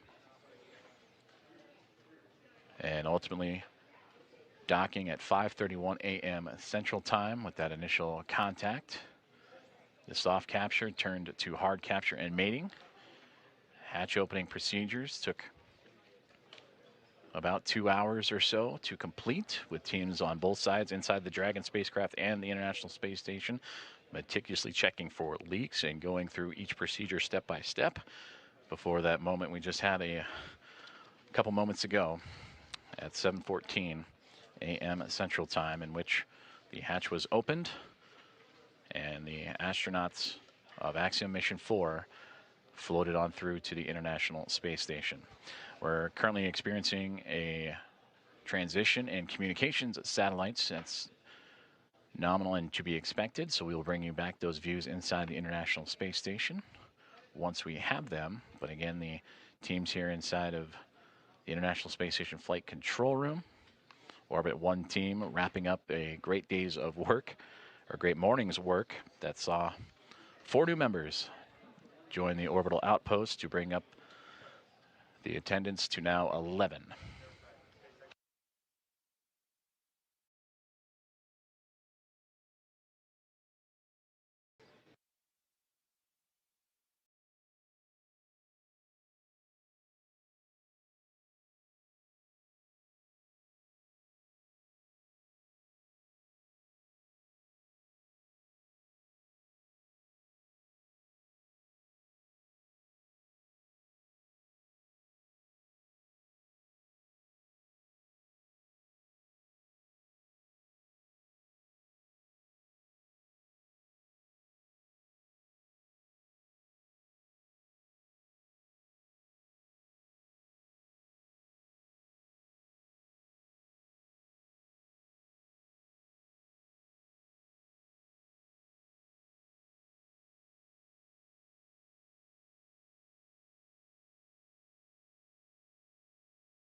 This is Mission Control Houston as we continue our live coverage of the arrival and docking of Axiom Mission 4 to the International Space Station that occurred a little more than 2 hours ago as the team lifted off from NASA's Kennedy Space Center and Historic Launch Complex 39A yesterday morning at 1:31 a.m. Central Time to begin its little more than a day transit to the orbiting laboratory. And just a moment ago, the hatches were opened, and welcoming in Peggy Whitson, commander of Axiom Mission 4, Shubhanshu Shukla, pilot representing ISRO, and the nation of India, Sławosz Uznański-Wiśniewski of ESA, and the nation of Poland, and Tibor Kapu of Hunor, as they have joined the crew aboard the International Space Station, and we will bring you those views as soon as we have them, as we are currently transitioning between communications satellites. We are targeting a formal welcome remark and ceremony coming up at 8:35 a.m. Central Time, in which the team on board the International Space Station will go through the proper voice and audio checks and visuals to perform that ceremony.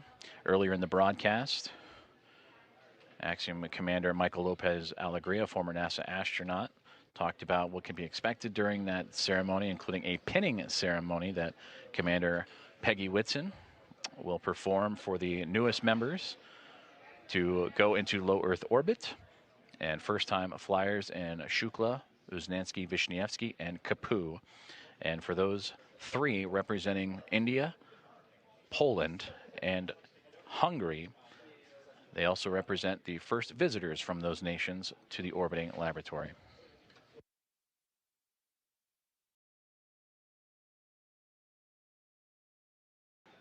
You're currently seeing live views inside of the International Space Station Flight Control Room as the teams on the ground here in Houston are currently undertaking a handover period over Orbit 1 team that had the early morning hours and monitored Dragon's approach and docking. We'll hand over to the Orbit 2 team, which will then take over for their shift of the day.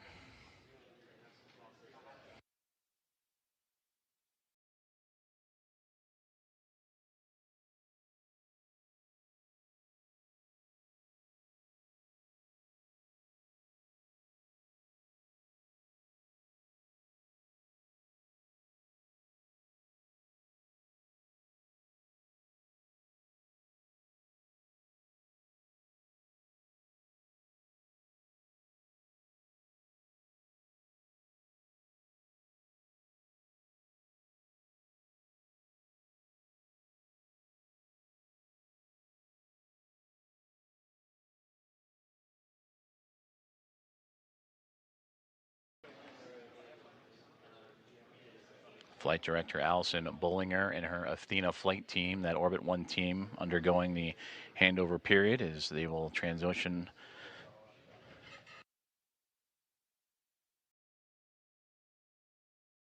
to the Orbit 2 squad, as we'll continue to follow along with live commentary and updates leading into the welcome ceremony and opening remarks on the arrival of Axiom at Mission 4.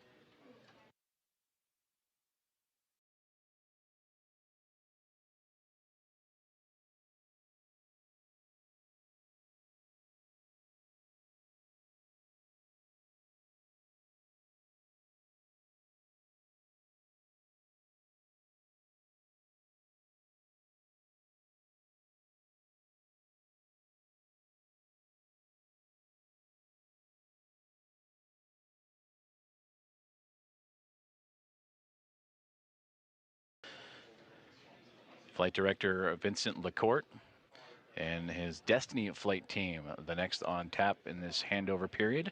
And there you see him in the foreground, setting up next to Allison Bollinger, Flight Director that just completed her shift, welcoming Axiom at Mission 4 and her Athena flight team as they continue their handover period.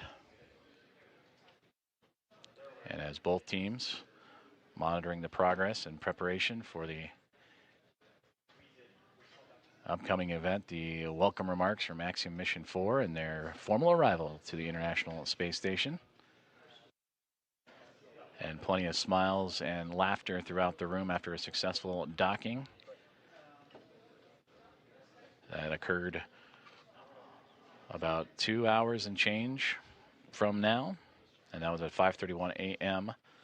Central Time, in which the Dragon Grace spacecraft, soft capture, then hard capture, connected to the International Space Station and its space-facing port on the Harmony module. Hooks connected to form the hard mate, and then over the next 2 hours would begin the procedures to pressurize the vestibule, the gap between the Dragon spacecraft and the International Space Station. That was at vacuum. They wanted to bring the atmospheric pressure equal to that of what's inside Dragon and the space station, which is relative to here on Earth, which is equal to about 14 psi, which is sea level. And once that was able to be accomplished, the APAS hatch on the space station end was open, shortly there followed by the pressurization and opening of the Dragon hatch. And that would occur at 7:14 a.m. Central Time. And now the crew is aboard the International Space Station, settling in after a little more than a day's transit to the orbiting laboratory. And we look forward to hearing from them here shortly for welcome remarks. And again, tracking around 8:35 a.m. Central.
This is Mission Control Houston as we continue our coverage of the arrival and docking and the soon-to-be welcome remarks of Axiom at Mission 4 as they have locked up and synced up with the International Space Station earlier this morning.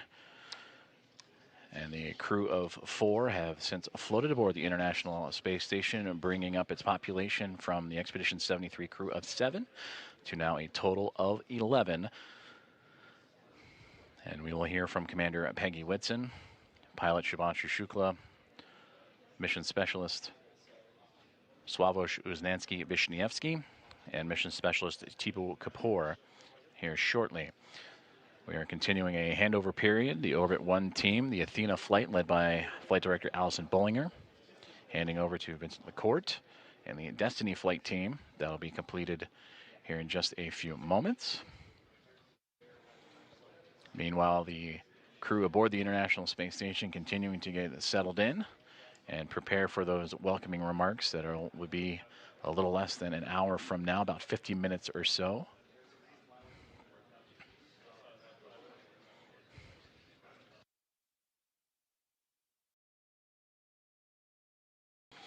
The Axiom Mission 4 team that just arrived and entered the International Space Station shortly after the opening remarks will settle in and recover, and soon to get to work as they will participate in around 60 science investigations representing 31 countries, and more than 24 of those experiments sponsored by the ISS National Lab. They'll also participate in a wealth of outreach activities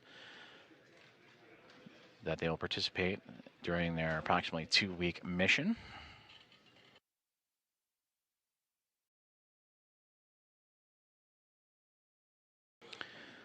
Starting with Axiom Mission 1 and now through Axiom Mission 4, the International Space Station has now welcomed 14 private astronaut crew members representing 11 different nations aboard the International Space Station, showcasing how private astronaut missions expand access to low Earth orbit, commercial space, and the space station, and bring that access for more nations, people, and opportunities.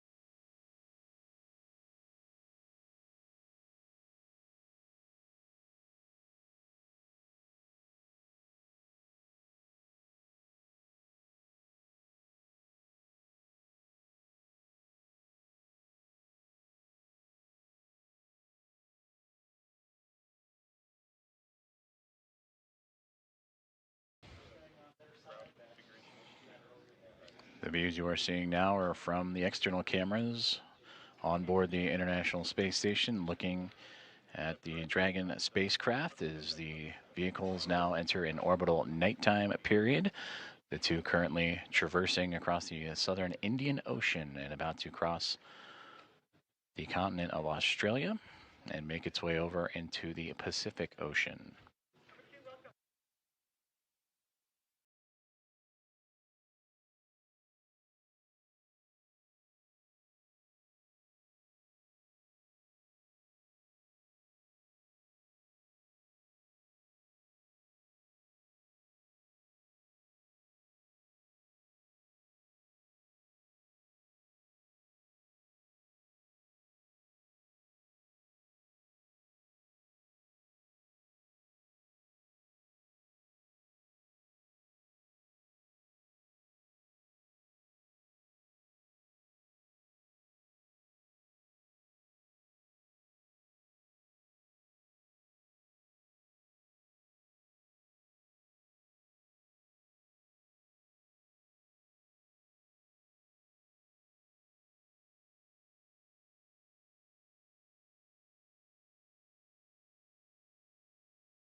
Formal handover underway here inside of the International Space Station Flight Control Room at NASA's Johnson Space Center. As the teams on the ground, Orbit 1 team, Allison Bollinger, Flight Director, in her Athena flight, handing over to Vincent LaCourte and the Destiny flight team, who will take over and continue to monitor the progress of the arrival of Axiom Mission 4, who are aboard the International Space Station, hatch opening between the SpaceX Dragon spacecraft named Grace, in which that hatch would open up at 7:14 a.m. Central Time, and the crew of 4, Peggy Whitson, Shubhanshu Shukla, Sławosz Uznański-Wiśniewski, and Tibor Kapu, welcomed with smiles, photos, handshakes, and hugs from the 7-member Expedition 73 crew that feature NASA astronaut Anne McClain and Nicole Ayers, along with Johnny Kim, JAXA astronaut Takuya Onishi, Kirill Peskov, Sergei Ryzhikov, and Alexei Zubritsky of Roscosmos.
This is Mission Control Houston, as we have just completed the handover from the Orbit 1 to Orbit 2 flight teams inside the International Space Station Flight Control Room at NASA's Johnson Space Center in Houston, Texas, as the teams continue to monitor and proceed with what will soon to be the welcome remarks from Axiom Mission 4 as they have arrived, docked, and entered the International Space Station earlier this morning.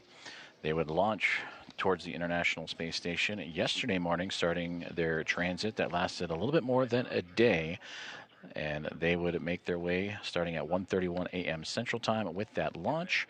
And then they would begin their transit with a sequence of burns to chase down the orbiting laboratory. And then earlier this morning,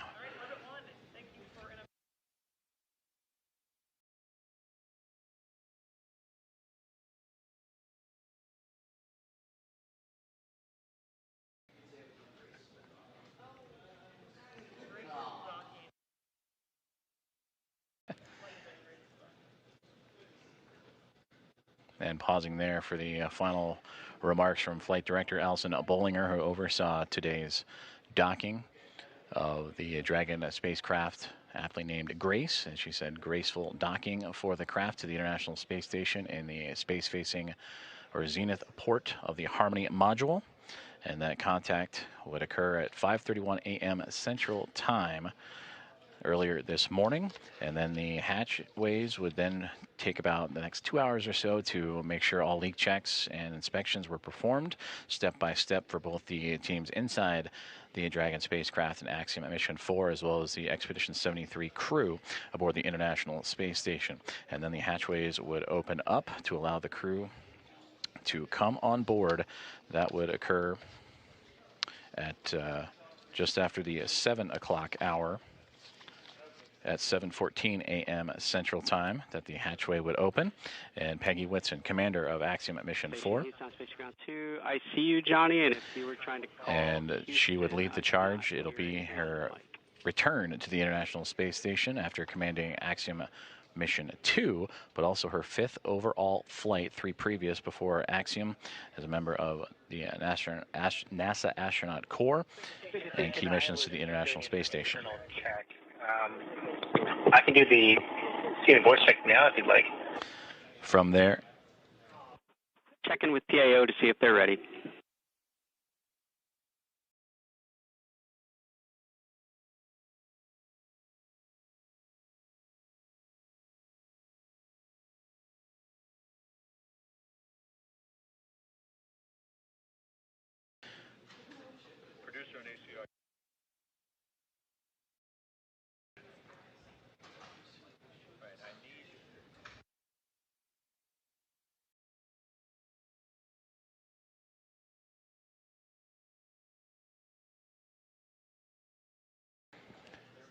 now the teams here on the ground preparing for the welcoming remarks. We will see the astronauts aboard the International Space Station prepare for the proper video and audio configurations before the formal remarks can be underway, and that should occur here shortly.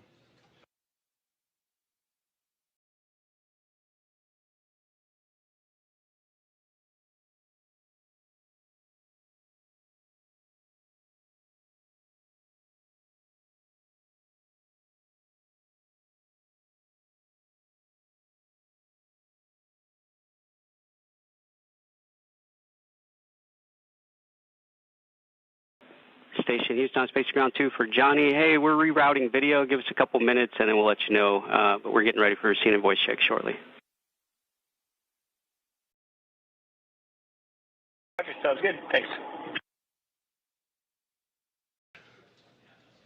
This is Mission Control Houston as we continue to prepare for the welcome remarks from Axiom at Mission 4. Communications between the teams here in the International Space Station Flight Control Room, preparing to configure the appropriate cameras and audio to accomplish that welcome remark, as Axiom Mission 4 again has arrived to the International Space Station after a little more than a day's transit. This welcome ceremony will feature Commander Peggy Whitson, pilot Shubhanshu Shukla, Sławosz Uznański-Wisniewski, and Tibor Kapu, all of the Axiom Mission 4 cadre, and also all members of the Expedition 73 crew. The 7 of them added to the 4 of Axiom Mission 4 to bring the population of the International Space Station to 11.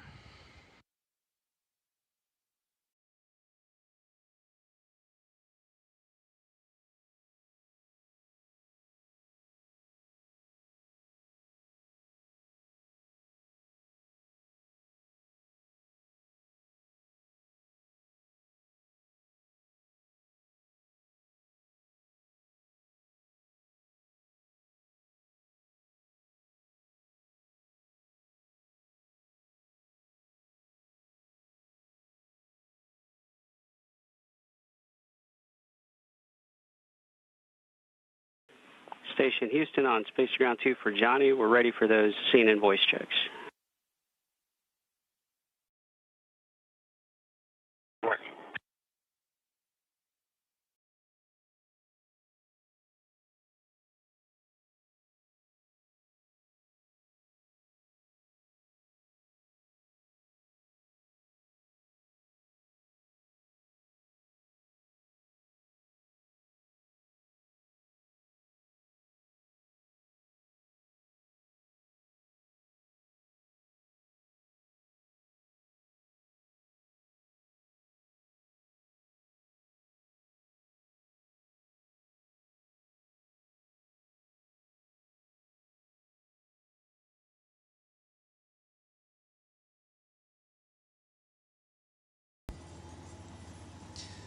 Houston 10 count 10, 9, 8, 7, 6, 5, 4, 3, 2, 1.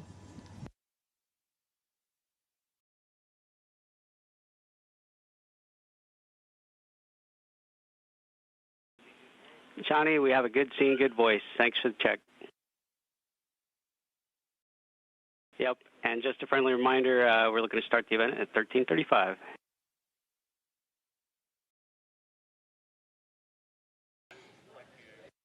Okay, 35 after, thanks.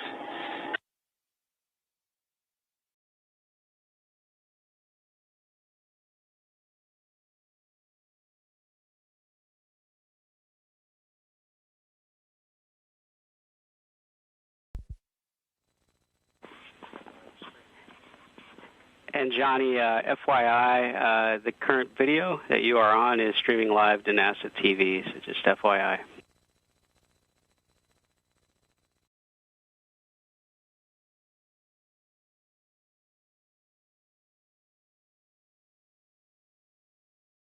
Roger, it's okay if I turn it off and then turn it on a few minutes at 4:35?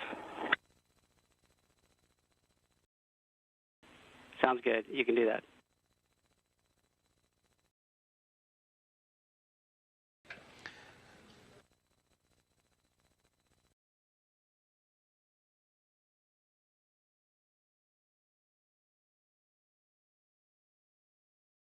Good communications there between the team on the ground and the International Space Station Flight Control Room, up to NASA astronaut Johnny Kim, helping establish the good video and audio configurations for the upcoming welcome remarks that'll take place, currently scheduled for 8:35 a.m. Central Time, so a few more minutes from now, as the Expedition 73 crew will welcome formally the 4 members of Axiom Mission 4, the 4th private astronaut mission to arrive to the International Space Station. They would arrive on the SpaceX Dragon spacecraft named Grace, and that would occur earlier this morning, and then ultimately go through the hatchway and pressure checks and to ultimately allow them to cross over from the Dragon spacecraft and into the International Space Station. And that docking would occur at 5:31 a.m. Central Time for that soft capture. It would take about 2 hours or so to make sure the leaks and everything was safe to proceed. The pressurization between the International Space Station and the Dragon spacecraft were equal, and allowing for the hatchway to be opened and then welcoming in Commander of Axiom Mission 4, Peggy Whitson, Shubhanshu Shukla, the pilot representing ISRO in the nation of India, Sławomir Uznański-Wiśniewski of ESA and the nation of Poland, and Tibor Kapu of Hunor and the nation of Hungary. They would cross over the APAS hatch starting at 7:14 a.m. Central Time. And for Shukla, Uznański, Wiśniewski, and Kapu, representing again India, Poland, and Hungary, it is those nations' very first visits to the orbiting laboratory. So we'll continue with live coverage of the welcome remarks that will again be taking place in about 25 minutes or so, as Johnny Kim and the team were able to configure the cameras and audio appropriately. And again, that now 11-person International Space Station will come on camera and welcome in the newly arrived Axiom Mission 4 crew.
This is Mission Control Houston, as the Orbit 2 team has now formally settled into their roles for the day, as they continue with the welcoming procedures for the upcoming remarks from the newly arrived Axiom Mission 4. Flight Director Vincent McCourt and the Destiny flight team have now taken over, and will continue to work through as the Axiom Mission 4 crew begin their unpacking procedures and get to settle in aboard the International Space Station. The now orbiting lab with 11 members on board, currently in their midday meals and midday processes of their workday before transitioning into the back half of their day and then settling in for what will be a good night's sleep after a very eventful morning for us here in Houston, Texas, as well as those that followed along in the Joint Operations teams in both Axiom Space, also here in Houston, and SpaceX in Hawthorne, California.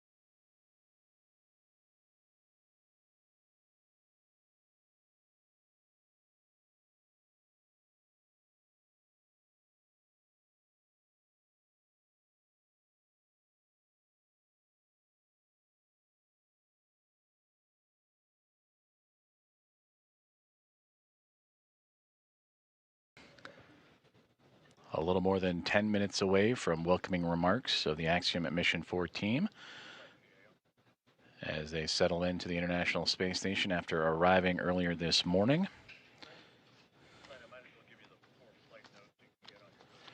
Docking to the International Space Station occurred at 5:31 a.m. Central Time, and then roughly 2 hours later, the hatches would open to welcome in the 4-person crew to join the Expedition 73 team. And that welcoming remarks will feature all now 11 members of the crew on board, and the first remarks from first-time flyers in Axiom Mission 4 pilot Shubhanshu Shukla, Sławomir Uznansky-Wisniewski, mission specialist, and also mission specialist Tibor Kapu. And for commander of Axiom Mission 4 Peggy Wilson, a hearty welcome home to the International Space Station, and now her 5th flight of her career.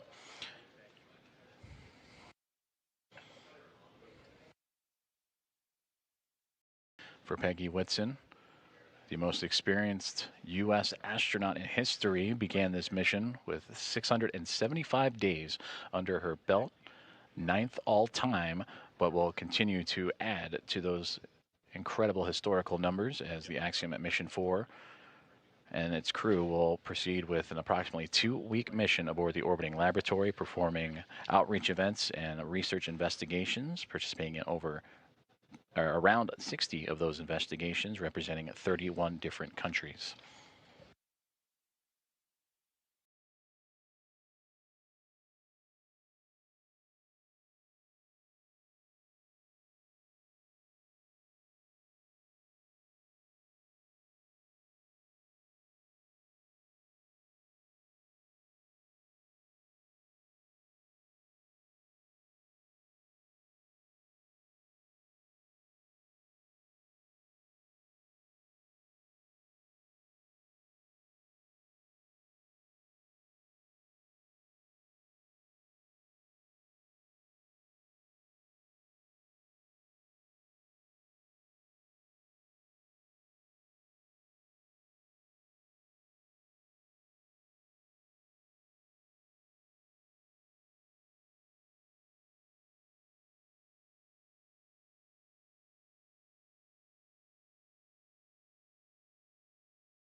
This is Mission Control Houston as we continue to monitor and anxiously count down to the welcome remarks of Axiom Mission 4 aboard the International Space Station, now inside 10 minutes to those remarks as the now 11-member crew aboard the International Space Station getting settled in and preparing before radioing back down to the teams on the ground in both Hawthorne, California, and 2 members here in Houston, Axiom Space and, of course, NASA at NASA's Johnson Space Center and the International Space Station Flight Control Room. Currently, the SpaceX Dragon Grace that brought the Axiom Mission 4 crew to the International Space Station together, connected, currently orbiting over the northern portion of the Pacific Ocean. They are in an orbital nighttime period, and we will bring you those exterior views once the station and spacecraft emerge into the orbital sunrise and orbital daytime. But until then, we will continue to track as the crew preparing for those welcome remarks now inside 10 minutes.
This is Mission Control Houston, as we are now 5 minutes away from the formal welcoming remarks as the International Space Station has introduced, or will introduce, the members of Axiom Mission 4 formally after having docked to the International Space Station earlier this morning.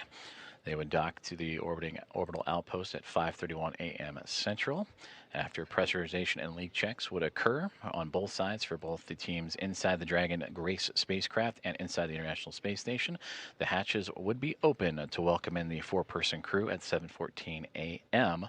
And we are now tracking for an 8:35 a.m. Central Time welcome remark, so a little bit more than a few more minutes away as the teams aboard the International Space Station currently settling in. It is the midway point of their day today after they were pressed into action early, as the arrival of Dragon would have them press right into their daily activations. For NASA astronaut Nicole Ayers and Ann McLean, they would oversee and monitor the progress of the Dragon spacecraft to the orbiting laboratory and execute those hatch opening ceremonies.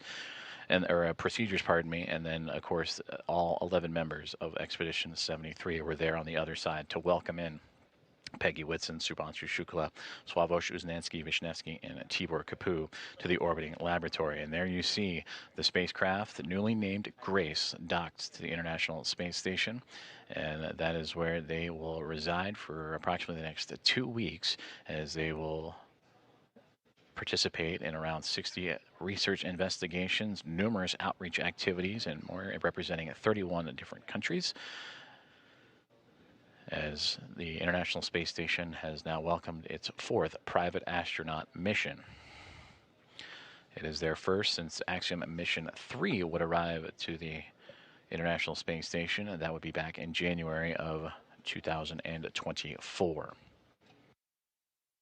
And just out of view, you can somewhat see the nose cone. If you look to the bottom left-hand side, just past where that Dragon spacecraft is, that is another Dragon spacecraft, Dragon Endurance, at the forward port of the International Space Station in the Harmony module, as both Grace and Endurance flying in front of the International Space Station, 2 of now 5 vehicles that are attached to the orbital outpost. Also Soyuz MS-27 that brought NASA astronaut Johnny Kim to the International Space Station, and 2 cargo craft, Roscosmos Progress cargo craft, also attached to the International Space Station. So a full house, both externally and internally, on the orbiting laboratory.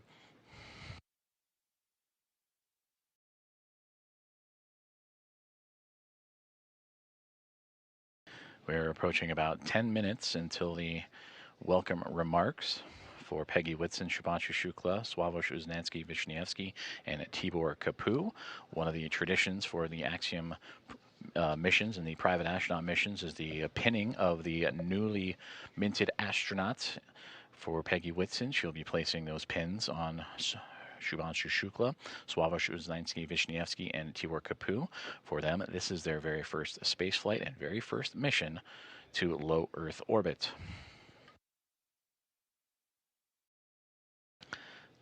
After the welcome remarks, they will jump right into their activities, whether it is unloading the Dragon spacecraft or for the Expedition 73 crew back to their work schedules before settling in for the evening, and then hitting the ground running tomorrow. And for the Axiom Mission 4 team, that would be day 1 of their approximately 2-week mission aboard the International Space Station.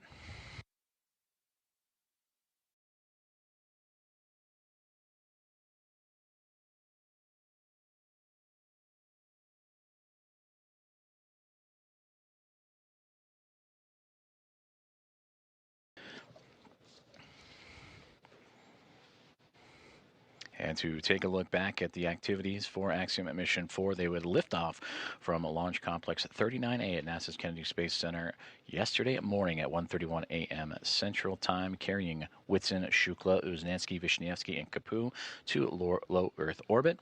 And that is where, on the first time, Dragon spacecraft would announce the name of that spacecraft in Grace, and then proceed into their burns. They would execute a sequence of 5 major burns and a couple of adjustment burns to help raise Dragon's altitude and help close the gap between the spacecraft and the International Space Station, those being the phase, boost, close, transfer, and co-elliptic burns. And that Dragon spacecraft would continue to perform nominally and actually in its first flight swimmingly and all the way to the key waypoint markers and milestone markers, including the approach initiation burn, which would be executed earlier this morning. From there, they would go through 3 different checkpoints or gate processes, waypoint 0, waypoint 1, and waypoint 2.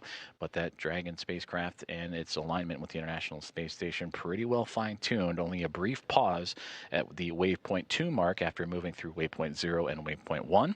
And while 20 meters away, they did a quick hold, saw that everything was A-OK, and continued to proceed with that soft capture and contact that would come at 5:31 a.m. Central Time. From there, Nicole Ayers and Ann McLean would begin the hatch opening procedures, while the team aboard the Dragon Grace spacecraft would also execute their arrival procedures. And shortly, about an hour and some change later, at 7:14 a.m. Central, the hatch would be open. The pathway from the International Space Station and Dragon spacecraft would be opened up, and that is when Peggy Whitson, Shubhanshu Shukla, Sławomir Uznansky-Wisniewski, Tibor Kapu, and a wealth of smiles and glad handshakes and hugs will be passed around, as they have now upped the population of the International Space Station to 11 members.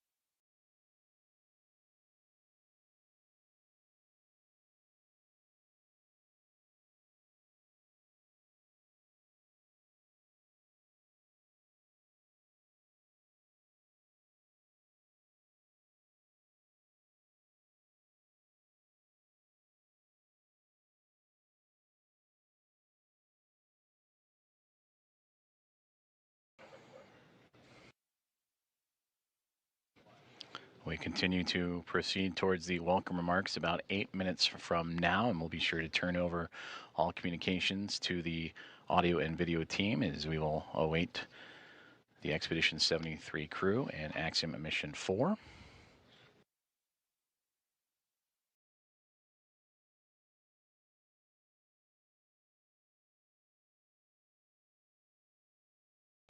Of the 11 members, 6 nations now represented aboard the International Space Station of Hungary, Poland, India, the United States, Russia, and Japan.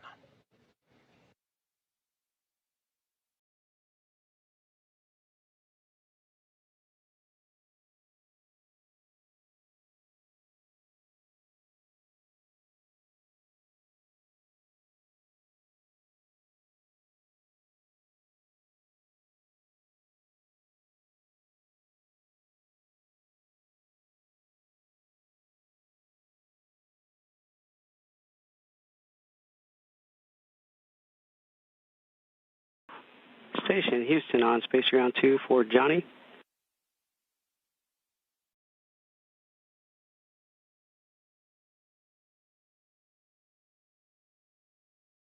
Yeah, but I can take it. Yep, yeah, just looking for someone to turn on the camera for the PAO event and do a quick 5 count just to make sure we're still good before we start. Good.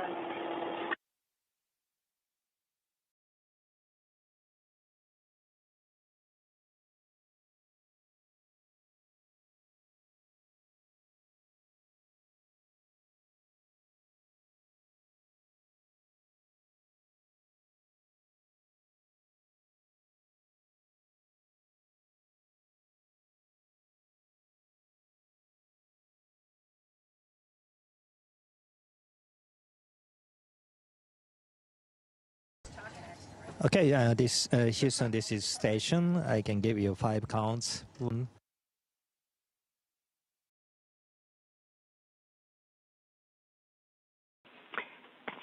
Talk, we heard you, but just lost the video downlink, so please give us a minute.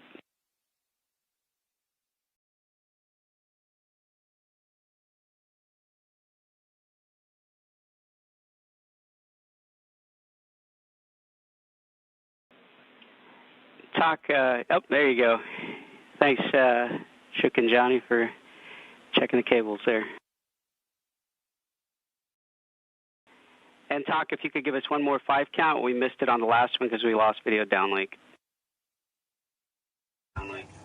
Okay. 1, 2, 3, 4, 5.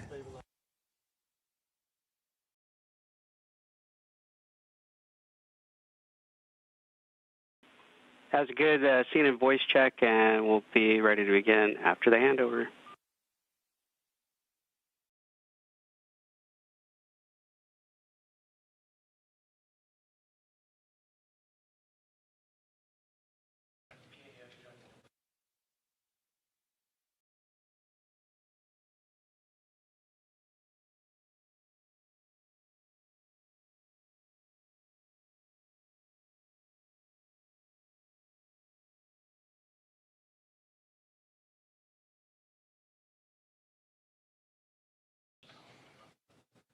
Great communications between the team on the ground and everyone on board the International Space Station, including the newly arrived Axiom Mission 4, as everyone getting staged and set up for the welcome remarks that'll get underway here in about 4 minutes' time.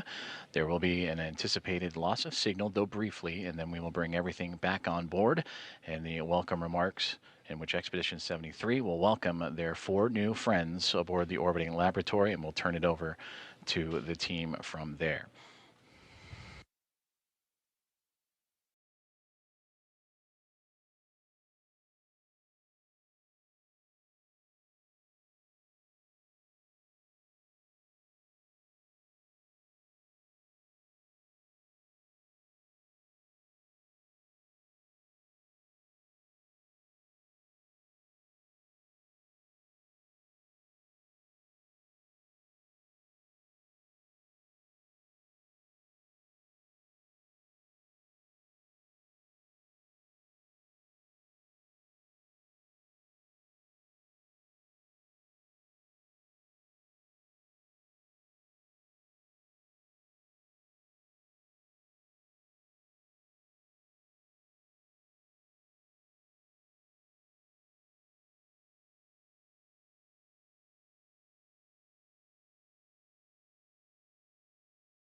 And again, we are experiencing a temporary loss of communications, but the acquisition of signal should be in just a couple of seconds. And once the video is on board, the welcome remarks for Axiom Mission 4 will get underway.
Station, this is Houston. Are you ready for the event?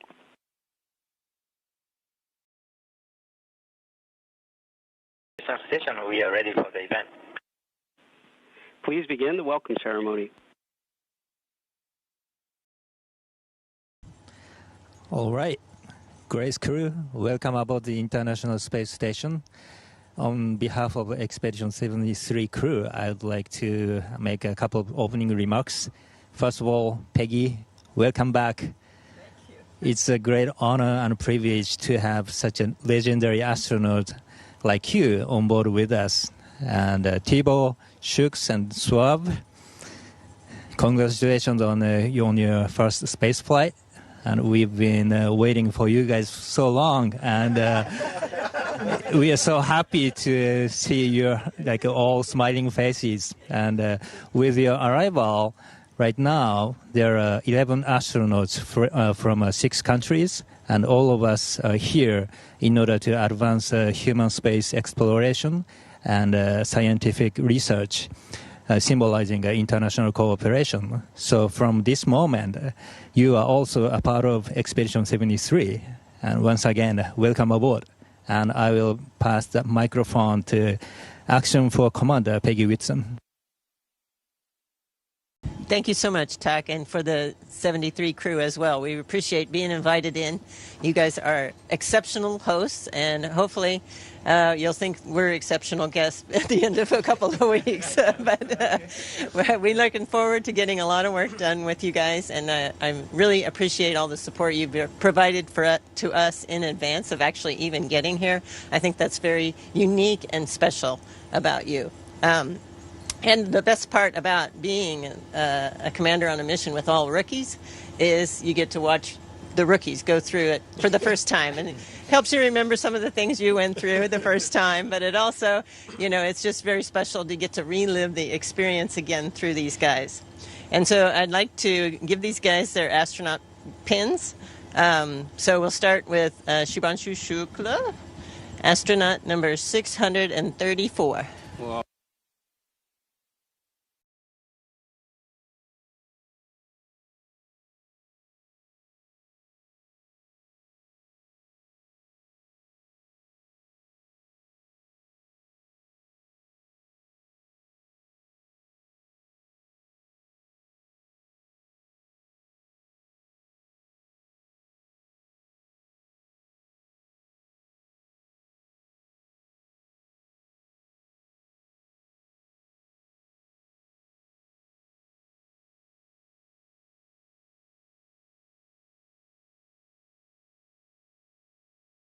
Yeah, I'll go ahead and get these out.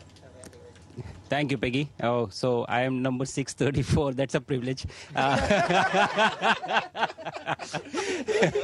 No, but to be fair, it is a privilege to be amongst the few who have got the chance to see the Earth from a vantage point that I have been able to see now.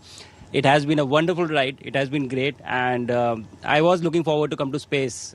It is something to look forward to as such. But the minute I entered the International Space Station and you guys, this crew, you just made me feel so welcome, as if you literally opened your doors, like your house doors for us. That's true. So, but it was fantastic. I feel even better. Whatever expectation I had of coming here, they were surpassed by the view. Of course, that's the big part of it, but by you guys as well. So thank you so much. I think this was fantastic. This is wonderful, and I'm very, very confident that the next 14 days are going to be amazing. Doing, as you said, advancing science and research and working together. Thank you so much.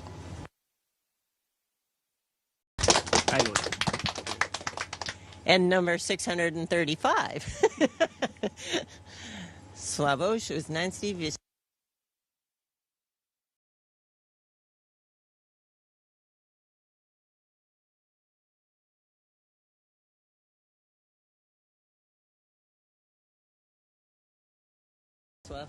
Go for it. Thank you, Peggy. And thank you all for such a warm welcome to the International Space Station. Expedition 73, 11 people. I remember this moment from our training that we met already once before, all of us. in Houston, and now we are meeting up here on the International Space Station. So this is such a tremendous place. For me, as an engineer and a scientist, this is an ultimate scientific laboratory where we come to do science, to test our technologies of our countries, to do technology demonstrators and science outreach that I can't wait to do for the next 2 weeks. And we will all try to do the best representing our countries. I represent Poland for the first time on the International Space Station, as well as ESA, not for the first time. So ESA had, as an international partner, had a lot of missions to the ISS, but Poland, this is for the first time. So thank you for having us, and we are very honored to be here among you. As you said, 6 nationalities. We bring 3 extra ones, and we can't wait to spend this time together. Thank you.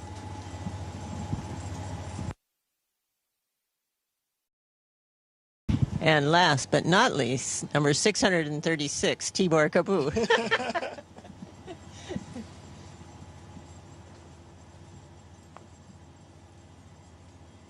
Needed practice. It got easier.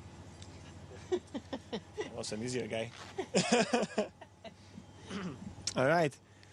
So, thank you very much, guys, for this really, really warm welcome. I really feel that this is the best crew that we could join to.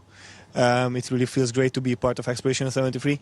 As Doug, the commander, said that we have so many countries in the same time in the space station, but we also have 7 out of 11 who are complete new flyers, which also tells me how much space is expanding towards a new era. One of my friends told me 2 days ago when I was asking him what should I tell in space, what should be my speeches about, and he said that if there's ever a time for speaking from the heart, then this is it. And my heart is so full right now because of you guys and because of seeing Earth for the first time. There is a lot to choose from. So I'm extremely happy to be here, happy to represent my country. On our ride up, we actually saw our countries flying above those. It's truly a special feeling. Looking forward for these 2 weeks. I'm 100% sure that this is going to be awesome. Thank you.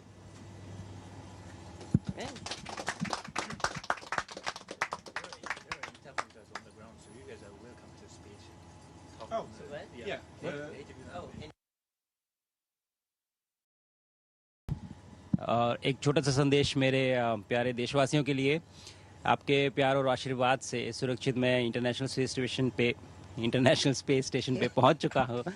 और बहुत आसान दिख रहा है यहाँ खड़े होना, लेकिन थोड़ा सा मुश्किल है, थोड़ा सा सर भारी है, थोड़ी तकलीफ हो रही है, लेकिन ये सब बहुत छोटी चीज़ें हैं और कुछ ही दिनों में हम इसके यूज्ड टू हो जाएंगे। और ये पहला पड़ाव है इस जर्नी का, और अभी आगे 14 दिन यहाँ पे रह के हम काफ़ी सारे साइंस एक्सपेरिमेंट्स करेंगे, आप लोगों से बातचीत करेंगे। लेकिन कहीं ना कहीं ये जो पड़ाव है ये भी दिखाता है कि ये हमारी अपनी स्पेस जर्नी का भी एक पड़ाव है। तो मैंने बात की थी आपसे कुछ देर पहले जब मैं ड्रैगन में था, और अभी यहाँ से आगे भी बात करता रहूँगा। चलिए इस जर्नी को बहुत एक्साइटिंग बनाते हैं, बहुत उत्साह से इसमें पार्टिसिपेट करते हैं। मैं बहुत उत्साहित हूँ और मैं अपने शोल्डर पे अपना तिरंगा जो मैं लेके चल रहा हूँ, मैं मानता हूँ कि आप सब मेरे साथ हैं, तो मैं ये भी समझ लेता हूँ कि आप सब भी मेरे साथ उत्साहित हैं। और मुझे लगता है कि अगले 14 दिन बहुत ही एक्साइटिंग जाने वाले हैं। धन्यवाद। जय हिंद, जय Bharat. Thank you, Shukes. Drodzy Polacy, drogie Polki, cieszę się, że mogę tutaj Was powitać z pokładu Międzynarodowej Stacji Kosmicznej. Po raz pierwszy jesteśmy na stacji, po raz pierwszy mamy polską misję na Międzynarodową Stację Kosmiczną i bardzo się cieszę, że mogę reprezentować właśnie Was, 40 milionów Polaków, którzy mają możliwość obejrzenia misji, ale jednocześnie kontrybuowania do części naukowej, technologicznej i wykonywania eksperymentów na Międzynarodowej Stacji Kosmicznej. Będziemy prowadzić również lekcje fizyki dla dzieci w szkół, dla studentów i mam nadzieję, że to jest początek Polski technologicznej, obrazu Polski na świecie właśnie w takich miejscach jak Międzynarodowa Stacja Kosmiczna czy najbardziej zaawansowane laboratoria technologiczne. Bardzo dziękuję Wam za zaufanie. Tak jak już wcześniej mówiłem, kosmos jednoczy. Jesteśmy tutaj razem, jesteśmy silni i budujemy naszą przyszłość. Dziękuję bardzo za zaufanie i do zobaczenia przez najbliższe 2 tygodnie. And over to Tibor. Yeah. Oh, that's nice. There's always a first time for anything, right? Üdvözlök mindenkit a világűrből. Ha jól számolok, akkor 2009 óta először hangzanak el magyar szavak innen. A nemzetközi űrállomás fedezetéről. Csás Simonyi után, aki kétszer is járt itt, én álltak a következő, aki magyarul beszél ezen falak között. Hatalmas megtiszteltetés és elképesztő büszkeség számomra. Alig 30 órája se vagyunk a világűrben, de már volt alkalmam beszélni a szüleimmel egy pár perce, akik elmondták azt, hogy az ő szemükkel mit láttak a Földről, amikor mi elhagytuk azt, és már látjuk, hogy micsoda hatása lesz ennek a küldetésnek, és amikor azt mondom, hogy küldetés, ez nem véletlen, nekünk ezzel a pár következő nappal, héttel valóban egy küldetésünk van. Nem csak egy tudományos küldetésről beszélünk, nem csak kísérleteket fogunk elvégezni, egy inspirációs jelleggel is vagyunk itt. Szeretném megmutatni azt, hogy még egy ilyen kis nemzetnek is sikerült egy ekkora hatalmas dolgot végrehajtania. Én vallom azt, hogy kis nemzetek tudnak a legnagyobbat támadni. Szeretném megköszönni mindenkinek azt, hogy lehetővé tette ezt a küldetést, lehetővé tette ezt az elmúlt pár órát és a következő napokat. Még egyszer csak azt tudom mondani, hogy rendkívül hálás és büszke vagyok, hogy magyarként itt lehetek.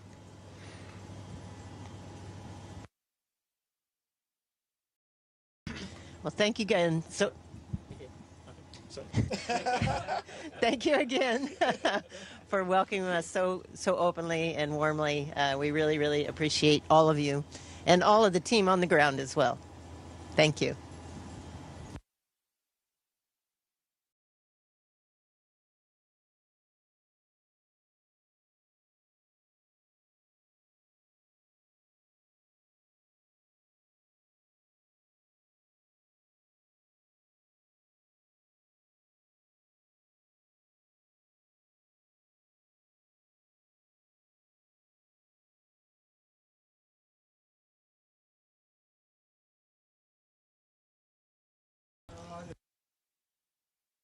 Okay, Houston Station, that concludes our event.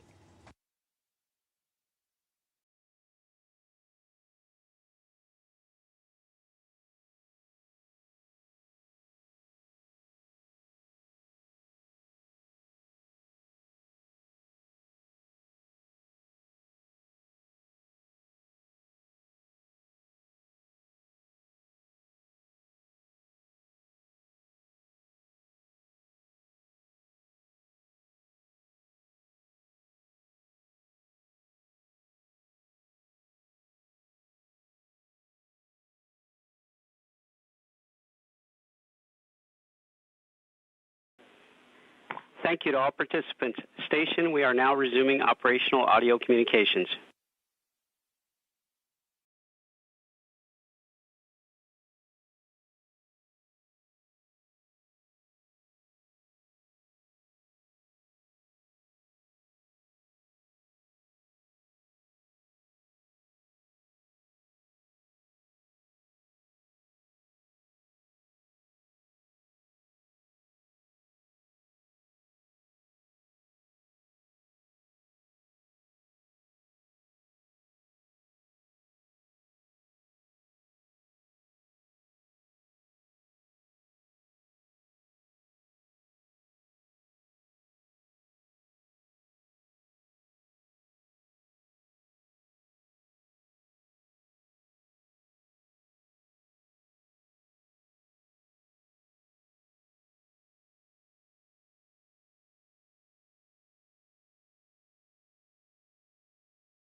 With the conclusion of the welcome remarks from the Expedition 73 crew and Axiom Mission 4 that just arrived at the International Space Station, Expedition 73 Commander Takuya Onishi currently holding a meeting with the newly arrived crew, familiarization, and his remarks as the crew now begins their approximately 2-week stay and mission aboard the orbiting outpost. Well, that'll do it for our coverage of the arrival, docking, and welcome remarks of Axiom Mission 4 as the private astronaut mission, the 4th private astronaut mission, has arrived safely to the International Space Station after docking earlier this morning at 5:31 a.m. Central Time to smiles, hugs, and handshakes a couple hours later, and then celebrating with the pinning ceremony of 3 members of the Axiom Mission 4 team from Peggy Whitson, the mission commander. To follow along with the International Space Station and Expedition 73, be sure to visit nasa.gov. That'll conclude today's coverage. This is Mission Control Houston.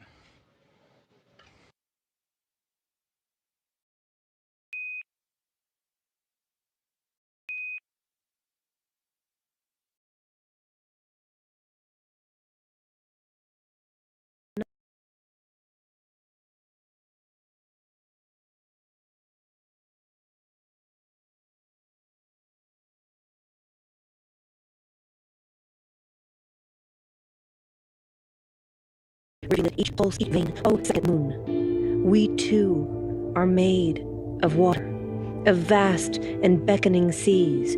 We too are made